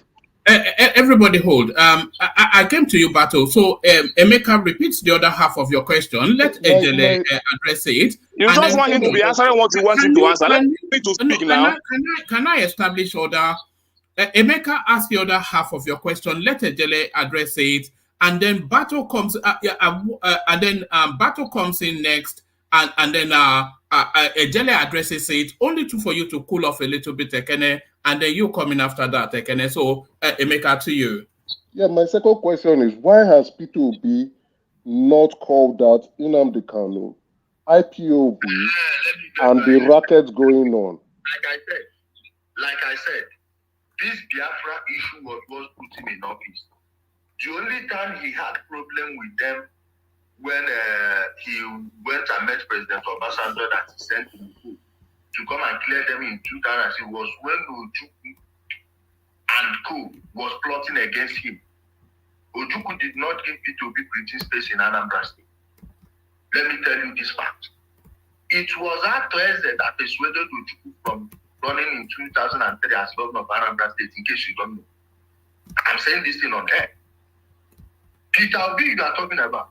One of the ESM videos, the launch videos, when Namdi Kanu was taking salute, was taken inside Harbour Forest, in his place. There is a place called Harbour Forest. It's very large.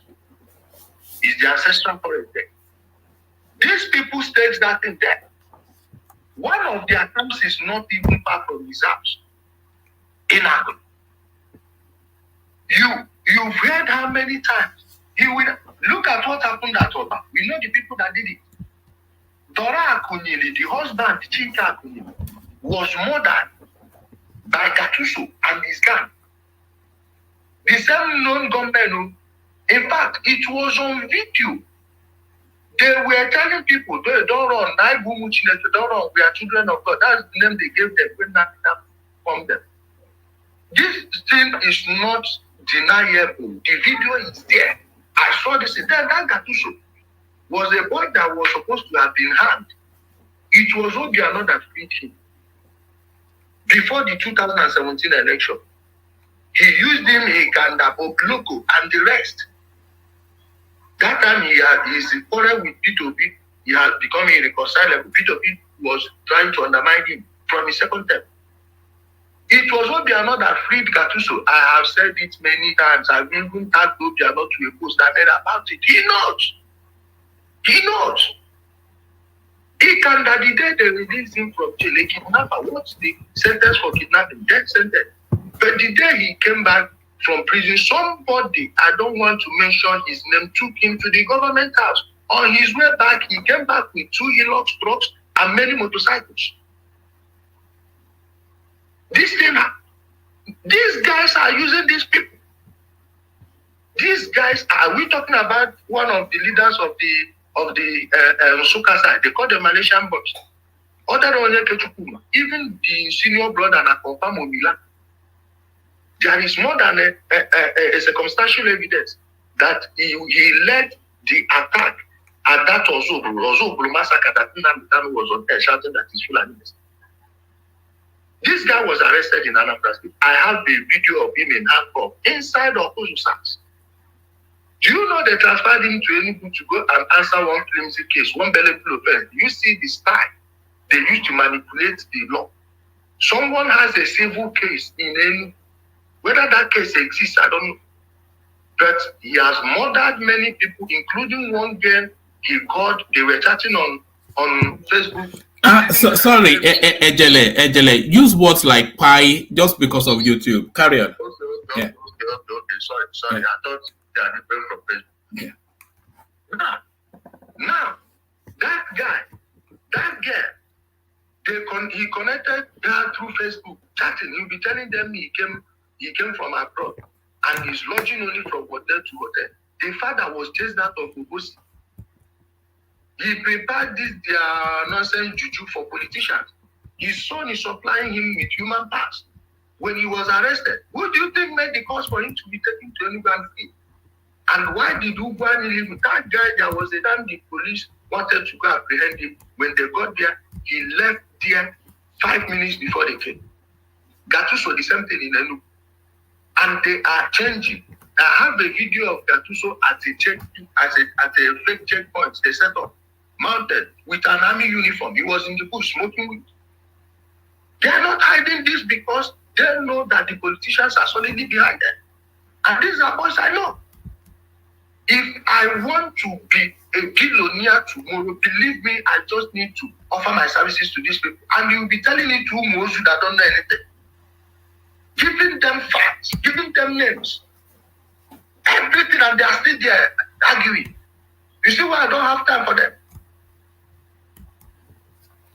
Woman, can I ask this guy a question?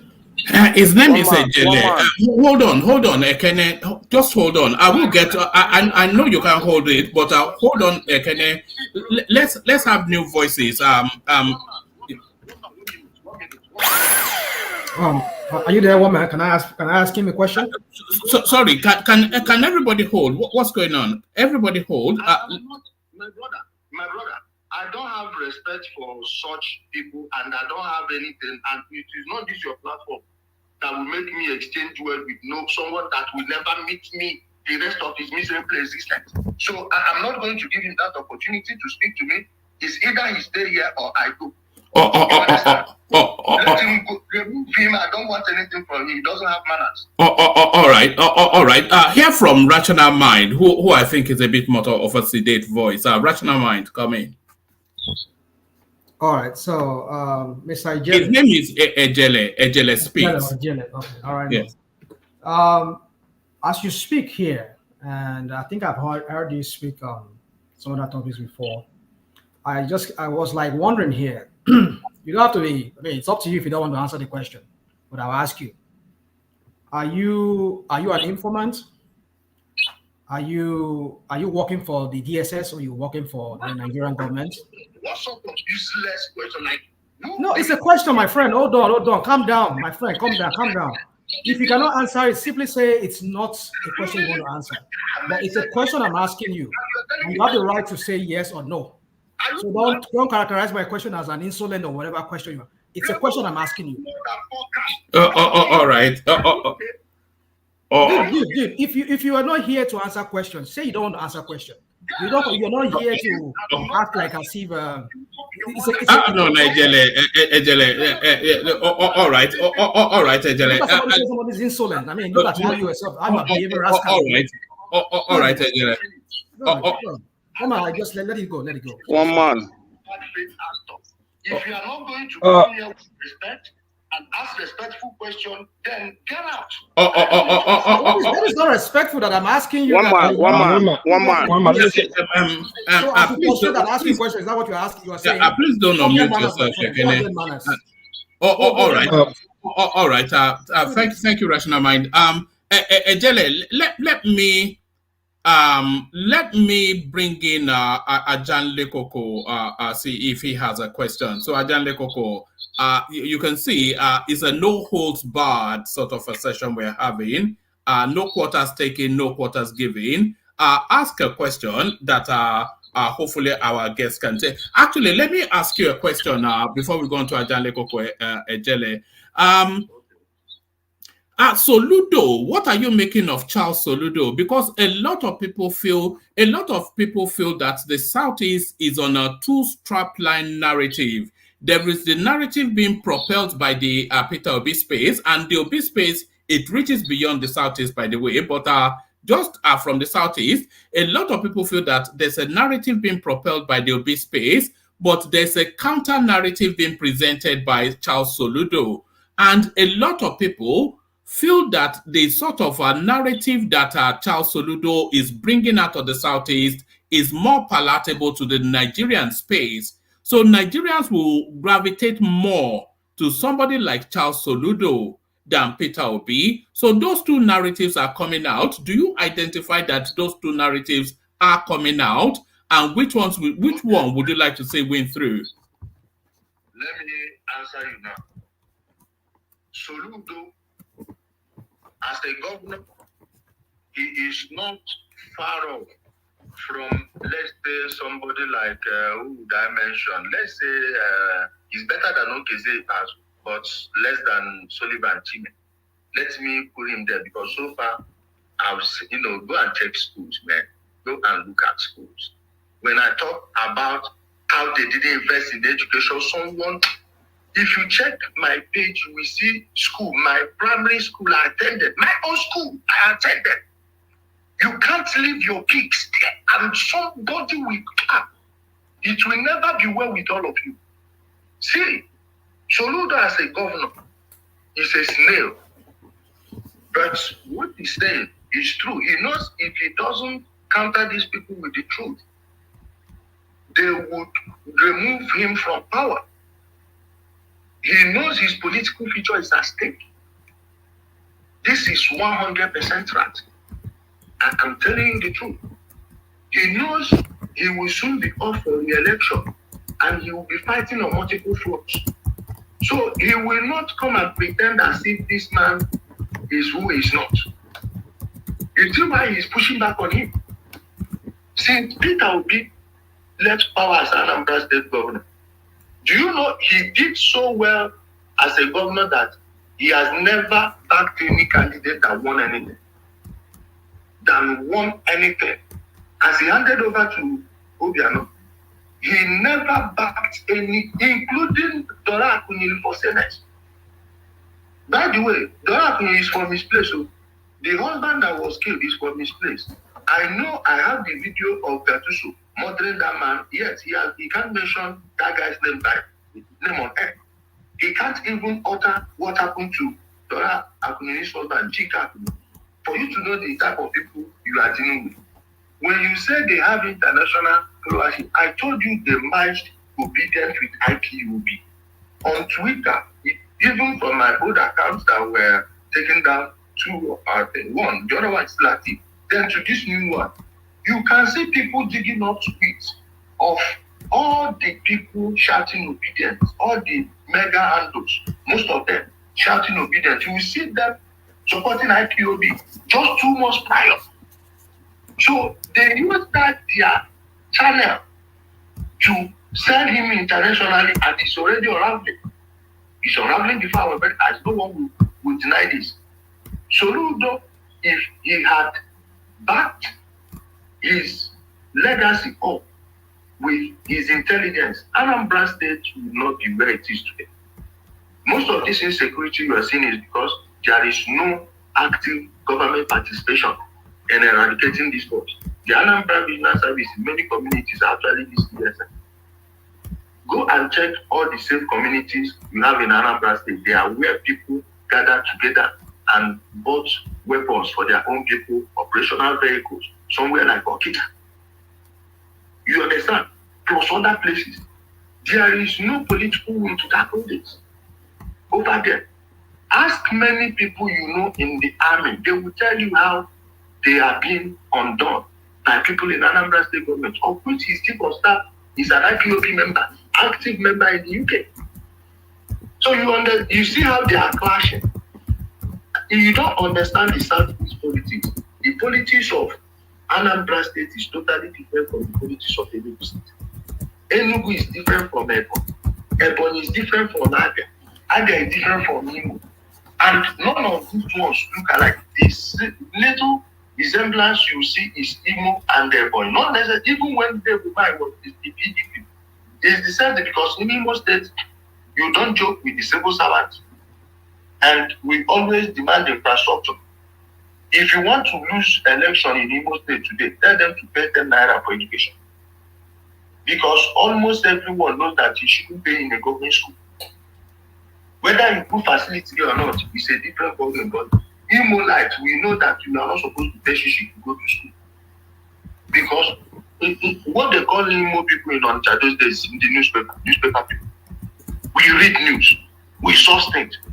We have a totally different culture from Anambra culture. Anambra culture is different from Enugu culture. Enugu is different from Ebonyi is different from us. Even in Abia, you have different cultures there. Just like in Imo State. Also people and Anambra people from Nnewi South will adore these places. They behave alike. Olu, Anu Igbo, same culture. Umuaka, Amanduba, Amuri, same culture. Owa, Orodo, Ugomiri, same culture. Owerri have their own. You see, and this thing transcends our politics. So it's not that black and white as we people think it is. All right, brilliant, excellent. But you know, when you said that if Zulum, if he wants to be president, you will go and campaign for him. Me personally, if Soludo wants to be president, I will campaign for him. I have a lot of respect and time for the man. But Ijele, take a question from Ajanle Koko. Ajanle Koko, you are up next. Yeah, thank you, woman. And let me thank Mr. Ijele for coming to spend some time with us on this platform today. So, my question, I know what it's doing is kind of, how do I describe it? It's like sensitization and a kind of a crusade to enlighten the people, particularly our people from the Southeast. And my question to him is that to enlighten them on the political, how to play the politics, and not to get carried away with propaganda and misinformation. So my question to him,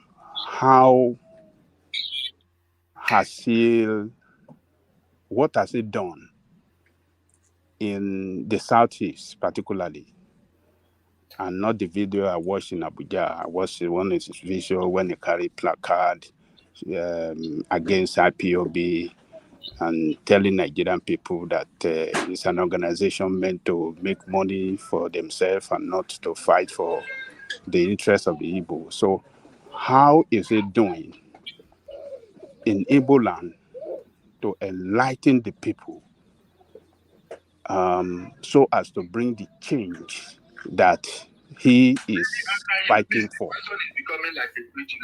All right. All right. To it, Ajale Koko, I think he understands the broad strokes of it. So, just what presence do you have in the Southeast in terms of Let me answer. I feel offended by the second part of your speech. I don't think it's a question.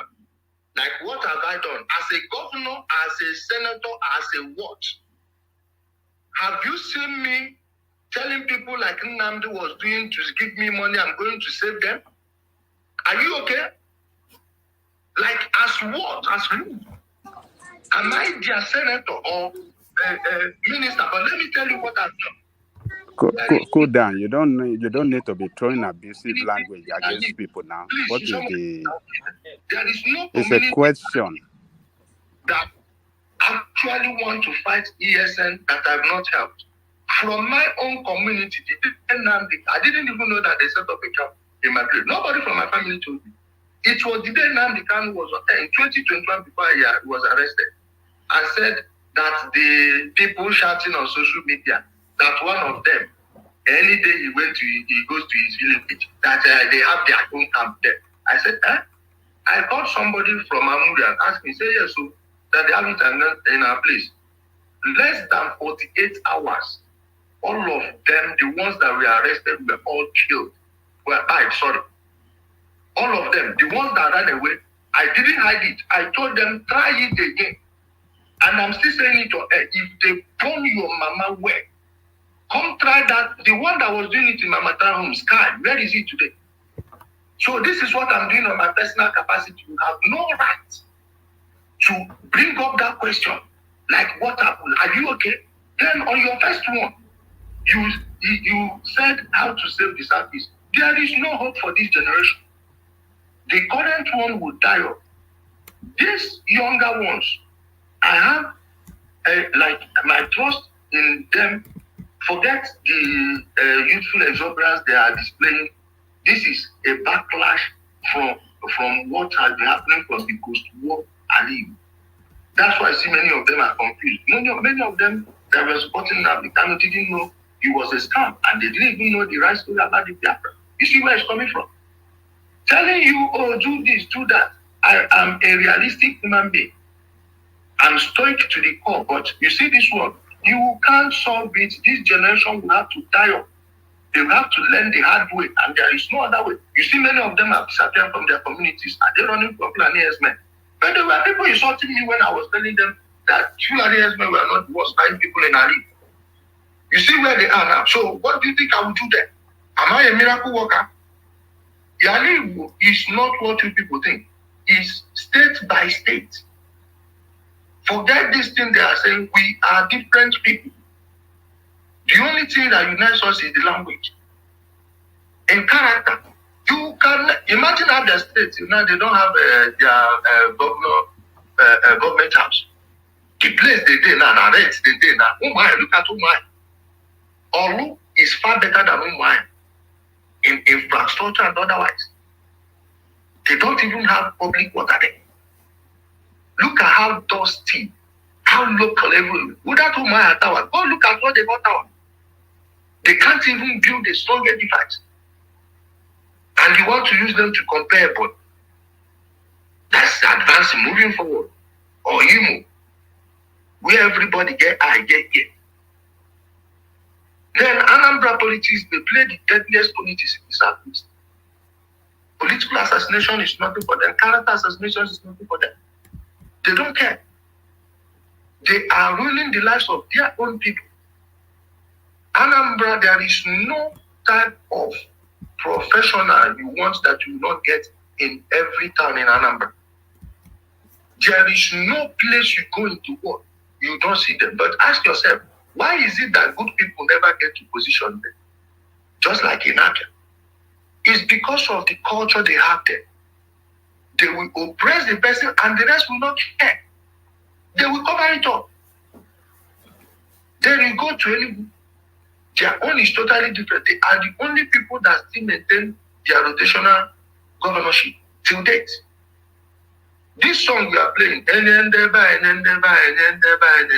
Enugu State has the politics of Enendeba. You give these people, you give these other people, give these people. Then go back to the first person. Can you name any other state in the Southeast? My own Imo State. Since 1999, the only time somebody outside of Oluzon was the governor was Ikedo Akim, and he served only 4 years. It was 8 Oluzon, 4 Okigwe zone, 8 Oluzon again, another 8 Oluzon. Owerri zone was just 4 months on. There are another 8 years.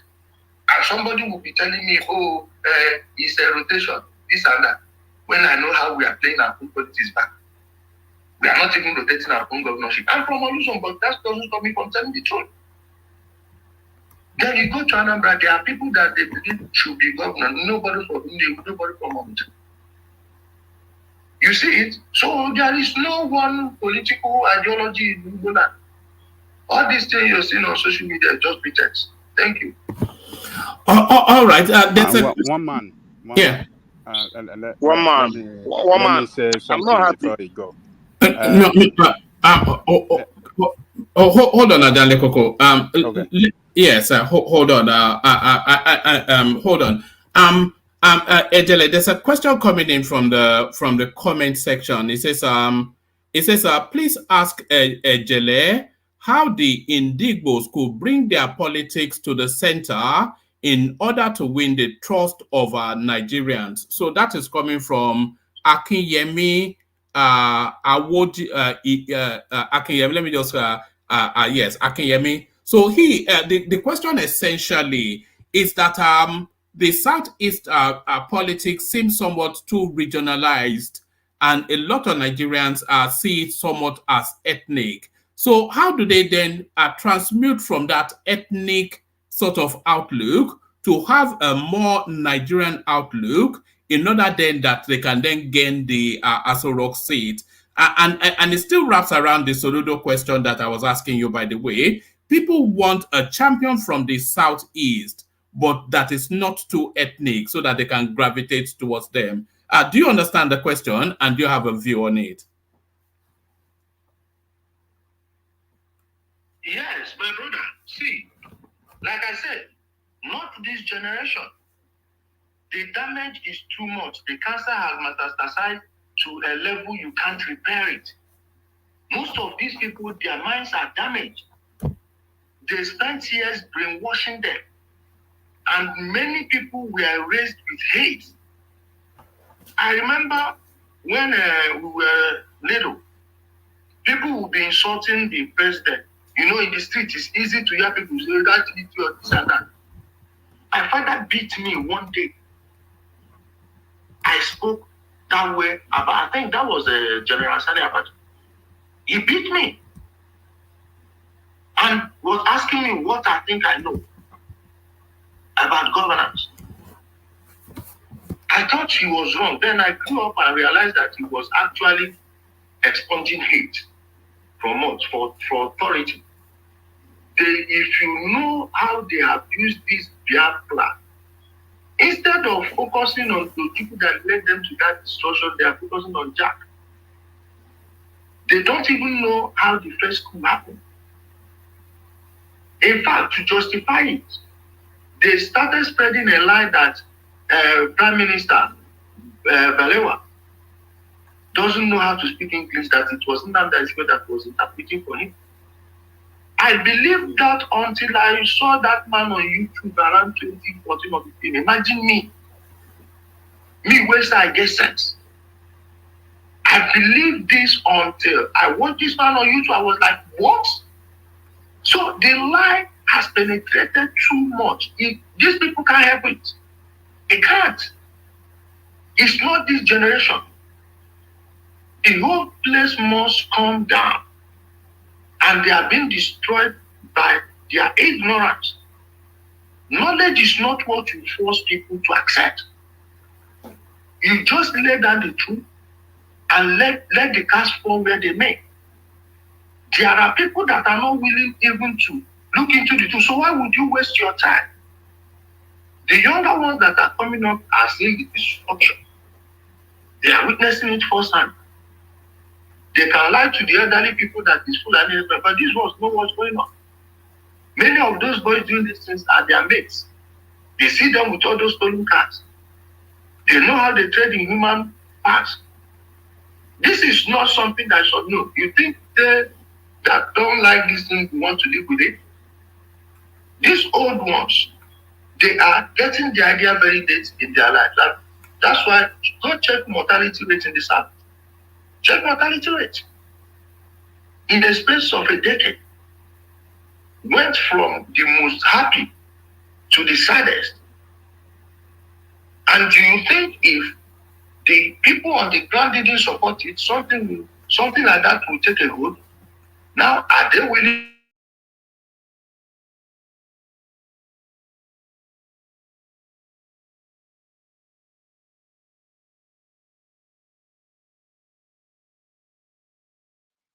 What happened?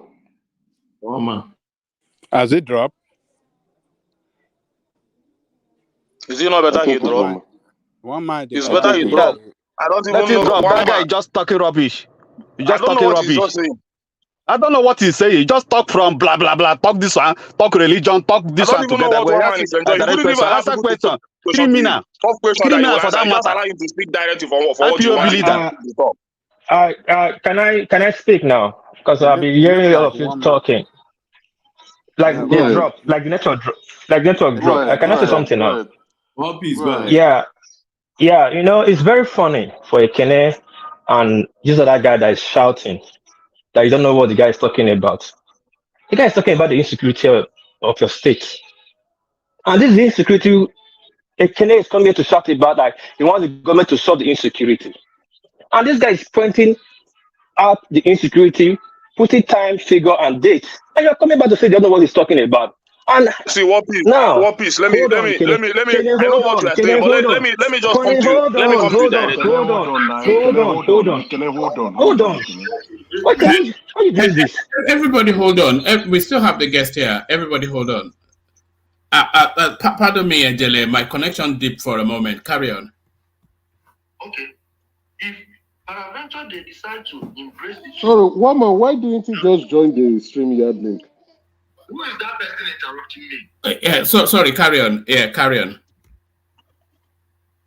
Until they embrace the truth and stop this lies they are selling. Stop this character assassination. That is the order of the day. Let them educate their people that there is nothing like juju in politics. They will take good people that get into politics, corrupt them. Many of them, they will put them into their court. An average person in the Southeast knows that most politicians sacrifice people. But they actually believe in that thing. Unbeknownst to them, those sacrifices are for entrapment. You will never see any of their temples that's white. It will be either black or red velvet. Why do you think it's so? Those are the places they hide their cameras. Those statues you see at Oracle, check the eyes, check the nose. Many of them, they embed small cameras there. That place where you they do that sacrifice, they don't catch you for camera. Now it's their duty to use their money to rig the election for you. Make sure you get there. If you are a civil servant, they will get you into a ministry and they know how much the budget of the ministry. Then, when they've done that, by the time you get into office, they will be controlling you. If you refuse, they will threaten to release the video. And if they take you to court, the policeman that will arrest you is their member. The judge or magistrate that will give you that sentence is their member, and they will confiscate all of the assets. You see why it seems you know some good people, when they start aligning with some people, they get to power, they start misbehaving. They have no choice. This thing is happening in the Southeast, in the South, and many places in the Southwest. If the military takes over power today, which I am not campaigning for, if the military takes over power today, you will see those disappearances will end. All these things about human sacrifice, human powers, organ trafficking. Why do you think it wasn't this rampant during the military days? Why do you think it's so? Many of them that became oil people, these people that are stealing the oil, selling them to American vessels and all this, people don't know this. At the Atlantic Ocean. How do you think many of them got there? They were brought in. They must have something on you. So when you see people spending this type of energy in their politics, do you think there is hope for that generation?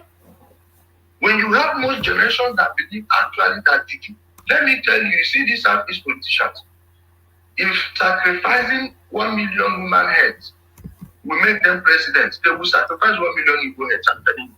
They don't care. They don't give a hoot about you. Thank you. All right, brilliant. So, Ijele, I want to thank you, but I am not going to let you go. Let me say this before you go, Mama. Hold on, Ajanle Koko. Ijele, I want to thank you, but I'm not going to let you go until you promise to come and visit us again. You got that, bro. I will always come whenever I have time. Just fix. All right, brilliant. Before I do let you go, give us a final parting words, and then I know it's quite late where you are, so give us a final parting words, and then we can let you go. This is Ijele Speaks. I did promise you an explosive session, and I think we delivered. Ijele. Okay, bro. Thanks so much for having me, and I thank your audience, the ones that are respectful. I thank all my friends that are joining us at this time. I appreciate your presence, your time, and everything. I hope you enjoy the session. So, my brother, the thing is this: only the truth shall say. Well, that thing was not that phrase was not uttered first from the Bible. That phrase, "Thou shalt know the truth, and the truth shall set you free," is written on the walls of the pyramids of Egypt, older than the Bible by thousands of years. And what does that mean? It means truth has always been universal. It has always represented light. It has always been the same generation to generation. Any generation that embraces light, you will see how they will be advancing technologically and otherwise. But if you embrace darkness, knowingly or unknowingly, for sure you are going to pay for it. You are going to pay for it. And until people start telling themselves the truth, and always approach every issue as if you know nothing. When you hear an information for the first time, don't try to argue it with your point of view or what you think you know, because what you think you know may actually be opinion. First, go and try to reason it from that person's point of view. You know, there is this part of Hegelian dialectics that people don't understand. I have my own definition of Hegelian dialectics. You see, when we say thesis, antithesis, when they clash, you get the synthesis. This is how people should be thinking. Your view, that person's view, then you check where you think your view is weak. Then compare it with the evidence before you. Outside of emotions. The moment you do this, you see you begin to change. You will not be suffering unnecessary anxiety. Ignorance is the fertile ground. Anxiety thrives on. If you actually know things you should know, you find out that you will live a very calm, cool, collected life. You see the way I am now. I don't know what GP medicine tastes like. It was last time I was ill, they gave me thing in the hospital. I told them I'm not gonna take it. They said my GP was 275. But I said yes because I'm ill. I have typhoid. They said it's high. 272 over I think 135. I told them I've clocked 280, 290 before, and it's because of my condition. Take care of this, and I'll be able to. They were shocked how it dropped in the next day. The one they gave me, I took it, and the thing was running through. They were shocked. That's because I have always seen myself as someone who doesn't know anything. I've always tried to reinvestigate, authenticate that thing I think is true. Try to argue from the point of the opposition. Sometimes you find out that you're actually wrong. But some people, because of ignorance, stupidity, there is acquired stupidity, and there is a natal stupidity, one way they carry from their womb. When you see so many people, their parents even know nothing. Most of my mates, when we were growing up, their parents couldn't even read or write. So what do you think they're impacting on those people? Those people are adults. They didn't have access to the education and upbringing, formal and informal. I had. So I understand some people when they behave a certain way, but you now have access to information to rebuild yourself. Now it's up to you to take it. I can't make that decision for you. If you want to grow, grow. If you don't want to grow, then stay there. Above all, I urge every Nigerian to always put the country first. Your place, don't say you love your place, but you hate Nigeria. No, your place is in Nigeria. You have no passport that bears your village name. And if you think you are going to, nobody is big enough, no region. They're not trying it now. You saw how Nigeria left them and was moving forward. So what makes you think they will care about your own place? Learn to love your country and you begin to see everything clearer. Thank you so much, my brother. I appreciate it. I will always answer you. All right. Thank you very much. And thank you very much for doing this, by the way. It's very, very late where Ijele is. So he's actually making an effort to be with us. It must be around 3 a.m. already. And I'm sure he would rather be in bed than be here. But thank you, Ijele. And certainly, I just from the response, I know that the audience will demand that you come and join us again. And publicly, you have said you will come. So we certainly look forward to you joining us again. So that is the majestic Ijele Speaks. Have a good night, my brother, and I'll call you during the day tomorrow. Thank you for doing this. Yeah. All right, thank you. Thank you, Ijele. One man. Yeah, I have advice for him. One man. Hold on, Ajale Koko. Check your WhatsApp, Ajale Koko. Check your WhatsApp. Okay. All right.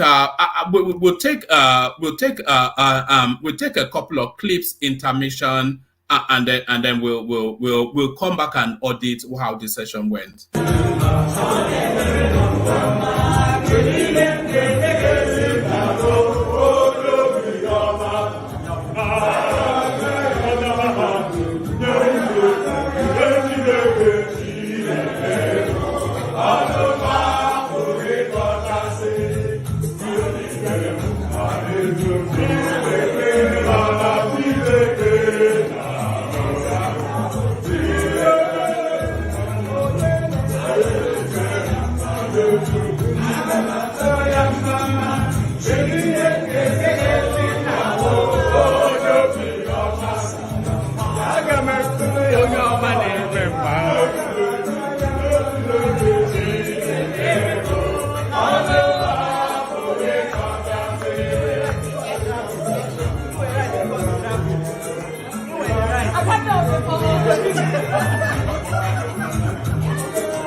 I wish I go back to the old days when I used to be the kid in the 3rd grade, playing in the street with my homies all day. Cause we live so fast, now we can't relate. We come a long way, money can't wait. And no worry about a thing, happy all days. This is how we live, we cannot complain. And nobody leave, keep the old plans. Hey, when I'm better, I'm in Garti. Mingari Zuda Kari Party. Ko ɗo min mawni ɗo min darti yow goto fof ne ɓorni bokke e so parti an winam bedda o min garti min gari zuude kadi parti ko ɗo min mawni ɗo min darti yow goto fof ne ɓorni bokke e so parti ey cuwagam ne weeli fof ko souvenir film hanki wona hande hanki jamma mbaale sim min ñalla fije nangue jamma lengi mbaɗa tinde on saha courant ala wura men ko ƴaro finde sifti nammo ala cifti ala inde iɗi nawo wilde iwi. So there was so that was Ijele speaks, and the one thing you have to concede is that he certainly spoke. So Ijele speaks, and he certainly did speak. So let's just do a quick whiz round, audit how that went. We kick it off with Ogbeni. So Ogbeni, it got quite explosive towards the end, didn't it? But it was a bang, bang, bang. It held nothing back. What and all, it just launched at it. So how was that for you, Ogbeni? Well, Mama, you remember I've had my own similar session before when this woman came in. What's her name? The one Maureen Badejo. Pastors everywhere. Yet Maureen. She has her own personal issue that she wouldn't allow you to bring to the public. So I've had it. So I understand the angle Ekene and Bato Gumba are coming from. Although I will advise them not to get emotional on issues like this. This guy, you observe this guy was not just talking. This guy was giving you facts. He was giving you dates, names, and figures. These are the empirical evidence you use in the community of intellectuals. You bring facts, you bring figures, you mention names, you mention location, you mention dates. Whatever noise you come to make, you can't use any noise to overwhelm those things. Those are the things that will tell people you know what you are talking about. And if you are coming at all to make any counter argument against such, I won't call it narrative now, against such assertions, then you just got to have to have your own. You must have your own facts. You must have your own figures, time, dates, names, locations to counter whatever this guy is saying. This guy, as far as I'm concerned, understand what he's talking about. And he's not totally condemning what is happening. He's assessing what is happening. He's making his own personal observation. So don't condemn him based on his personal observation. It's just his own observation. Obani. No, hold on. I'll do it one by one. Obani, carry on. Yeah. And he's telling you, for what I have experienced, this is my own deductions. And if we have to move forward at all, these are the things I think we can do. Although for him, he believed that the situation is very irredeemable. And do you know, I don't know, see, I went to Obafemi University. I went to university that is national in outlook. We got, not even within Nigeria alone, in my class alone, we had guys from Sudan, guys from other African countries coming into our my university days, we had, people from different parts of Nigeria. Our law society president back then was an Igbo guy, Chooks. Then I think we have about Igbos within our law society. We had our vice president, that lady, back then, she knows our vice president, and like that. These were the guys I interacted with while growing up. We shared political ideas together, activism, we do our Luther together, we did all these things together. They were not, but woman, you know what? These days, these same guys that we were together in the university days, that they would do analysis for you objectively. We used to look at, in those days, we used to analyze this civil defenses firearm thing.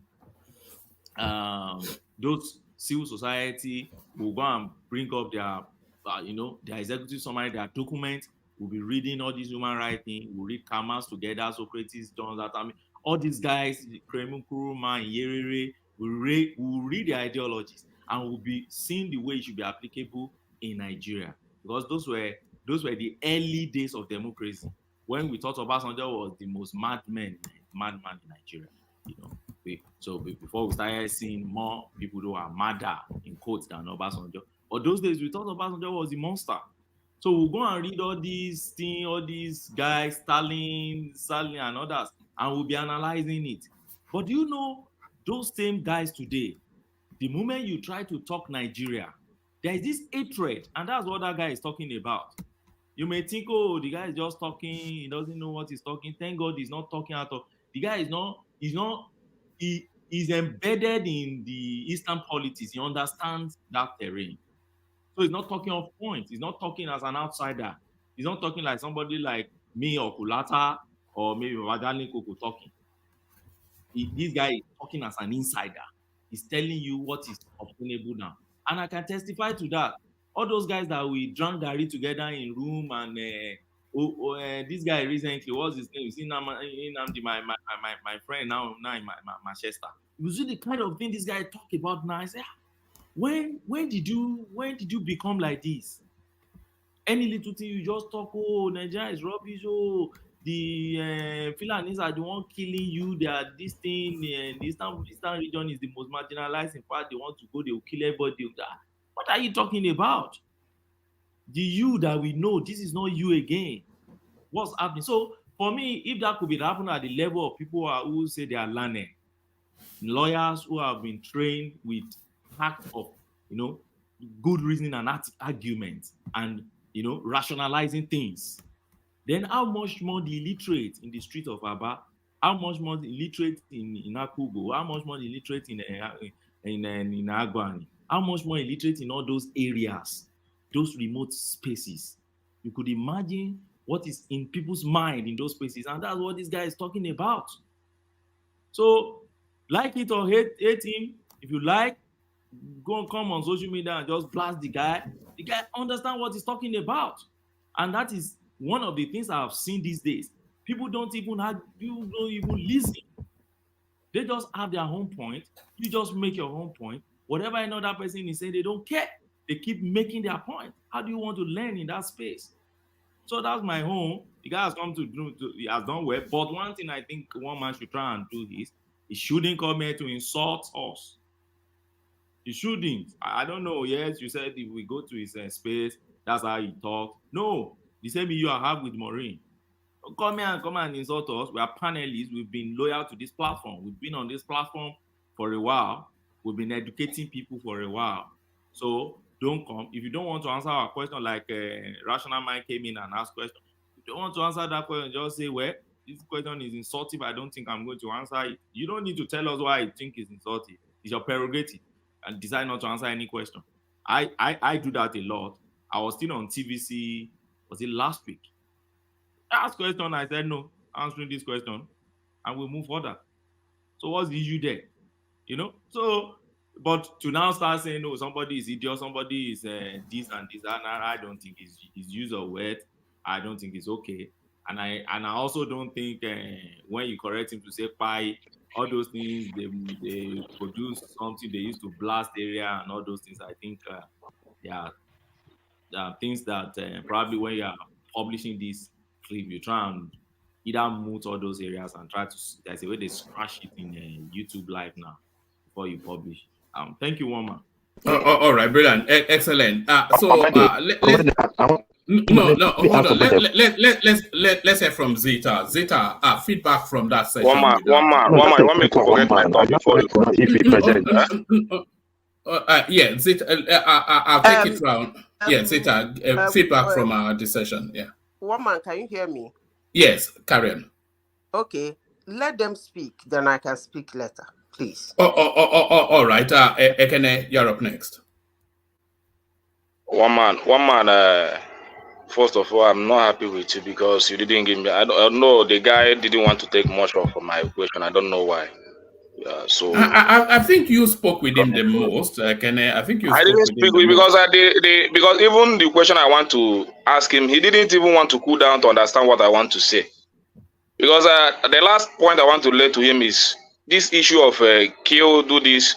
Doesn't he think that the political solution or releasing that guy will bring a lasting solution to that insecurity? But he didn't want to listen. He was just insulting people up and down.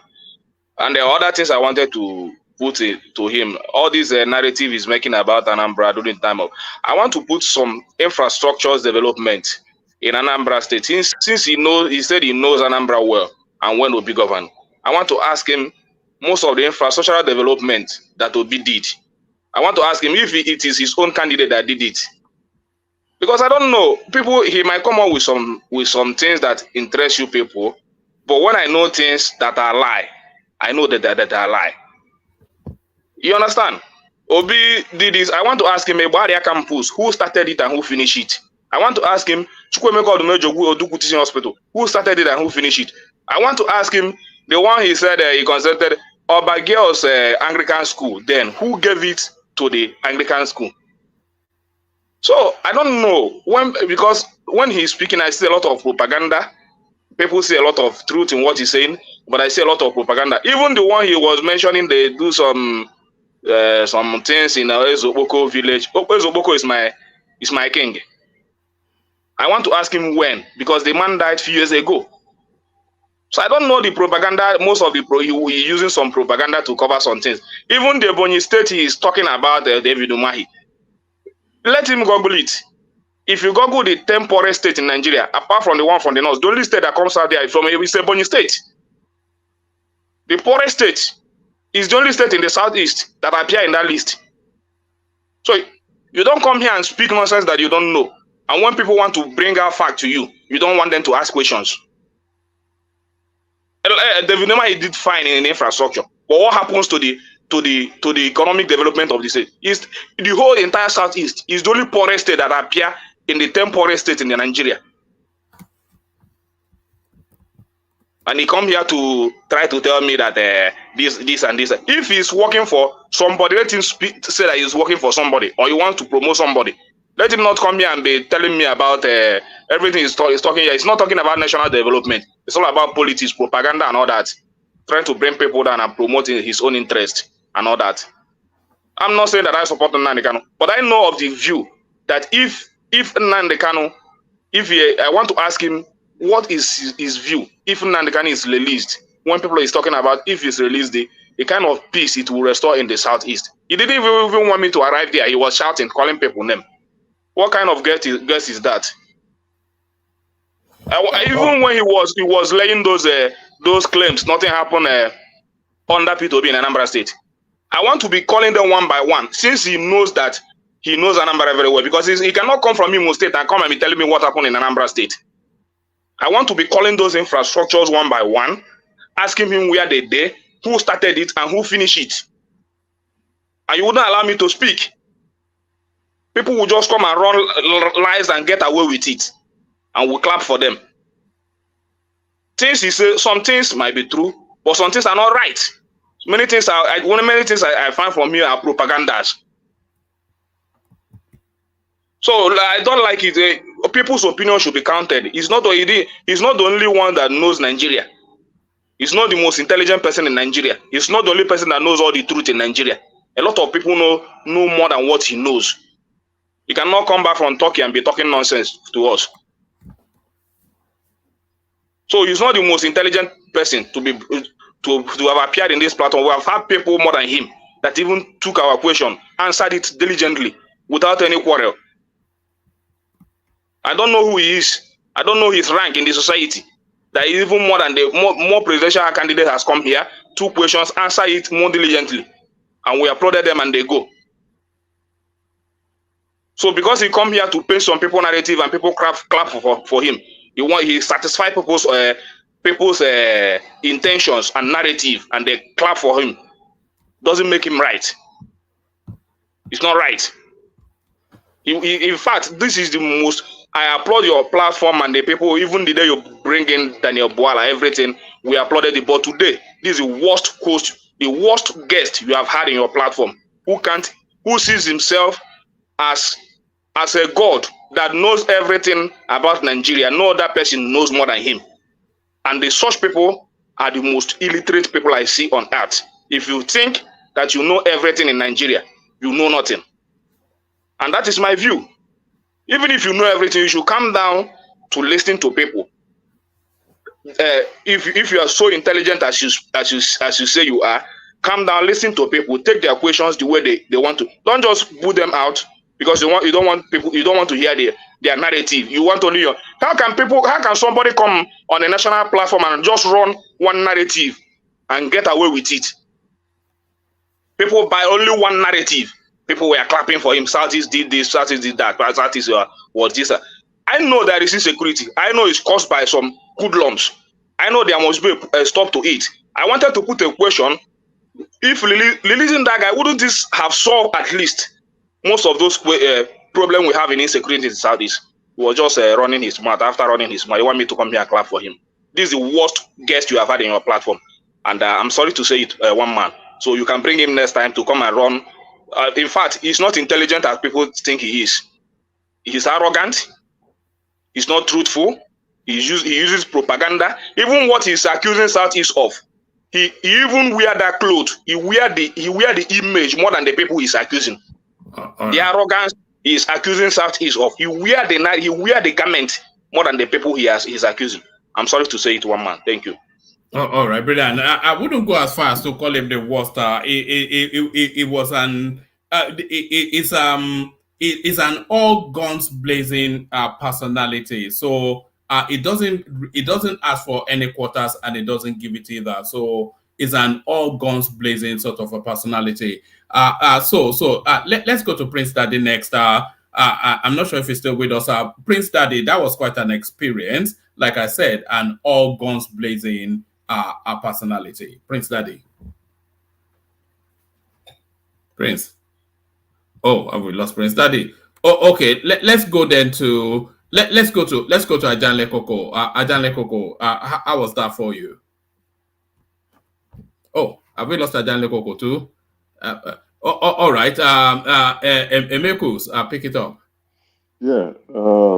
My first and foremost, let me apologize that I came in late, and it was very painful. I think I will have to go back to go listen to the session again from the beginning. I completely, lost the frame of timing that this session was going to hold, and I was engaged in some other activities. What I would say is, it was for the better half that I listened. It was very explosive. He was calling names, uh, not just the middle players. He was also calling the high flyers and the politicians involved. He was also calling amounts being paid. Then what I wanted to ask more questions, but I just didn't want to make it a me question or a me session, right? Um, uh, I think at some point in the formation of IPOP, this is my opinion, I might be wrong. He was involved because I didn't join at the beginning. I don't know if he actually said something like that. It appeared like he was part of the initial or the those who Yeah, formed. I think he did say along those lines that he Okay. had interactions with them at the early stages. Yes, it sounded like because he was, making. So because I was not at the beginning phase. I didn't get that, but I was trying to relate within those lines because of the information he was giving, and he was calling their names, calling the brothers, saying that okay, I was there. I was even the one who told them about the bombs that they were throwing. I taught them how to do this. So I was like, okay, was this guy part of this? Individuals. And then, he it was explosive from for the better half that I listened. It was like I had my suspicion, right? Why do I have my suspicion? Was that this insecurity situation, this stuff has been going on for quite a long while. And this was a situation that was very strange in the Southeast from 1999. Yes, we knew about Masob. See, this point, it was a strange occurrence, and I was, what is going on in the Southeast? I schooled in the Southeast. I did my secondary school in the Southeast. This was foreign. So, yes, there were things he said that I agreed with a lot of things he said. I do agree with a lot of things he said. I would say I've also shared that views here, and when he was saying it, I was like, I've been telling these people. But that was why I asked him, do you think the Southeast politicians are involved?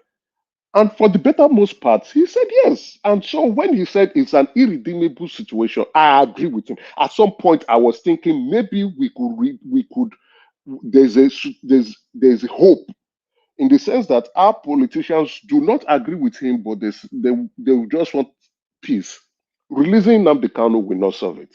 If our politicians are involved based on what this man has said, then the Southeast is gone.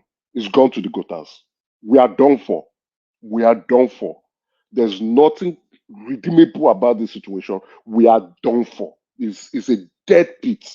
Now, when he also said the generation would die, when he was saying it, I, to be honest, I think I agree with him. Why do I say so? It's hard to say it from my mouth, right? Is that the indoctrination has gone in so deep. For Benny to say, even my friends in school are relating in this light. It's a done deal. We are done.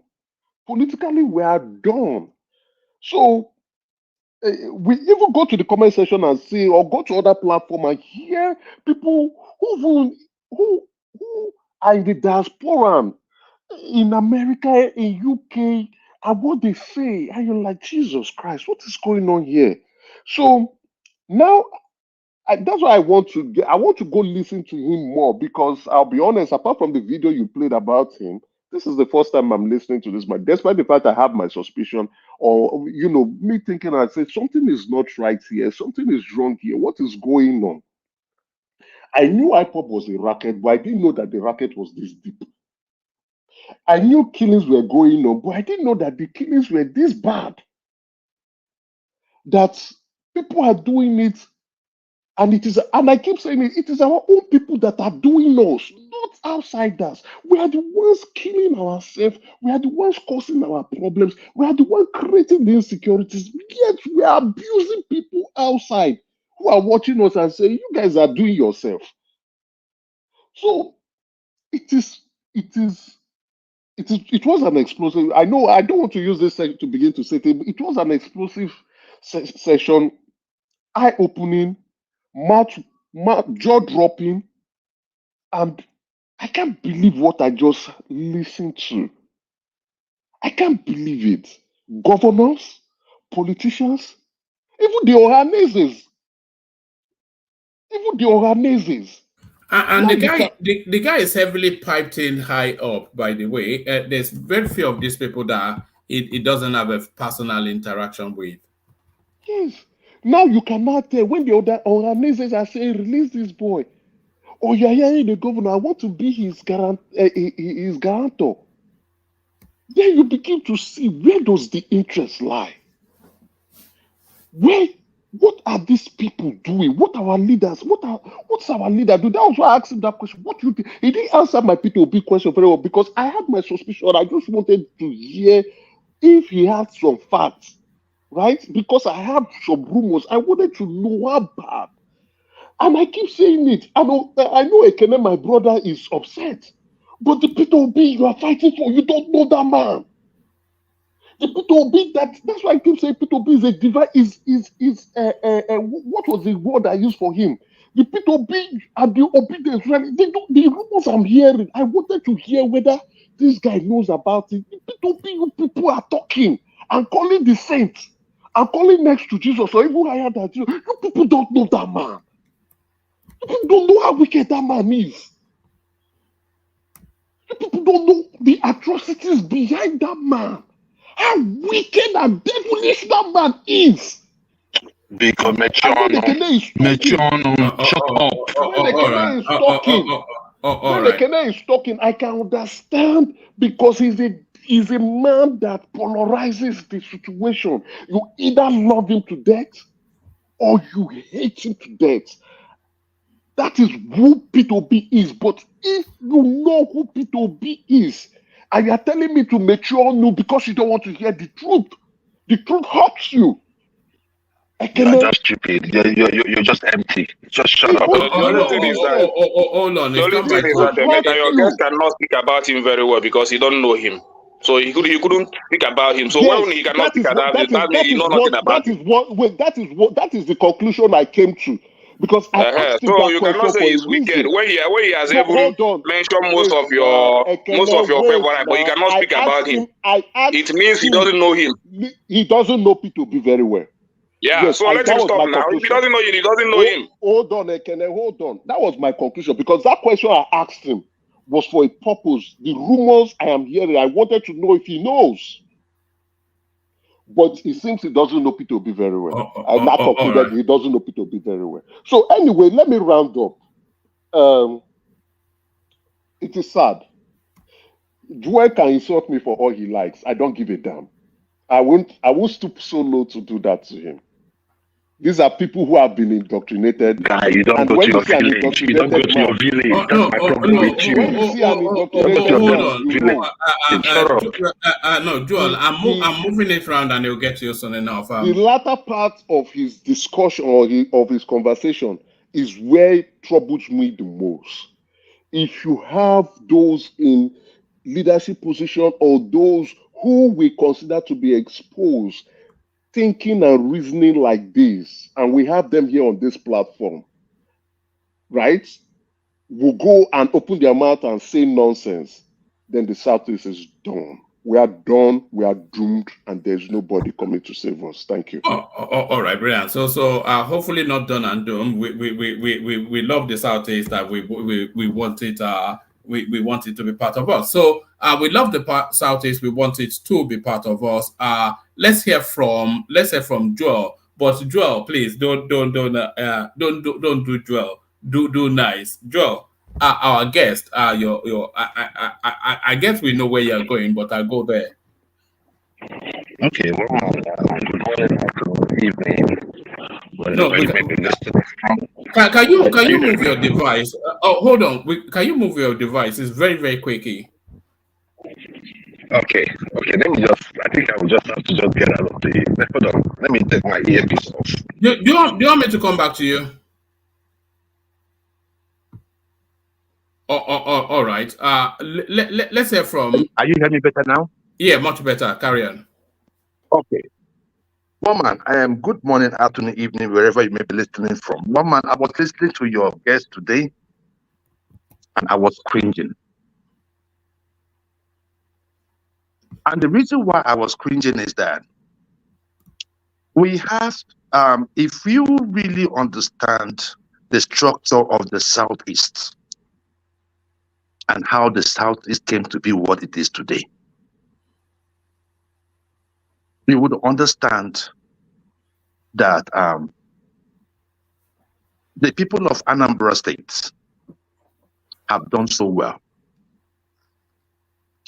I asked you, I said, let me ask that guy a question. I wanted to ask him one question.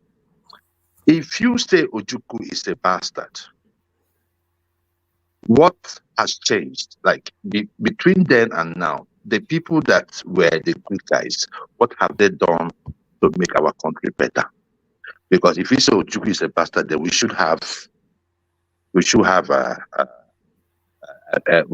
compare and analyze. We cannot compare what's going on in 1966 till date. It was better from then than now. So why should anyone come and tell me any nonsense about Ojukwu? Coming here to say Imo State, this one, man, look, one man. See, I don't want to go deep because he says from Imo State. His place is from Olu. He's from Olu. I lived in Mbidi. I also lived in not lived. I did 1 year where Madam Zita comes from, Uguta. Very docile people. Go to their state. How can they be? Look, I'm just telling you, how can someone from the Southeast, that is the hate. I listen to Madam Zita sometimes. She comes here and she will talk about the Southeast. And I'm like, I'll talk about how bad the Southeast is. Because where she's from, she's only within the geopolitical region of Southeast. They do not believe that they're Igbo. Ask her, she's here. I'm not talking in her back. If I from Anambra is drowning in their lake, they'll say, so what am I talking about? Why should I listen to people like this lecturing me about Southeast?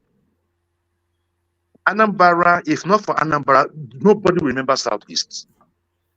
Let's go by records. Let's go by record. If it's not for Anambra, nobody will remember Southeast. And let us not get it wrong. There are many members of other Southeastern states that make up this Anambra, especially in terms of businesses and all that. There are, especially people from Olu.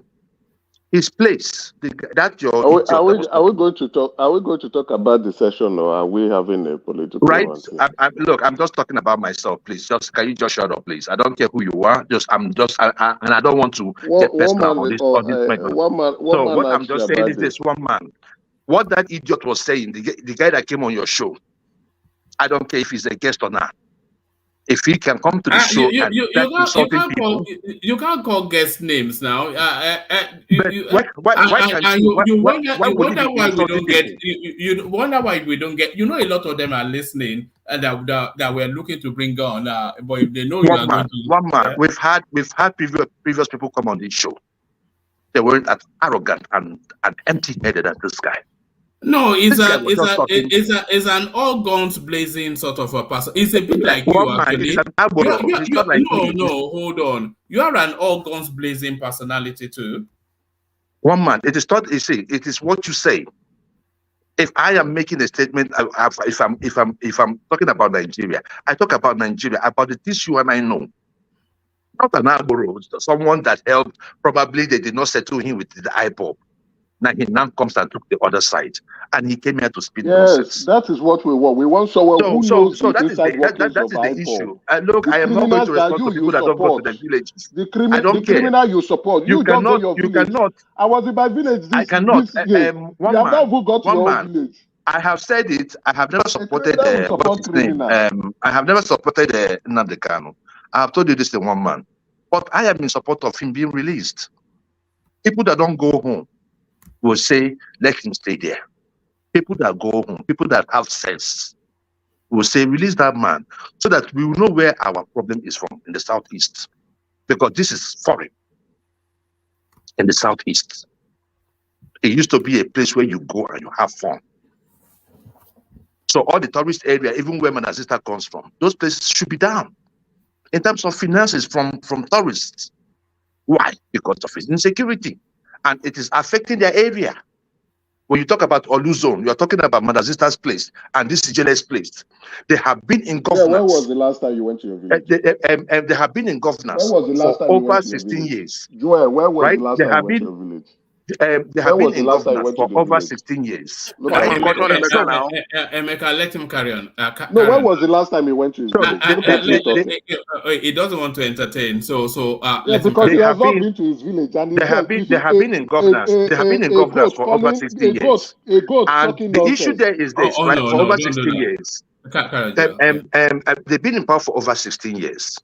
The Owerri zone have not gotten any. Owerri zone have not gotten anything. I think Okigwe or Hakim did about 4 years. All this while it has been from Hakim, from Udenwa to Rochas, and now this criminal there right now, right? Who masterminded all this insecurity? Because what happens with our political leaders, it does not matter where they come from. They set up all these people up.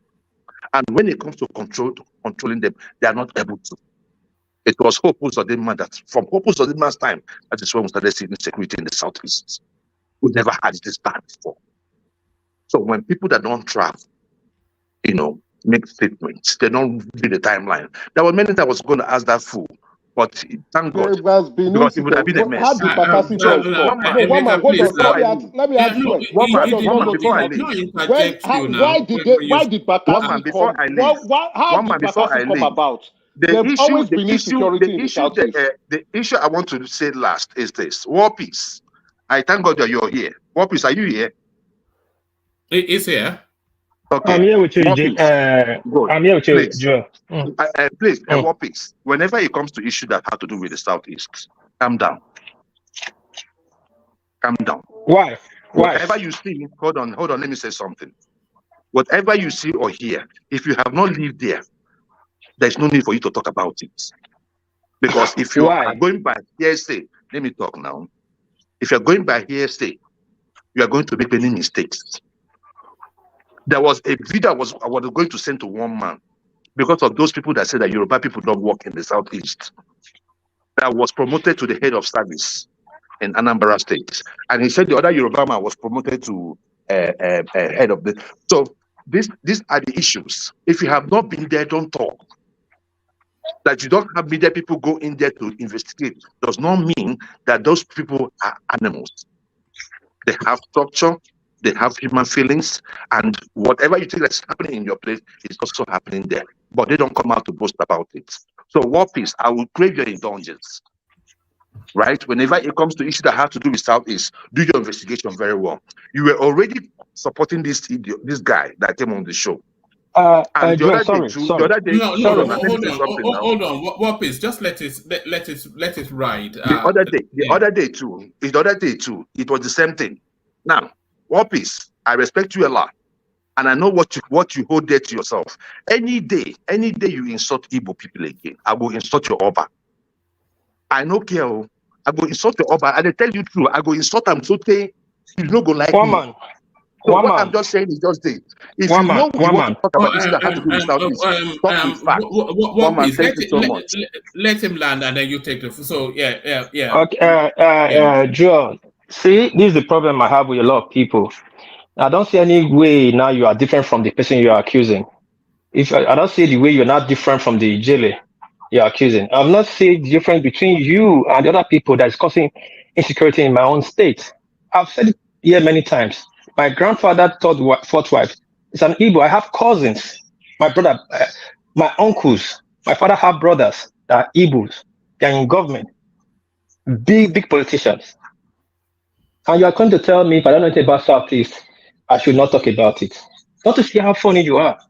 Now you now left, like you said, you are trying to say things that will get me angry. Like anytime I talk about the Igbos, you insult my Oba. And you have a son. How will you feel if your friend's son is insulting you in his presence? How does that make sense? Don't you see when we say Southeast don't have brain, they are short-sighted and they cannot be trusted. You think people just like to insult them? These are the things Okay, you guys Southeast, do. Southeast. You Yeah. make a point. Yeah. Listen, I get it. listen. All right, I'm not let's not do insulting. this. I'm not insulting him. I'm just telling him should know because you don't speak out of anger or emotion in kind of things like this. Sorry, All one right. man. Sorry, let All me say right. this, please. Sorry. Yeah. Now Let me just say this. take us to our guest and the interaction. Just so it doesn't Yeah, get. Yeah. I'm not going to get off the track. Everybody is shouting here. Most of the Southeast people are shouting like there's insecurity in the Southeast. The government should do something about the Southeast to stop insecurity. Now everybody's coming together. Okay, let's focus on the insecurity in the Southeast and let's solve the insecurity in the Southeast. You cannot solve a problem if you don't know the problem. And you want to solve a problem, you must go to the root of the problem to solve it from there. You solve it for the branches, other branches will grow up. It will not make any sense. Now you have a guest that came up pointing at the problem, time, figure, event in real time. And you're coming out to insult the person. So what do you now want people to do for you when you're insecurity in Southeast? Do you want insecurity to be solved or you want to be there? Mr. Joel, answer yourself. Hold on, Okay, let me say this. One piece. I don't If want you you are guys. smart, I don't want it to. I'm not saying much. I just want to say, No, I just want to not say to to you. you. No, No, hold on. to you, woman. I don't want it to turn into a fight. No, to you. I'm talking to you, woman, not anyone else. Woman, Right. if you are smart and you want your guest to come back, you don't let people insult him behind his back. Joe should have called him and addressed the guy when the guy was here. So I wanted to, but he left. I sent a message. Hold on. No, I'm talking to woman. Woman, what I'm saying is, I'm not trying to get into take side or anything. What I'm saying is, hold on. Joel, mute. Everybody mute themselves. Yes, Mike, carry on. what I'm saying is, I'm not here to take side or anything. But what I'm saying is, the guy was here. If Joe has something to say to him, he should have called him and insulted him to his face. But you're saying you want the guy to come back. Well, he left. He's probably watching right now. And you're just allowing people to be insulting him, like calling him name when he's not here, when he has already left. At least defend your. I mean, you have to protect your. If you want him to come back next time, you have a rule on your platform saying no name calling. But it seems like you play double standard. You allow some people to do that. I agree with Mike. Some people not to do that. Hold on. I agree with Mike. Hold on. If it goes too far, I will pull it back, as you know. But I think it is important that and hopefully he's listening, and I will phone him later on in the day. I think it is important that the guest gets the organic. I cannot sanitize how people feel. So long as But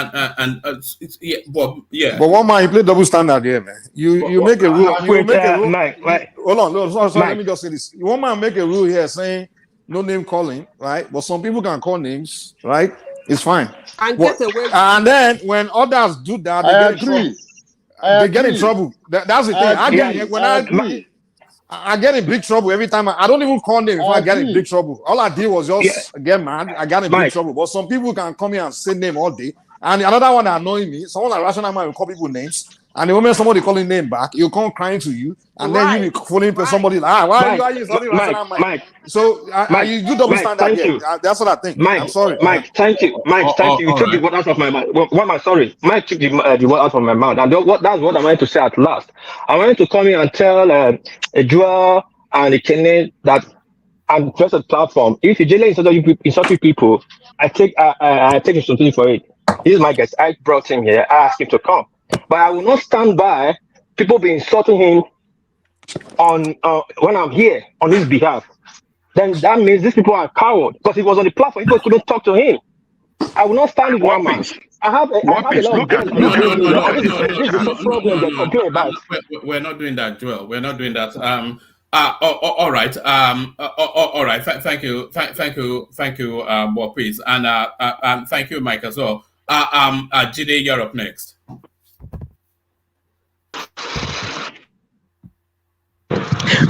One man.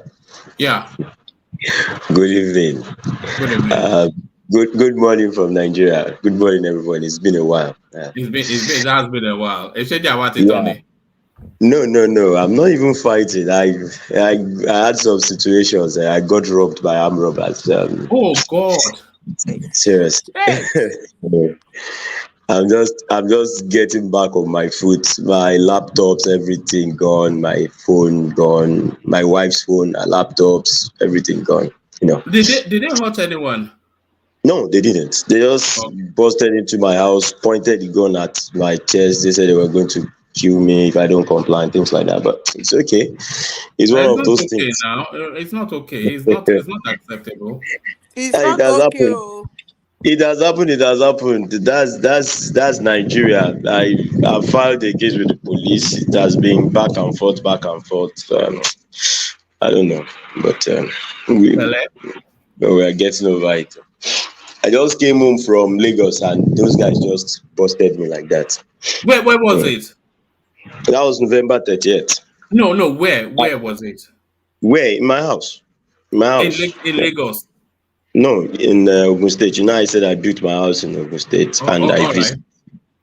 They have armed robbers in Ogun State. I thought it was a sleepy, little restive something. No. Lagos is far more secure than Ogun State. If I had not built my house here while I was with cement, I would have moved my whole family. I'm still considering selling the whole place, though. I'm moving.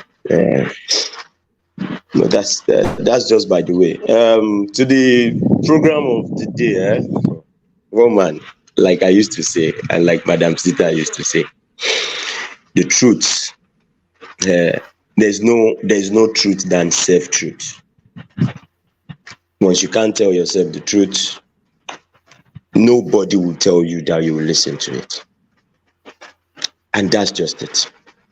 I think it is high time people from the Southeast start listening to some people, some very few people from that environment that understands the problem and are passionate about solving it. This man that I saw come on this program, the man was not ranting and the man was not abusing people because he wants to abuse. The man is passionate. The man is tired of what's happening over there. I know the guests. I've listened to him severally on some platforms. This is the way the man talks. And anybody that feels offended by this truth, it's just the truth. And this is what the rest of the country are saying to you. What do you want in particular?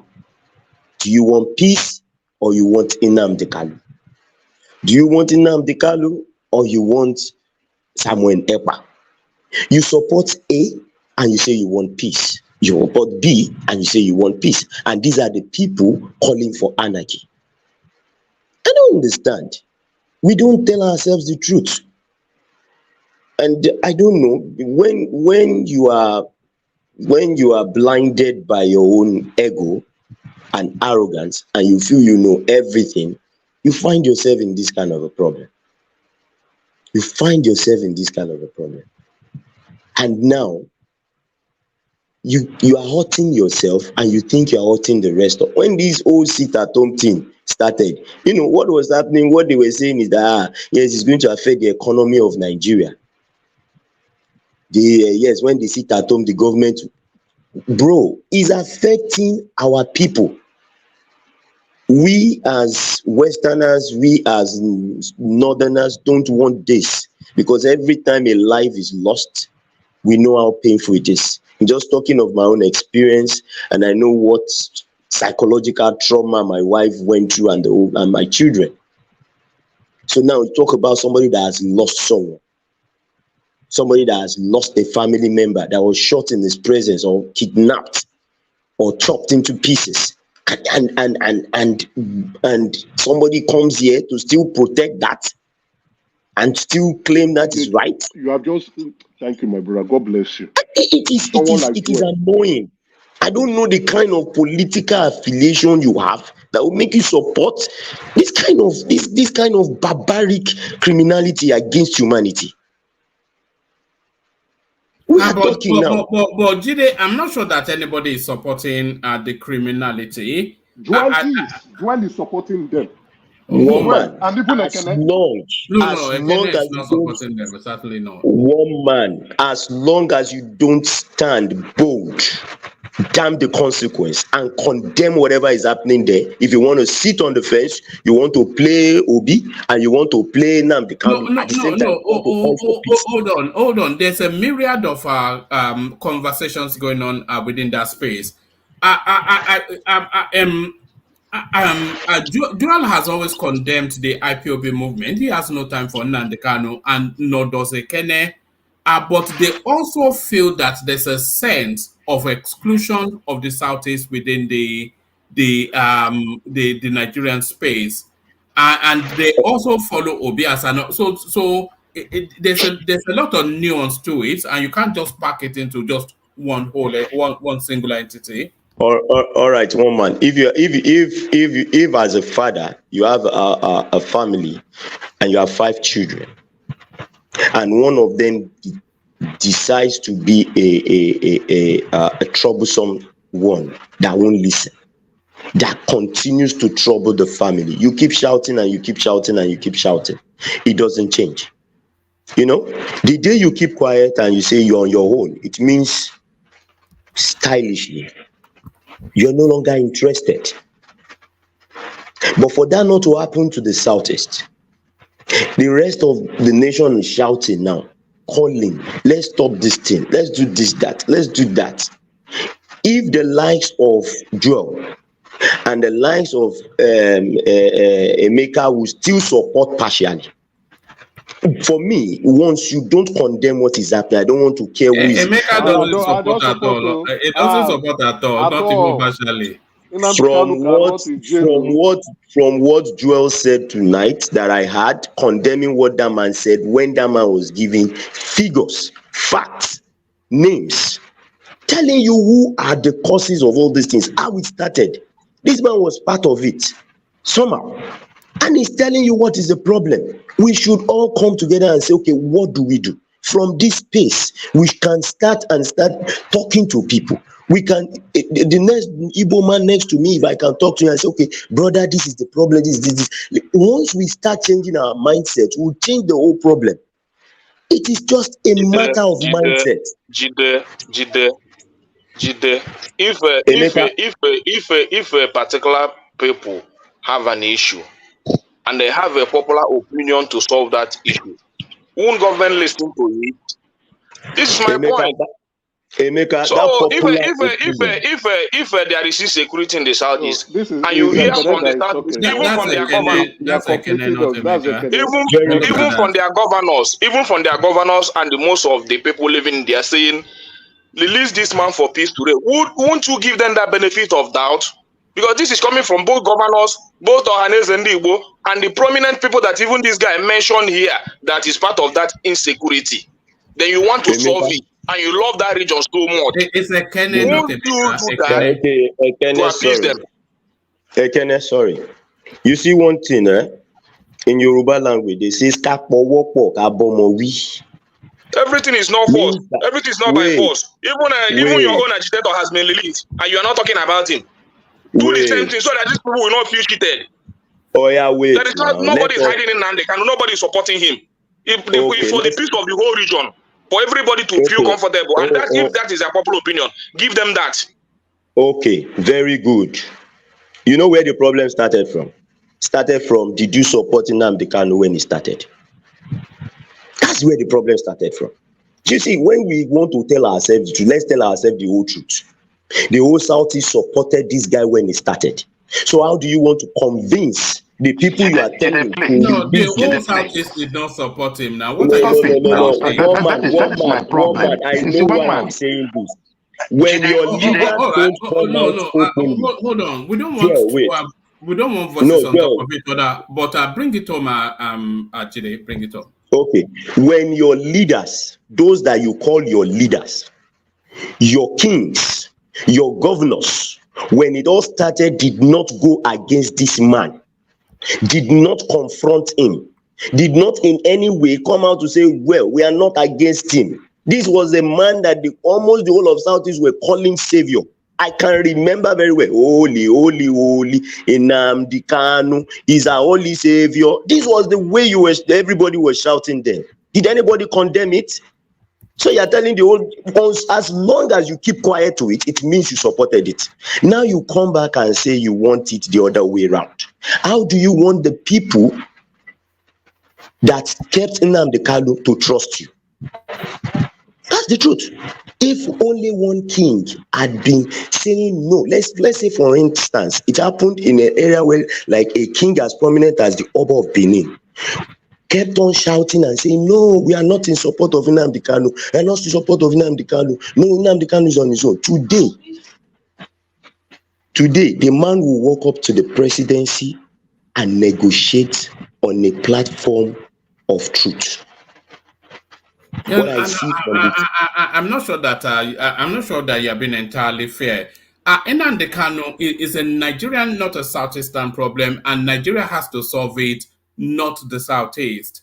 No, they are not obliged to condemn it, and you cannot say the totality of the Southeast as opposite. So hold on. It's a vocal micro space within a large region. Look at the panel now. Emeka cannot abide Nnamdi Kanu, neither can Zita, or even Kene. He doesn't have any time for Nnamdi Kanu, nor does Joel of Nashville. So I don't think he has that popular consensus, and I don't think they're obliged to condemn it. But bring it home and then Jide, sorry, woman, can you give me 1 minute? Jide, sorry.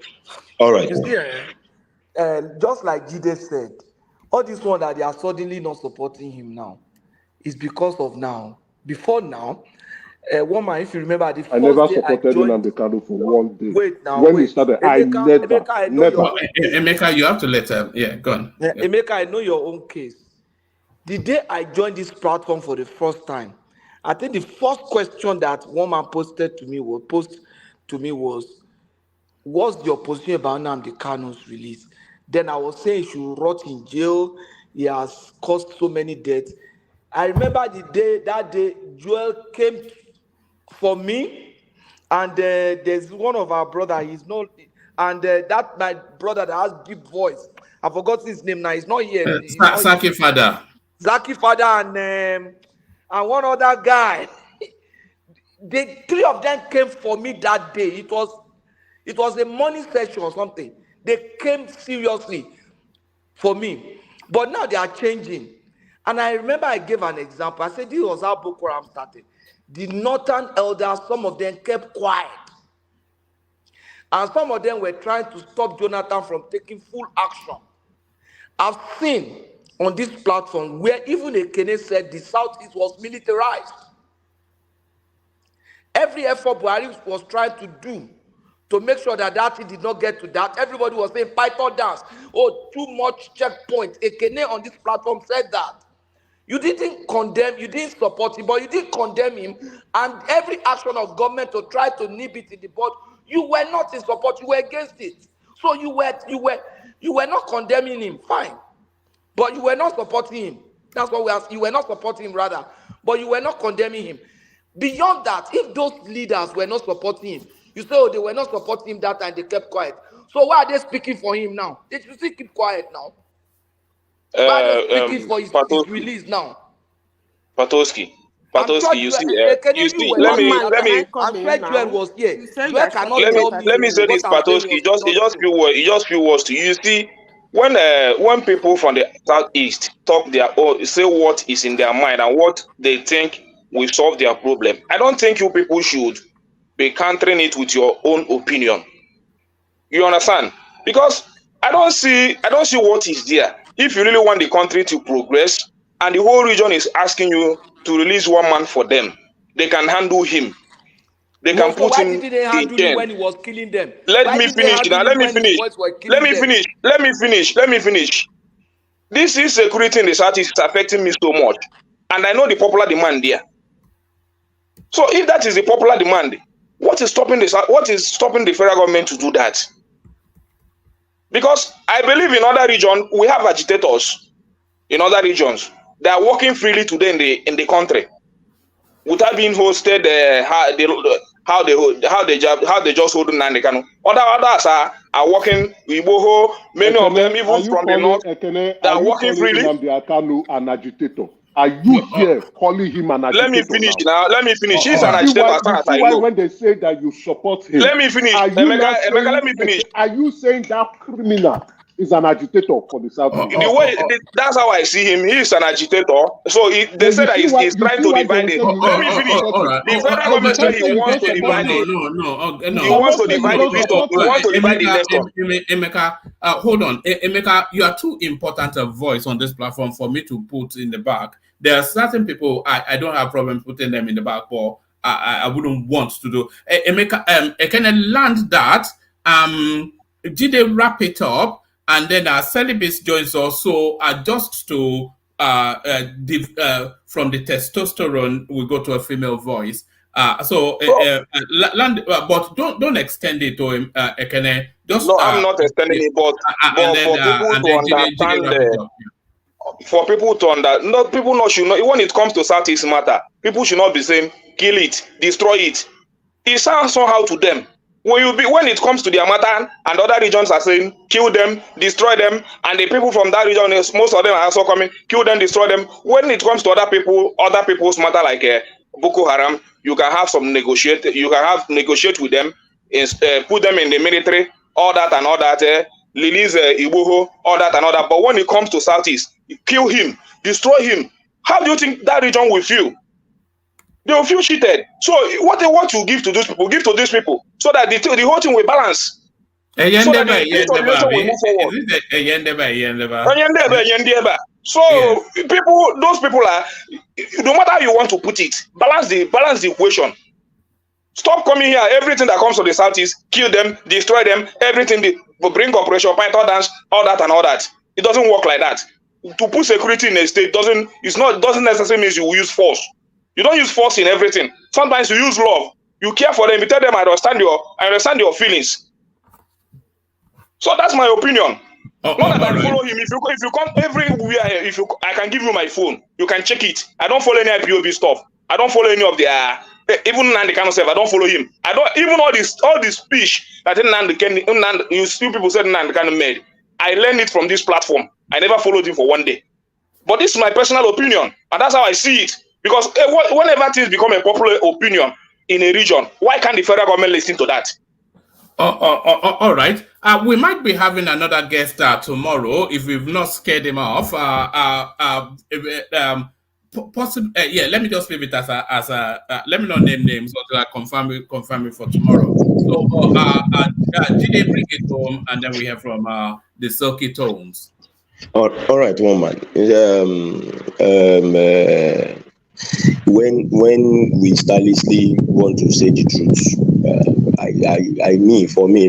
from my own kind of person and where I came from in Ekiti State, you don't stylishly say the truth. You say it as blunt as it is, and if you don't say it the way it is, then it means you are lying.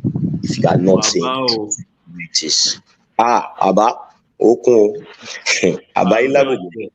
So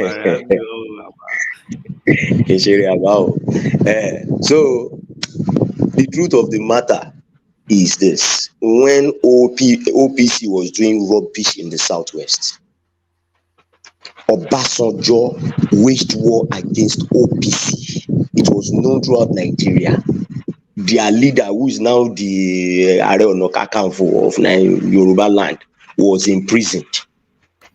The Yorubas condemned this thing. It was opened. They even gave the president the right, the free hand to do whatever he wants to do. This is what we are saying. When it started, the powers that be in the southwest did not condemn it. I stand to be corrected. If one or two prominent leaders had condemned this thing, the only person that I know, that I've spoken of, that I've heard of, that spoke against this thing on this platform is Emeka. One. And I think Soludo. That's two. The rest from the southeast have always been either quiet or in support. Now the thing has backfired. Nobody all right, could go. all right. Bring it home, Jide. There's a lot of background noise from where you are. Oh, are you outside? no, it's the fan. I think Okay. Yeah. Okay, yeah. All right. yeah. Carry on. Bring it up. Yeah. So what I'm saying is, if we only had one leader that was, vehemently going against this thing, this person would have stood up now, meet the president or meet the government and say, okay, come, I will handle this guy. But who from the southeast can be trusted to handle Namdi Kanu? That is the question. That is the $1 million question. Who is going to handle him? That is my question. And I leave it at that. Let me ask the question. No. Sorry. Apologies, Joel. So Celibate, you're up next. I'm not sure if you've come latterly into the session, but we had no holds bar smoking barrel of a guest who has somewhat excited up the space. So the silky tones of Celibate. It's been so long you don't know how it works anymore, Abi. You see, this is it. I'm telling you, that's one thing about all this tech. Alpha, why are you all dressed up? I'm not dressed up. I'm getting ready for bed. You look like you are peeling some makeup. So did you go out? You look made up? No, I've been actually indoors all day. Oh, all right. No church? I've been cleaning. Christmas now, when you're a mother, it's not easy. Yes. Then Christmas. Have you bought your turkey? I've not even gotten to that stage. I'm still trying to tidy up the house, fix up. Oh, all right. So to the conversation, did you see? Did you catch any of our interaction with our guest?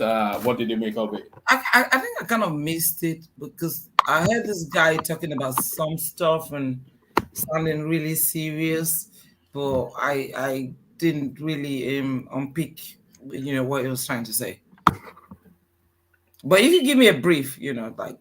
No, it was it's a big personality within the media space who has quite strong and fixed views about the political goings on within the Nigerian space.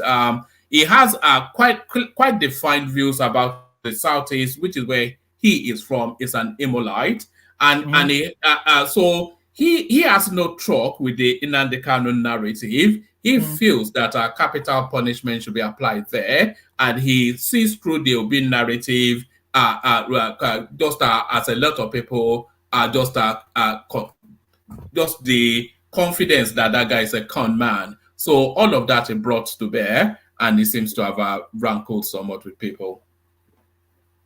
Well, if that is the case, what I would like to say is that, you see, one thing we miss out is that we are all trying to trend towards a one-party state, and that is very, very unhealthy.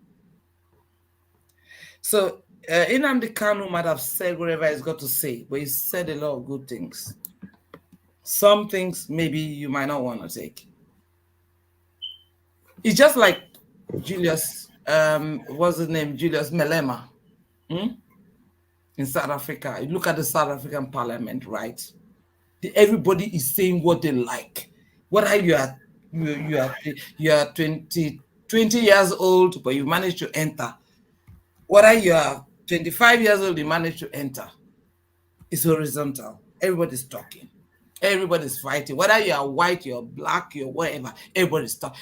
See, the thing that is killing us in that Nigeria, because I'm not there, is the fact that we don't have a voice. Whether we like it or not, we don't have a voice. Because, okay, now we're on your show, we can talk. But in the Nigerian parliament, look at all of them. It's a charade. All of them carry flag in River State. And now we've lost our very edified building, the House of Assembly, has been broken into pieces. That's the kind of language they understand, and that's the language that's becoming our paradigm. Until somebody breaks and wounds and injures or destroys, that is when we listen. Now the whole River State people are saying that Sim is okay, he's this, and they're all behind him. Why do we have to get to that instance when somebody has to throw a bombshell before we listen? Listen, we have to try and start listening to each other and planning in such a way that we can move forward. But as long as we feel that because the person say on your mandate, I can go to parliament and sing. Look, I've been in organizations whereby everybody stood up and they were praising somebody. I just sat down. I didn't even stand up. We should be resolute people. God gave us that. Listen, we are black people. We got strength. We got everything. We don't even, all these things we take, paracetamol and all that, we don't even need it because even within our own setup, we have things that can look after our health. But nobody wants to look at that. We keep waiting. We're always looking for a messiah or somebody. Each and every one of us is the messiah. And we should stop that mindset of thinking until we have excellency. These are bullshit excellencies. You know that. Look at how Wiki has messed up. Look, let's just change our mindset and know exactly where do we want to go. Because what I always say, even in business school, is that first of all, think about the prototype of business and everything that you want to do. Don't think about money first. What will it entail? Don't say, I don't have money, or I can't do it. This is what we are all, our people are just drifting that side. And that's the reason why we've got all the resources and we're going nowhere. So all this disparaging and all these condescending statements and this and that, the truth is that where you are, there's resource. And if there is resource, you can develop yourself. And no one should actually stop you from having your own voice. Until we have our own voice. Somebody comes in here and say, everybody start abusing them because they are not Yoruba or because they're not Igbo or because they are not whatever, Niger Delta. I don't know, because even I hate that word, Niger Delta. But we all came from somewhere. We had roots. We had people. We had elders. We had parents. We had all these things. So why are we not forging in that direction and then coming together and having some kind of common sense conversation without thinking about our ego? I know what I want. If I tell you what I want, you cannot even deliver it for me. But what is it that what's the progress of our country? What are the objectives? Where do we want to go? Where do we want to land?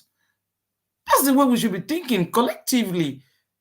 We go to South African parliament, you can't even, they won't even allow any nonsense. Their president will come, they'll say, you brought a criminal, you brought a murderer. Can you do that in Nigerian parliament? Can you do that?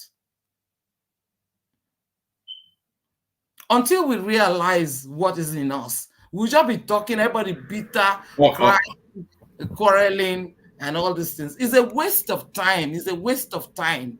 Guys, I will tell you all, it's a waste of time. All Until right. we realize who we are, how God made us. It's God. It's not that politician that made me. That Come on, politician. give her more time to speak now. No, excuse me. Let me talk. Because people have been talking a lot of things.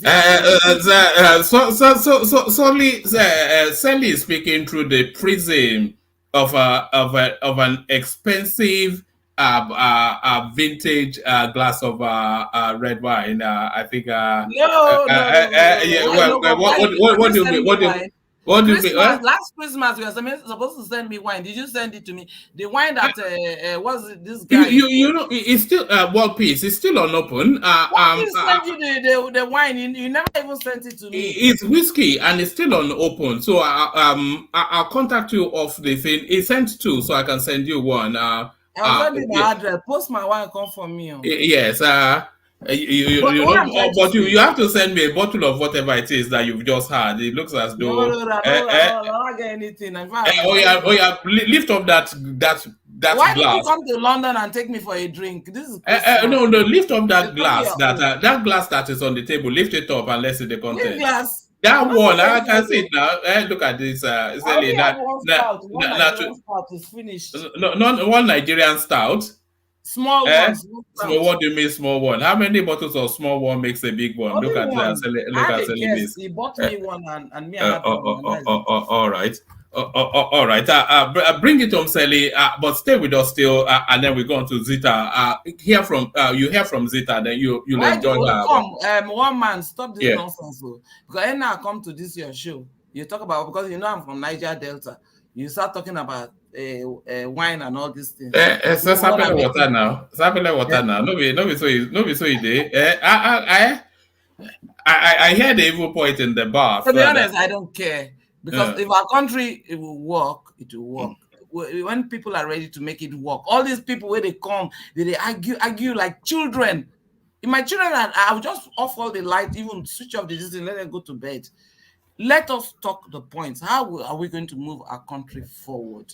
That is the most important thing to me as a Nigerian and as a parent and as a community person and so on. How are we going to move our country forward? If we don't want, I don't want all these guys coming here talking back. Come, woman, you know they cry for Nigeria. Yeah, they cry you. They cry. The only thing that my heart just skipped a bit now when Jide just came in, and I was even teasing him that we've not seen him for a while, and he just told us that he had an encounter with armed robbers. Wow. You know, so they're still doing that thing of breaking into people's house and pointing guns at them. You know, and what betide you if you don't have sufficient enough in your house to satisfy their need? It's just it's an awful place, that Nigeria. Terrible. But stay steady, Sally. Let's hear from Zita. Zita, you're up next. Hey, thank you, woman. Zita, have you met Sally before? Yeah. Sally was the original Zita of the platform until she went on a sulk because Peter Obi lost the election. So I think she's done. No, I didn't. I left because one of your guys here, one of our Baba waiting, or I can't remember the guy's name. It was very insultive. And me, I don't want to come to platforms where I've been insulted because I've got children. Remember when you came with your cousin and you were both laced? No, I came with one time I came with one of my sisters and another of my sister. Yes. So which one were laced? Speaking big. I wound you seriously. Speaking big grammar. All right, Sally. Let's hear from Zita. Okay. Oh, woman, thank you for bringing the guy, and then I thank everyone for speaking their mind. It's good to speak your mind, even when it is not the fact or it's not the truth. But the important thing is that you spoke. How will I rate his appearance? Yes, he came, he spoke. Most of the things he said was not new to me, although he went a little bit more into details. But let me comment on the aspect of him being frontal. You know, woman, two reasons why he was frontal. Number one, if you are discussing that space, normally you get attacked. So for somebody to speak on that space, you feel like as if the person is coming to speak with well armored, like ready for anything. I think that's one reason why he was frontal. The second reason is that Igbo thing. He exhibited it. I must comment on that, because it takes a while for you to shift away from that aspect. It takes a while. It takes a lot of sophistication for you to sweep away, because sometimes people really ask you questions that are not necessary. And if you don't hold yourself, you find yourself being too frontal and attacking them, even when you should have just said, sorry, I cannot answer that question, or probably ignore it. It was a wonderful session. I thank God that he came here. Then coming to people that said what is happening in the Southeast is irredeemable. I don't believe that. It is a phase. Everything happens within time and chance. Yeah, some people might say it has taken so long, but I can assure you that it's a phase. Voices are coming out. That's what I will say. Voices, not just one voice. Voices. The first time I came to this platform, it was hot. I said it all. Yes, I am an Uguta woman, and Uguta people have their resentment the way some people behave in Igbo land. That's a fact. I come from Imo State. Imo people are very sophisticated. That's a fact. One man, do you remember when I said in this platform, I have been saying it anyway, that the people that went to Tinubu and told him that he should release Nnamdi Kanu for peace to reign in the Southeast, I said, if he wants to release Nnamdi Kanu, no, he can release him, not because of what they said. But if he wants to be serious in solving the problem in Southeast, he should sit them down and tell them to come out clean and tell him why they want Nnamdi Kanu released. And I am happy this morning that this guy mentioned it. Saying that if you release Nnamdi Kanu, there will be peace in Igbo land. I used to ask, when he was outside, was there peace? Haven't he been released before? Saying that they guarantee that they will take control of him and handle him and make sure peace reign. Haven't he been released before? You see, sometimes when things that are being mentioned in the South, what is happening in the Southeast is being mentioned, some people seem to divert it. But how we keep saying what is happening in the North and what is happening in the South side as militants are not the same with what is happening in the Southeast. Yes, most of them have been taking lives. 3 of them are taking lives, but they're not the same. As long as Southeast issue is, there is no room for discussion. They did not create room for discussion. That's why they can only go to the president and say, release him for peace to reign. Because there is no room for negotiation and discussion. When you say Biafra or death, what you are saying is there is no negotiation. Back to what Jide said, Olajide said. Olajide is right. When something is happening, you don't speak about it. You didn't condemn it. You didn't accept it. You kept mum. In law, I think silence means yes. So why are they going to Tinubu? I don't get it. But for someone to say that Nnamdi Kanu is a problem of Nigeria, I don't think so. It's the problem of Igbo land. And it's not Nigerians that will solve the problem. It's not Nigeria that will solve the problem. It's the Igbos that will solve the problem. I have said this before, and I will still say it again. No administration should be cajoled into stepping into what is happening in Igbo land. Let me repeat it again. No administrator in Nigeria, when I mean administrator, as a president, should be cajoled into stepping into what is happening in the Southeast. They can solve their problem the day they are ready to solve it. I have said this before, and I will continue saying it. But if anybody thinks he wants to dabble into it, whatever he sees, he will take. I know my people, and I know them very well. You don't discuss their issue. Don't. They will attack you for discussing their issue. You've seen it happen in this platform. They will remind you that it has been happening everywhere. So leave them, let them handle their case. That's my stand. Thank you, one man.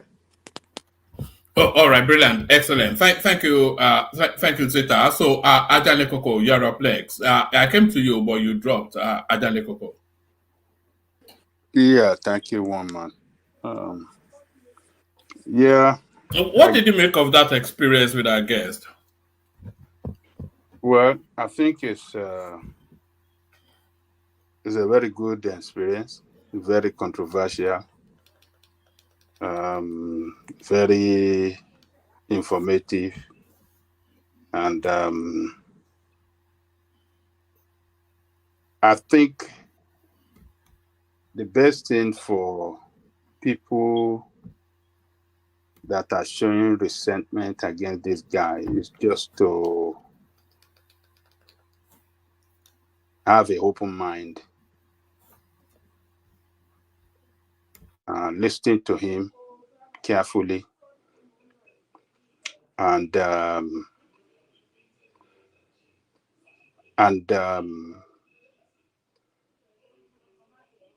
if possible, jot down some point or some important information that he delivered that are controversial, that are not clear. Investigate, carry out research on it, and get the fact.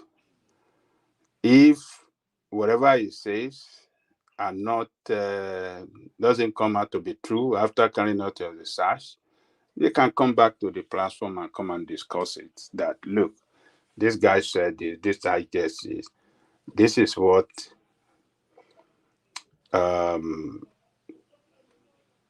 this is the outcome of my research, contrary to what he said on this platform. So that next time when it comes, we can take it up on that. So, but at the same time, the guy, I think he have an anger issue too. He is, I think he can do better by controlling himself, by not throwing abusive language against people. And he is carrying out a crusade. And whether we like it or not, he is in a position of leadership by his own volition, or somehow you want to define it. So he should see himself as a leader, and as such, he should act properly in a public space. He should learn how to be calm, listen to people, and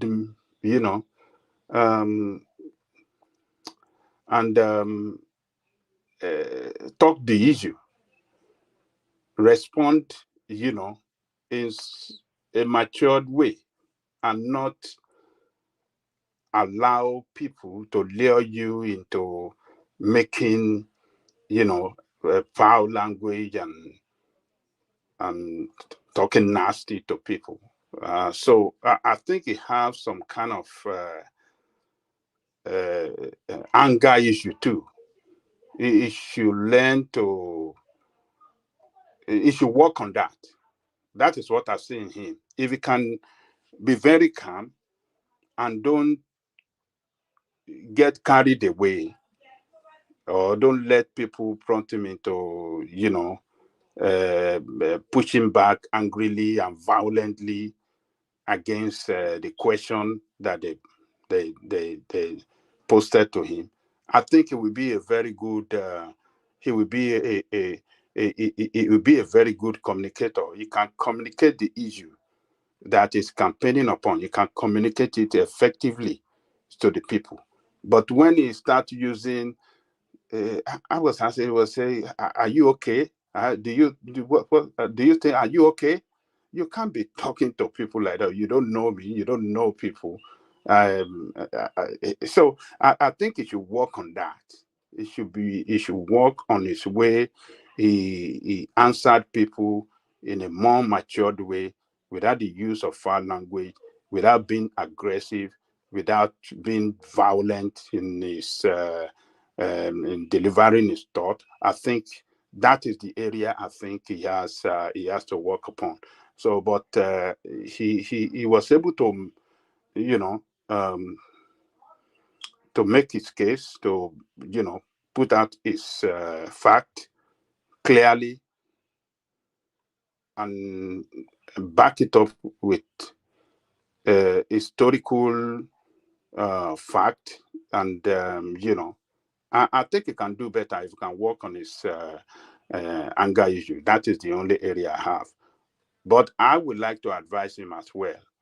He should, for what he's doing to spread effectively, he should look for like mind in the East, connect with them, and they should do that job in the East. It is in the East that he can effectively achieve what is fighting for. It is not, yes, it's good for him to come online and talk to people, but for the job to really reach the heart of the people, it's in the East. It should work hard to identify people of like mind that they can come together and start that crusade. It's a big job to do. It's a big job to do, and we know it's not going to be an easy job for him, because we are very, very tribal people. Anything that has to do with, telling the truth against the people of your tribe, sometimes you will face a very strong pushback. We have experienced it here on this platform on political issue. When some of us that are even Yoruba, when we're speaking some truth on Tinubu, on what is not doing good or what he has failed to do, you will see some Yoruba come out angrily. They will call us name. They will say a lot of things. So he will experience the same thing with the Igbo people too, because when you are trying to tell people that are carried, people that are operating on a tribal sentiment, it's very, very hard to change their mind. But it could be changed. It could be done if you connect, have more people, and people that matters. We can connect with them, and they can start, making that case and pushing and spreading the gospel. Yeah, before they know it, people will start, buying into their campaign, and by so doing, they can make effective, redeemable,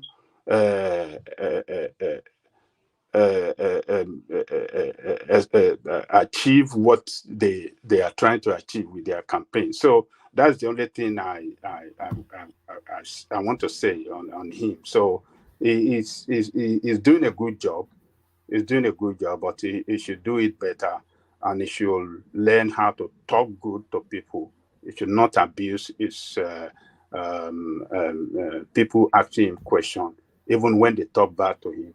He should keep it calm. That is the only way you can win the heart of people. But when you start throwing back because they throw back to you, you are frontal and you are throwing nonsense, speaking in street language to people on international platform. I think that is not good of him. So he should work on his anger issue and do better. That's what I can say. One man. All right, excellent, brilliant. So thank you, Ijele Koko. So we go on to Patoski as we start to wrap it up. But on the way to Patoski, let's touch base with our outreach initiative. So let's touch base with our outreach initiative. As you know, we're doing this initiative is an outreach initiative to parachute some money to people back home who are running smallish sort of businesses, but they are struggling, just to parachute some money into those businesses and then bring them up a level. So we call it a level up initiative. So this is it. It says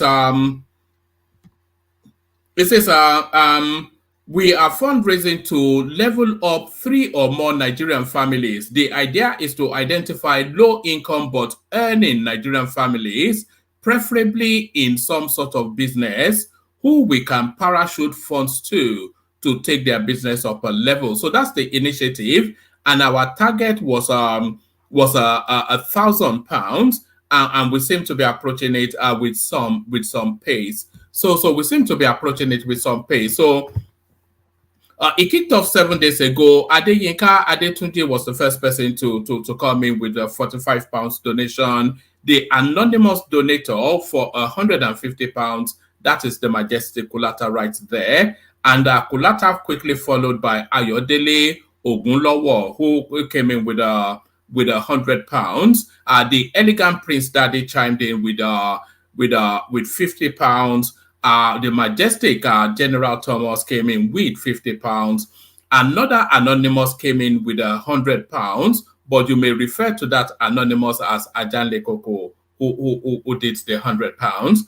And then another anonymous came in with £50, but this anonymous remains anonymous because he has not contacted me with a name. Of course, Ayo will always come in, and he came in with £100. So that's how you're right there. Another anonymous still comes in with £20. And then Kehinde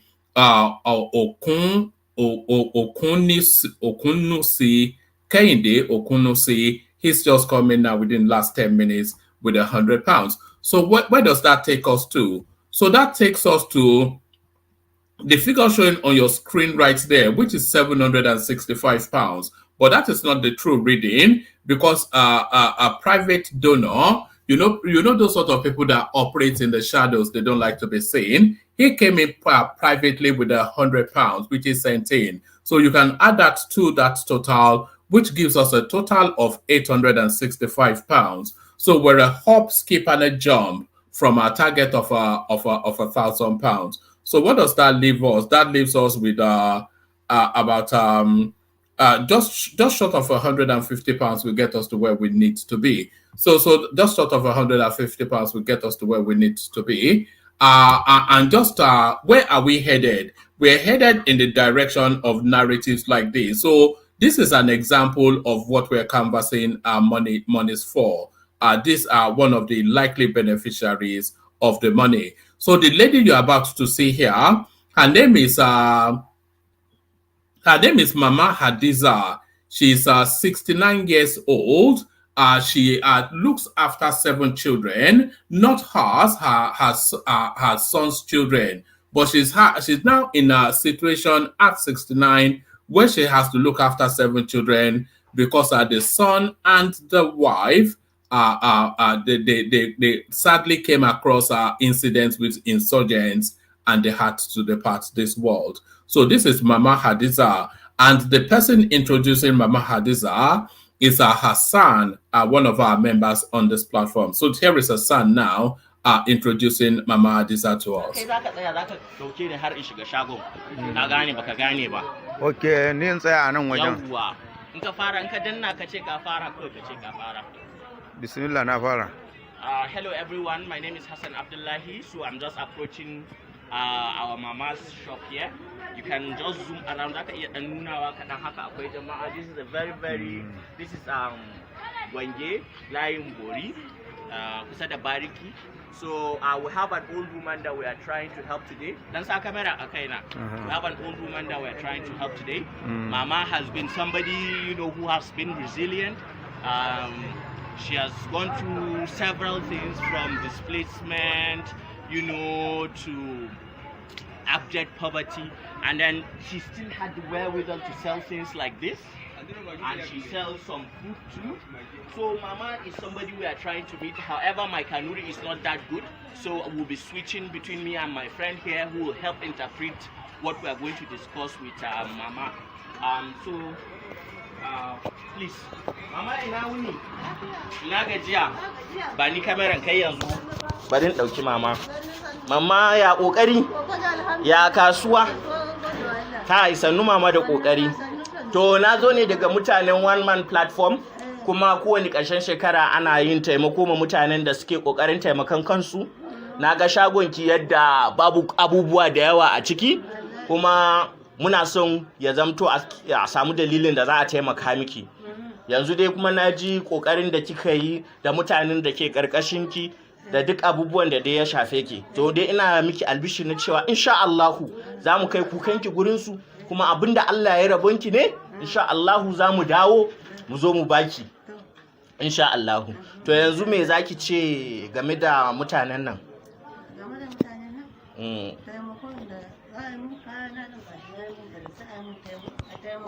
Na'am. Na'am. Na'am.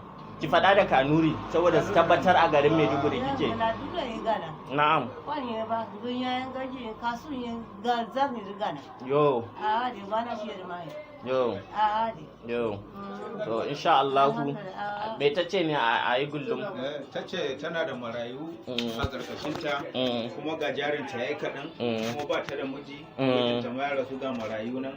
Tana so a taimaka mata da jari, a taimaka mata ta dan bunƙasa wayanda suke karkashinta ma su dinga cin abinci. Na'am. To mama za ki iya kiran sunan su ki ce kin gode da Kanuri, sunan su one man platform. Ka gaya mata. Sun zabo ne sai ro askarne. Na'am. Masha Allah. Ki faɗa da Kanuri ma. Yawwa faɗi da thank you ma take su je. Thank you. One man platform, thank you Bulle. Thank you very much. Thank you. One man platform. Thank you. Yes, thank you very much. So, on behalf of everyone, myself, the person that helped me interpret it, on behalf of Mama, we say thank you, and we wait to hear from all you guys. Ciao. So that is the excellent Hassan right there introducing one of the beneficiaries of the initiative. So I'll send the link. Like I said, we're just short of £150 from our £1,000 target. So if you want to push us over the finishing line, you can do that. So that's the link to the thing. So don't feel pressured to do it. But if you feel inclined to do it, then do it. But don't feel pressured to do it. But if you do feel inclined, then do it. So there is that right there. So there is that right there. We pick the conversation back up as we go to Patoski. Patoski, you're up next. No, Patoski? One man, sorry, just a comment about the outreach thingy that you're doing. Yeah. Which is a very good cause. I always believe in bringing up people. Look, there's nothing like empowering people. When you empower them, they empower more people. So, but don't apologize about people What are they? Nobody's pressured. We're all adults. We know that there's suffering in Nigeria. So don't try to say if you don't feel this way, that now you both something. No, I feel as though I see where the problem. I don't want to feel like I don't want to embarrass people into passing with if they no. is coming from a Well, good you're not duty bound to start saying all those things, all those kind of negatives. Look, nobody will not get hurt. We are all humans. We get hurt. Where we see person they feel pain, even if not be our own, we will put the money there. We'll put anything we will put. So now they make all those kind of apologies. It's just a Nigerian thing. Please, guys, anybody get 10 pounds, 20 pounds? Because right now, any money we put for Nigeria now, it helps. I beg. When I help, put something for that woman. One man send me the account. I'll put it to her feet. Not that I'll put billions, so now 10 pounds and anything I'll put. And this is the way we should be. We should be open to giving arms, to giving aid to people, because as we are breathing now, we don't even know it's God. There are so many people dying every day. So when we come to our own country, wherever we can help, let's just help, please. It should not be a big deal. Honestly, it should not be anything. How much is it, that money that you're going to use to buy maybe cigar or this or whatever rubbish? You can just put that money to help somebody. I beg. Why not try? All right, brilliant. So we've actually done it in the past, but when we did it in the past, we did not actually canvass for money. We just so this is the first time we've actually done the canvassing. But Patoski, you're up next. Yeah, okay. One man, please. Yeah. What happened to her? What happened to her? No, nothing happened to her. She's one of the victims of the insurgencies going on in the north in Maiduguri. So she's 69 years old, and the money we're canvassing for is not for her. She will be one of the beneficiaries. So there'll be beneficiaries in the north, and then there'll be beneficiaries in the southeast. I think when we first did the initiative, we did the southwest, but there will still be the beneficiaries within the southwest because it's quite a pot of money. Are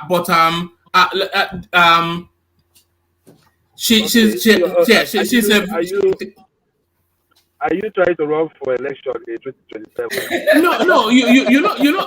It's funny. We were. I know. Ijele Koko said we were actually just here. We were having conversations, and in the course of that conversation, we just ended up setting up. I think it was actually even Thomas. He said he was feeling inclined to give bags of rice to people for Christmas, and then in the course of that conversation, we ended up setting up a GoFundMe.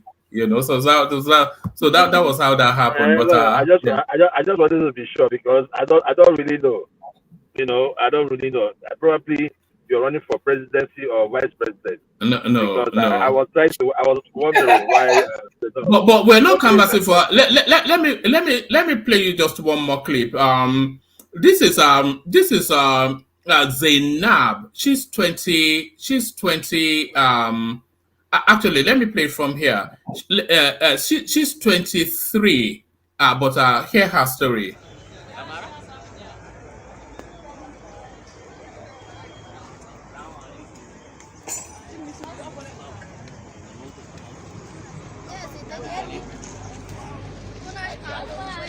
Labarin abinci.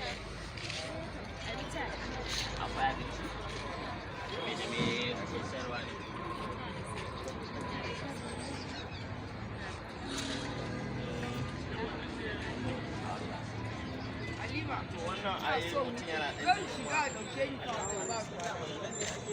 Wallahi zan ɓata wuce bai shiga ma to ni to ki bari na wuce bari na wuce kama yayi ya kasuwa ai shi ne duk ita da ke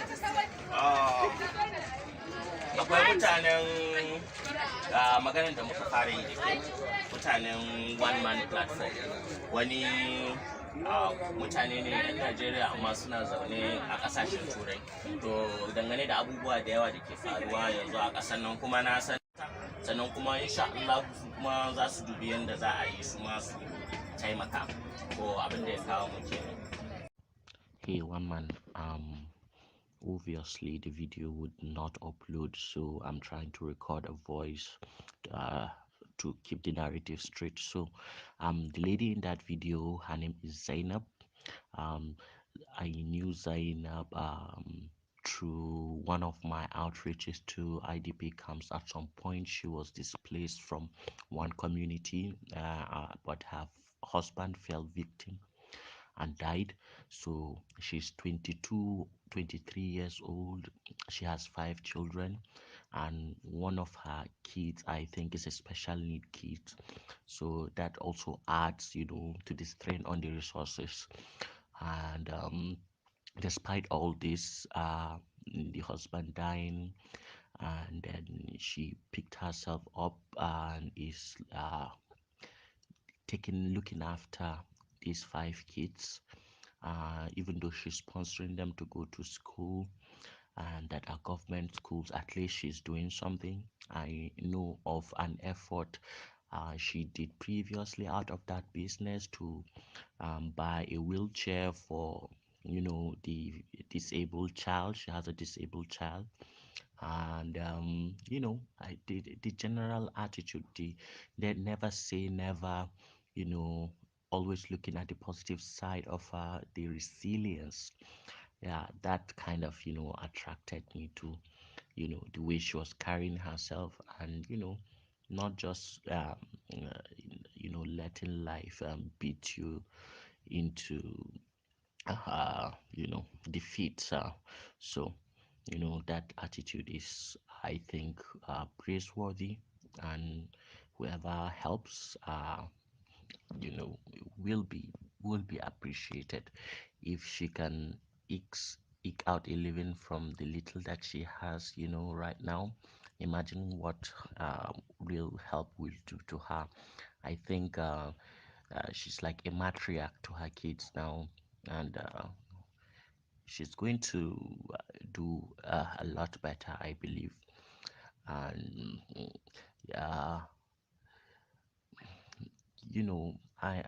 and yes, our conversations in that video, which was mostly in Hausa, is me, inquiring generally about her life and how she has survived to this point, and then her telling me some of her, little problems and how positive she is about life, and also saying a thank you to the one man platform.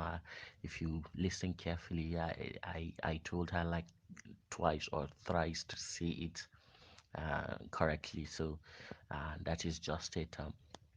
So even from me, I think this is a worthy effort, and I thank all those who have contributed, who want to contribute. There is a lot to do in the hinterland of Nigeria, and I hope this is a beginning to, doing better things and touching more lives as we move forward. So this is just a narrative, to go with the video. So take care, everyone. I cannot be on the program today again, but I wish you all the best, guys. So bye. So that was the excellent Hassan reporting from Maiduguri. So those are the sort of people we're looking to reach out. It's not so much a handout, but a hand up. So that's the idea. Not a handout, but a hand up. Up. Patoski, you're up next.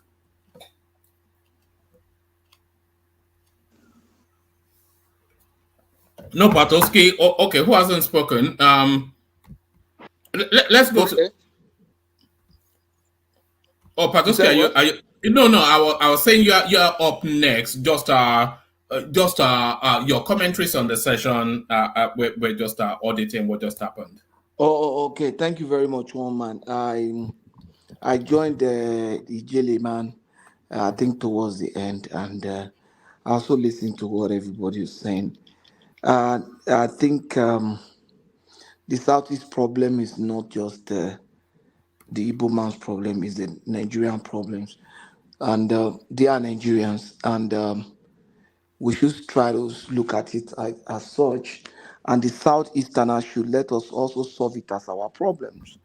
Um, the one thing I want to correct, and if Ekene is listening, is that he was saying that when it comes to the Southeast, the narrative is kill it, destroy it. No, nobody makes such narratives.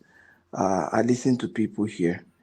The narrative is such that we should be very, very cooperative in our discussions. We should not be as confrontational as we are getting from our brothers there. And so, to me, it is a call to for reconciliation, for togetherness, not kill it, kill it. Nobody's saying that. Nobody. I don't think I've ever heard anybody say kill it. We are saying that evil should be condemned everywhere, even if it is my brother is condemned, that is perpetuating this, that is carrying it out, that is perpetrating such evil. It should be condemned. It should not be condoned. And because when you continue to feed evil, it gets to a point where even though initially at the point where you are feeding it, it looks like it's on your side, but it comes back to fight you. They were feeding this evil because they hated the man that was there before. And the man had left. The man is there now. The man is living peacefully in his house. But this still continues, you understand? So I don't know, but I think Tinubu should do what is right. They should allow the law to take its course. Like saying, extend the same hand of fellowship. Igboho is there. If Igboho steps into Nigeria today, I'm sure the DSS will pick him, and the DSS will commence the process of prosecution. And you will agree, but you will agree with me that Igboho is there and is quietly living in Germany.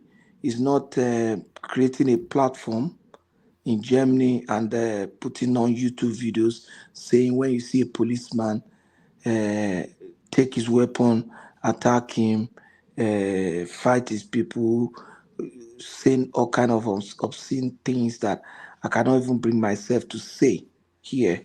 Igboho is probably not saying that. Igboho is enjoying his time with his children, with his wife. I saw the video of him in Germany moving around with his niece, and like that. So they are two different things.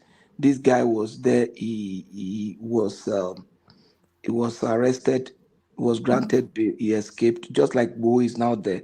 But when he was there, he even did more harm to the country than when he was here. And our people were just quiet about it. And now it's coming to us. It's hitting everybody. And much more is hitting my brothers. So I think we should all stand out to condemn it. We cannot say we trust Namdi Kanu to anybody. He was entrusted to Abaribe now, but he left. The guy didn't care what would happen to Abaribe after he had escaped. You understand? They said they want to kill him. Okay, but he would rather escape and allow Abaribe to suffer. A man who laid down his own life for you to be stood a shorty for you, but you are now ready to just escape, not minding what will happen to your shorty. So it's so immature, and it is wrong. It is strange that some people will be saying that to hand him over to which people. If they say, okay, we'll hand him over to any of you, can anybody come and stand as shorty? I'm sure Abaribe will not come out to stand as shorty again. And I doubt if any leader will say, okay, me, I will stand as shorty, arrest me, or do anything to me, considering the experience in the past. So it is sad, but that's what it is. We should all condemn what he has done. Even up till now, some people fighting for his release has not stood out to condemn what he has done. Look at Gulak was killed. That was enough to start a problem. Gulak, a northern leader, there was killed. Soldiers were Gulag, I don't want to mention kill now. So the same thing happened to some soldiers. The same thing happened to your own daughter. I keep saying that your own daughter that married somebody that intend to marry someone from the north brought his husband to be home to show her parents. And look at what happened to that lady. I mean, it is very sad. And there was even a lieutenant that just left the Nigerian Defense Academy. You know, the typical style now in Nigeria where coppers will go wear their uniform to go and salute their parents. This girl just finished her POP and was dressed in uniform, wanting to go celebrate with her parents. That lady was kidnapped. She was done all kind of I don't want to mention all those kind of things they did to that lady. And they didn't come out to say, yeah, this is evil. They didn't stand strong to condemn it.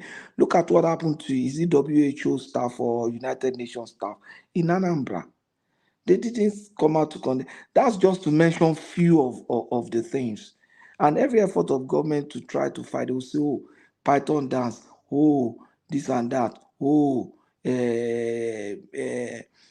Southeast is militarized. You have checkpoints.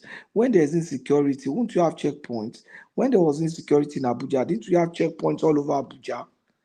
That's the point now. That's the only traditional way we have learned to secure a society where intelligence is not shared. If you have intelligence shared and everything, you just need very few checkpoints. But in a society where the community, the member of the community are not even sharing intelligence or not, they are either afraid to share it that because anything could happen to them. So what do you expect the military to do? To watch people being I don't want to say what will happen, but so they have to put checkpoints. That's preventive. I know they have their own SSs collecting bribe and stuff like that, but you can never anticipate the amount of life that have been saved. You understand? The number of people that would have lost their life in that place that didn't lose it because those checkpoints are there is the reward of the checkpoint. So, but that cannot be evaluated because there's no empirical way to say, oh, this person would have lost his life on that route if not for this police. So that's the reward of those actions. If you want to see the danger in it, let them withdraw those checkpoints and see what will happen. That's when you know that Buhari that put checkpoint there, he was trying to save life. But what name did they call that man? They called him all kind of name. They called him a dead man. They called him Jubri. They called him all kind of things. They use all kind of names too. And any evil that happens in that place was linked to him, was attributed to him, was linked to his family, to all kind of things. Even from very educated people who supposed to know, even right here on this platform. So it is sad now that these people that are now canvassing to say release him to us, they were existing then, or is it that that group just emerged? There was no Hanese, there was no Southeast leader that time when that thing was gradually brewing up. They were all afraid to even speak, and that's the point. So they also were also worried for their own lives too, because I remember then there was the time they took one Igwe, they took all kind of traditional leader. Not just that, this guy will go around talking to their own traditional leader anyhow. He will even extend it to other tribe. He will talk to their religious leader anyhow. He will talk to what did he not say?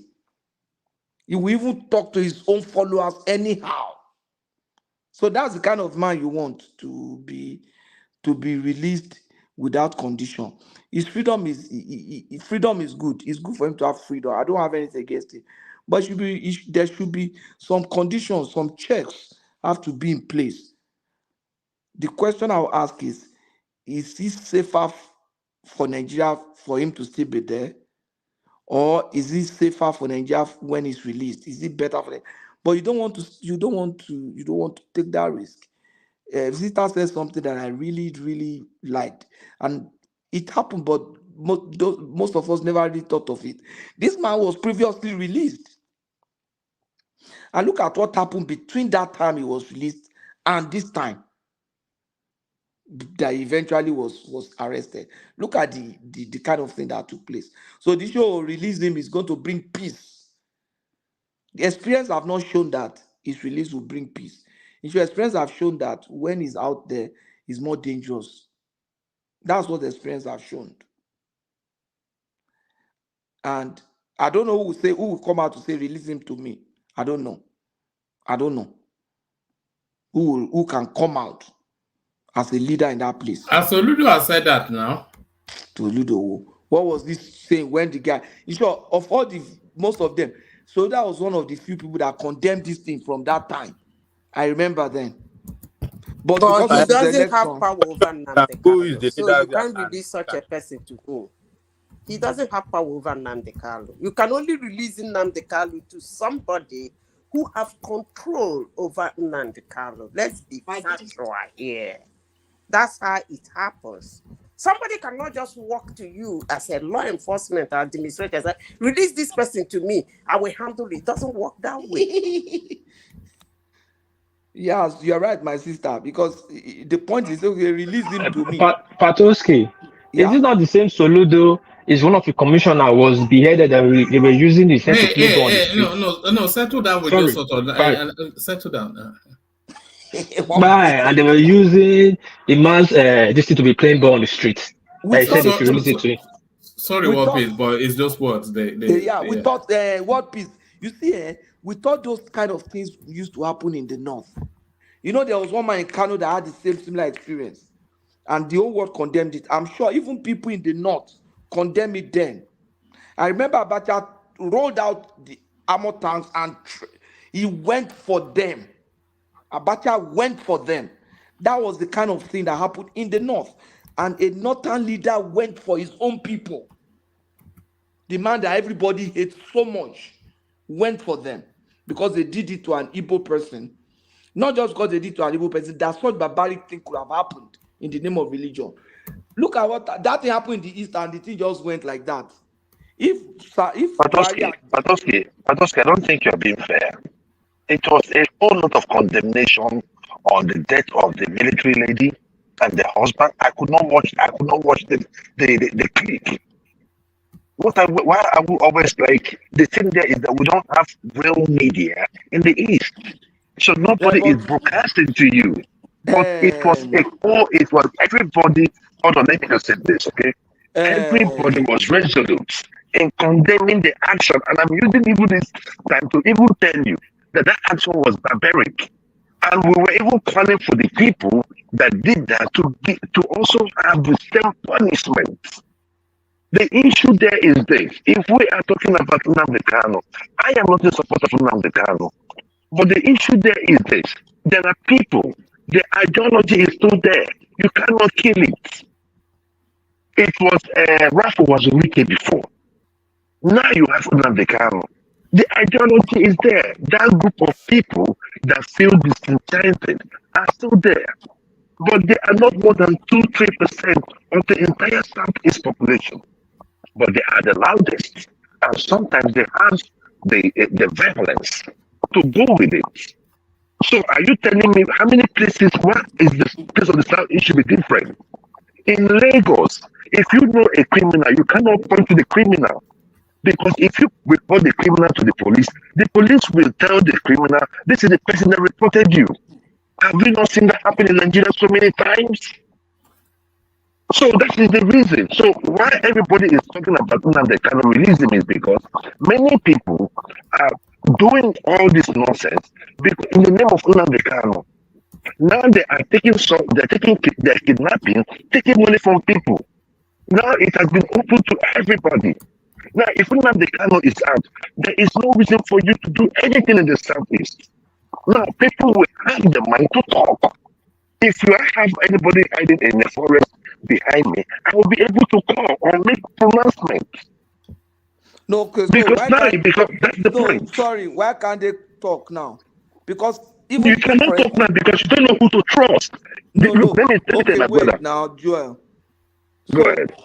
If for example, Namdi Kanu is still there, but somebody is hiding in the forest behind my house, and kidnapping people, I won't talk because there's no who to trust. So if they release No. Namdi Kanu now, will there be somebody to trust? I See, mean, let me tell how you. does that Let, slip? let, How, let, how, let me how tell does you. that slip Let me the tell you. coin? Let me tell you how these things happen, right?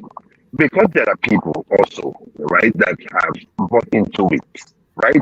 It might not be everybody that knows somebody stays in the forest. It could be a hunter. But if they go to talk, my brother, the way security is in Nigeria, you cannot see a criminal living beside you and you go to a policeman, this is a criminal. My brother, if they arrest that guy and he's released the following day, don't you think your life will be in danger? That is what is going on in Nigeria. So you cannot take the failure of the state and blame it on the region. Look, Southeast is still part of Nigeria. And when we No, talk about security, I'm not the trying to blame security it of on the the region. No, I'm not saying the region. I'm saying this is a Nigerian problem, and we should allow it to be treated as such. You understand what I'm saying? yeah, so the If kind of that thing shouldn't be happens, if different. this happen anywhere, we can get the same response from those people. Because those leaders are probably afraid for their lives and stuff like that. You understand? I agree with you. But what I'm saying is, if we look at the events that has happened and what has happened in the name of this man, or what he himself in the past has tried to incite, he has not apologized to Nigeria for those lives. So why should he? Is he repentant now? You know, the Boko Haram, I don't care how they treat them, but they still call them repentant Boko Haram. Can we say, I am willing if they release a repentant Namdi Kanu? We could say, oh, both those Boko Haram were repentant and they claim to be repentant. Eventually, they were not. But let him even claim to be repentant. I mean, that's the, except you are saying what he has done is there's no sin to it, there's no crime to it, there's no offense to it. Then let him be released because you don't have any reason for holding him. There's no offense to it. He has not committed any offense or any crime. Patoski, that's the point. That is the point. What he did, all the people who are saying Namdi Kanu should be released, what they meant is that what he did has no offense to it, and therefore he should be released. That's the point. I'm sure Joel is Madam not saying Zita, that. Madam Zita, nobody is saying that what Namdi Kanu did was right. And at the same time, you cannot just say all the deaths that has or kidnapping happening in the southeast is as a result of IPOP. I will tell you for a fact that this whole thing, we said this on the show, after the bombing of the prison in Owerri, over how many thousand prisoners left? How many have been brought back? A few of them. These people found their ways into these places. My own thing, and all of them are now going under the umbrella of IPOP as a way of protection. It's like So you're not my getting point my is, point. You're not see, getting my point. I'm getting I'm your not point. talking What I'm about saying is this. IPOP. Hold on. I am not talking about IPOP. When I say something, I'm always very specific. What I said is that if anybody said release Namdi Kanu, full stop. What that person is saying invariably is that Namdi Kanu did not do anything wrong, so he should be released. That's the point I'm making. Madam Zita, Sorry, Joel. Madam Zita, What IPOD, hold on, Joel, let me Joel, finish sorry. now. Go I am ahead. not talking about what IPOD is doing in Nnamdi Kanu's absence or what they did in his presence. What I am saying, who is Nnamdi Kanu? What has he said and what has he done? I'm talking about Nnamdi Kanu as Kanu a person. himself, not IPOP. His own action.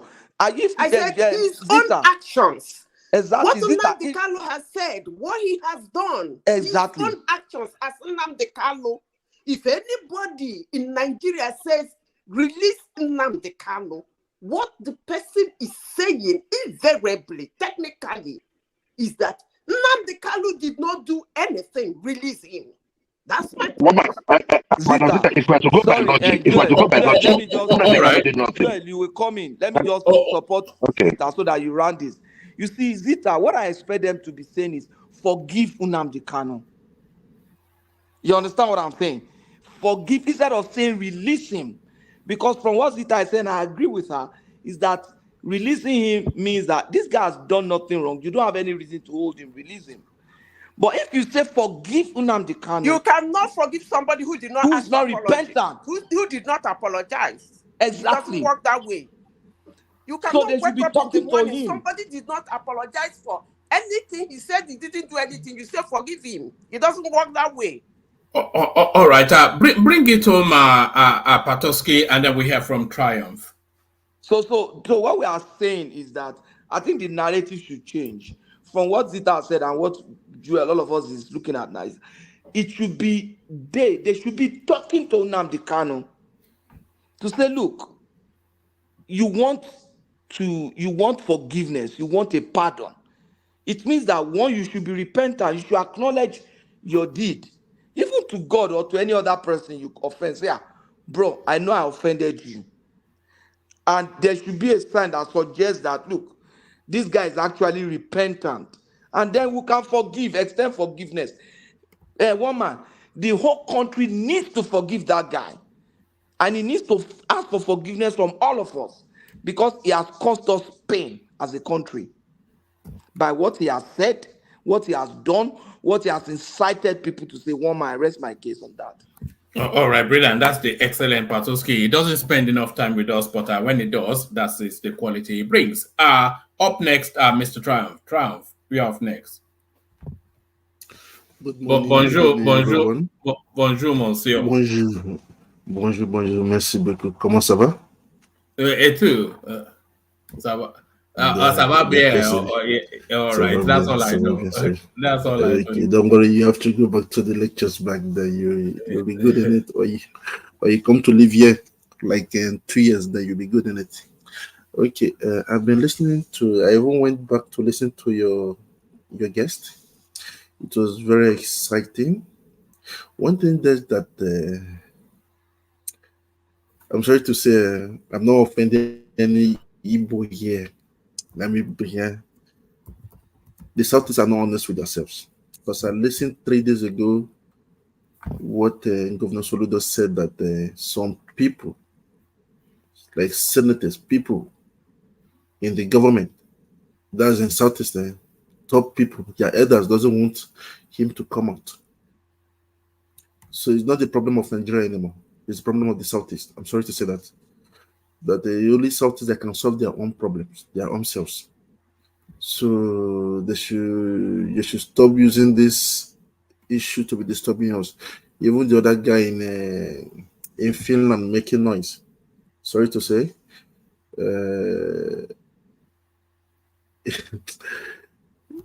Woman, everything is about money. It's about money. If not today, they release this man, but I know that they want Namdi Kanu to be released now. We know that very well. They want him to be released just to counter-attack the other guy, the Samuel Ekman today.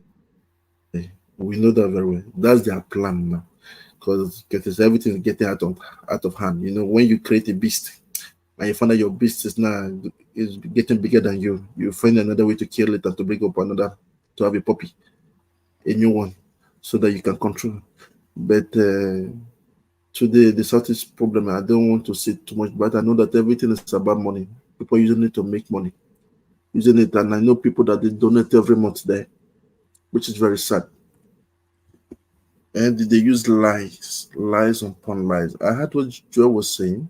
It was a bit emotional. I heard also Madam Zita also, and I also heard about Emeka that almost cried. I said that the problem there is the Southeast woman. Only the Southeast that can solve their problems. I'm sorry to say. And if really Namdi did not do anything, why will he beg for forgiveness? Why would they? One thing is that he said so many things against the country. We all know that. We all saw it online. Anything you put online today doesn't disappear. Even there was a guy that I know that I spoke with. I have to send him a private chat. And I told him that, you see, but are you aware of this? He said, that's how he said that. He told me that I shouldn't leave the problem for them. That I shouldn't say anything too much. Anything you start saying things contrary to the Igbos, and they will attack you also. They will attack you badly, and they start saying things they're not supposed to say. I wasn't happy when Kino Joel was We're saying not that. doing Igbo bashing, you have to take it easy. You know that 60% of our audience there are from the southeast. Don't so we have. They are our lifeline people. They come here all the time and they don't. But carry on, carry on. Okay, I understand, Mr. Woman. I have to be politically correct to say. Okay, one thing is that if they can do it as a Christmas gift, end of the year party for them, gift for the South is just release a Namdi Kanu. That would be good. That would be great. We thought that they're going to release them a few days ago, but they did not. But let us see. I hope we know that is not the principal problem for me today. I'm sorry to say, Mr. Patuski, Namdi Kanu is not my problem. It's not the Nigeria's problem. It's the Southeast problem. Sorry to say that. So, Mom, I don't want to say too much about the issue. So let me just rest where I am and sit down, look according to what they say. Just let it play out. I know they will settle it themselves. Thank you, woman. I don't want to say too much. All right, brilliant. So brilliant. So that's the excellent Mr. Triumph. So thank you, Mr. Triumph. We're going to start to wrap it up here, unless anybody else wants any have anything. I'm not spoken. Yes, I came to you. Okay, yeah. Okay, then War Peace. War Peace. The final word. Yeah, thank you, Waman. I thank everybody, but I have to say this first. I don't want to call names so that will not be a rowdy section. Because if I call him now, we'll come back to counter. But you can see from his statement is how the people in that region think and how they act. There are two of them on this platform. When one of them came out and said that if I say anything about the Southeast, he's going to insult his father. The other one did not come up to counter. No, this is wrong. That is not nice. If you want to talk to World Peace, talk to World Peace. Don't go to his father. That's why people can never trust them. There was a day here when things were going on during the election, when one guy came in wanting to talk down on the action of the monarch in Lagos. And other few people can't say, no, it's wrong. You can't do that. There's sometimes here when people were talking about the West, I'll see how Ijele, because sometimes I come in and say, no, it's wrong. That's how you get respect. That's how people trust you.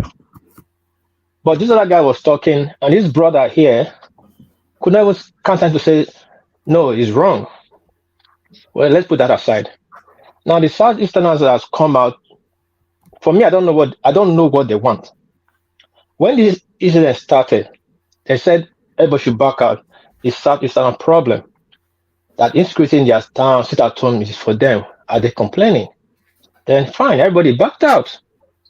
Now the problem is consuming them. They are crying that everybody should come and support them.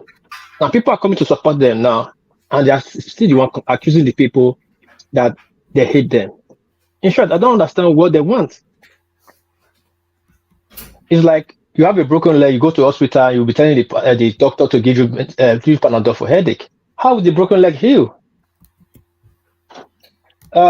Yes, I invited the guests, and I pray I will invite more. Some of the guests don't want to show up because of the way the people have been because of the security, the way they are attacked. But I'll try and bring one more guest in here to talk about this incident. If you guys feel Ijele was too frontal, I'll bring on that gentleman that is more calm. But I don't think he will say anything different from what Ijele is saying. Probably he will just say in a more calm voice. He has a big platform too. I have so many people in the Southeast that I have contact with. We talk. But you don't see me coming on one man should be shouting every day. If you know the videos I have in my phone, facts I have in my phone about Southeast, I don't think anybody will stand to talk to people or anybody who trust in Southeast. Like their point that is nobody to trust. Sorry, Wapi, but I'm quite keen that it's not a Southeast bashing. We were really just talking about the guest. No, I'm not bouncing about. Sorry, I want to talk about what Ijele that talk about. But Ijele came out to point out the problem in Southeast so that we can find a remedy to it. Now people are taking it personal, like it's insulted them. That's the part I don't understand, and that's the part that's getting me confused.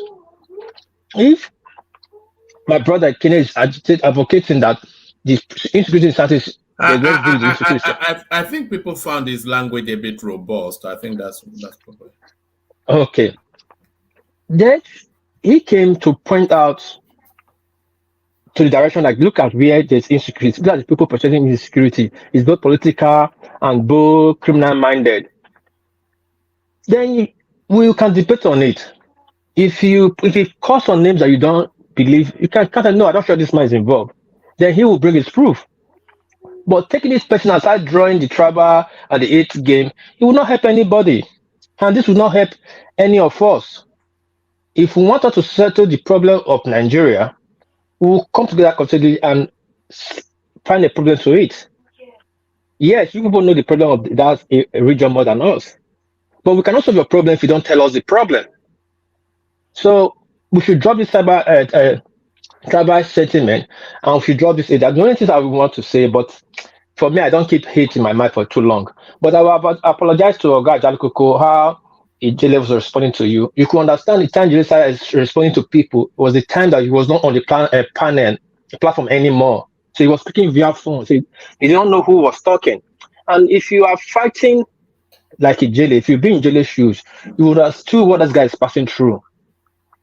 Look outside the Kubo, just a little dose of Sharifu got for insult and blackmailing. He didn't know when to show gun. He was on the media outside threatening and be showing guns. Because people just insult him.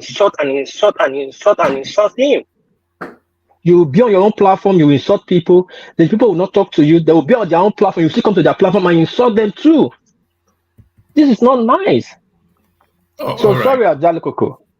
Yeah, I wish he was on the platform. One man. I wish he was on the platform. I want to shut it down now, Joel. So I don't want it to. Joel, I don't want to take any. What you said today, I don't want to take any question. I don't want to take any. I don't want to take anything. No. Sorry, this is my time. She gets to take anything. No. Joel, sorry, I'm not using it from you. I'm not using it from you. I'm not using it from you. I'm not using my time for you. No. All right, let me speak. Bring it on. Because you cannot insult somebody from your company. Expect me to talk to you. We Beninese, we are very different. We don't joke with it. So don't expect me and you be joking here. I don't think you've older than me by age or anything. Any immigration, we are not in the same platform. Anyway, Jericho, I'm sorry for that because the man was not on the platform anymore.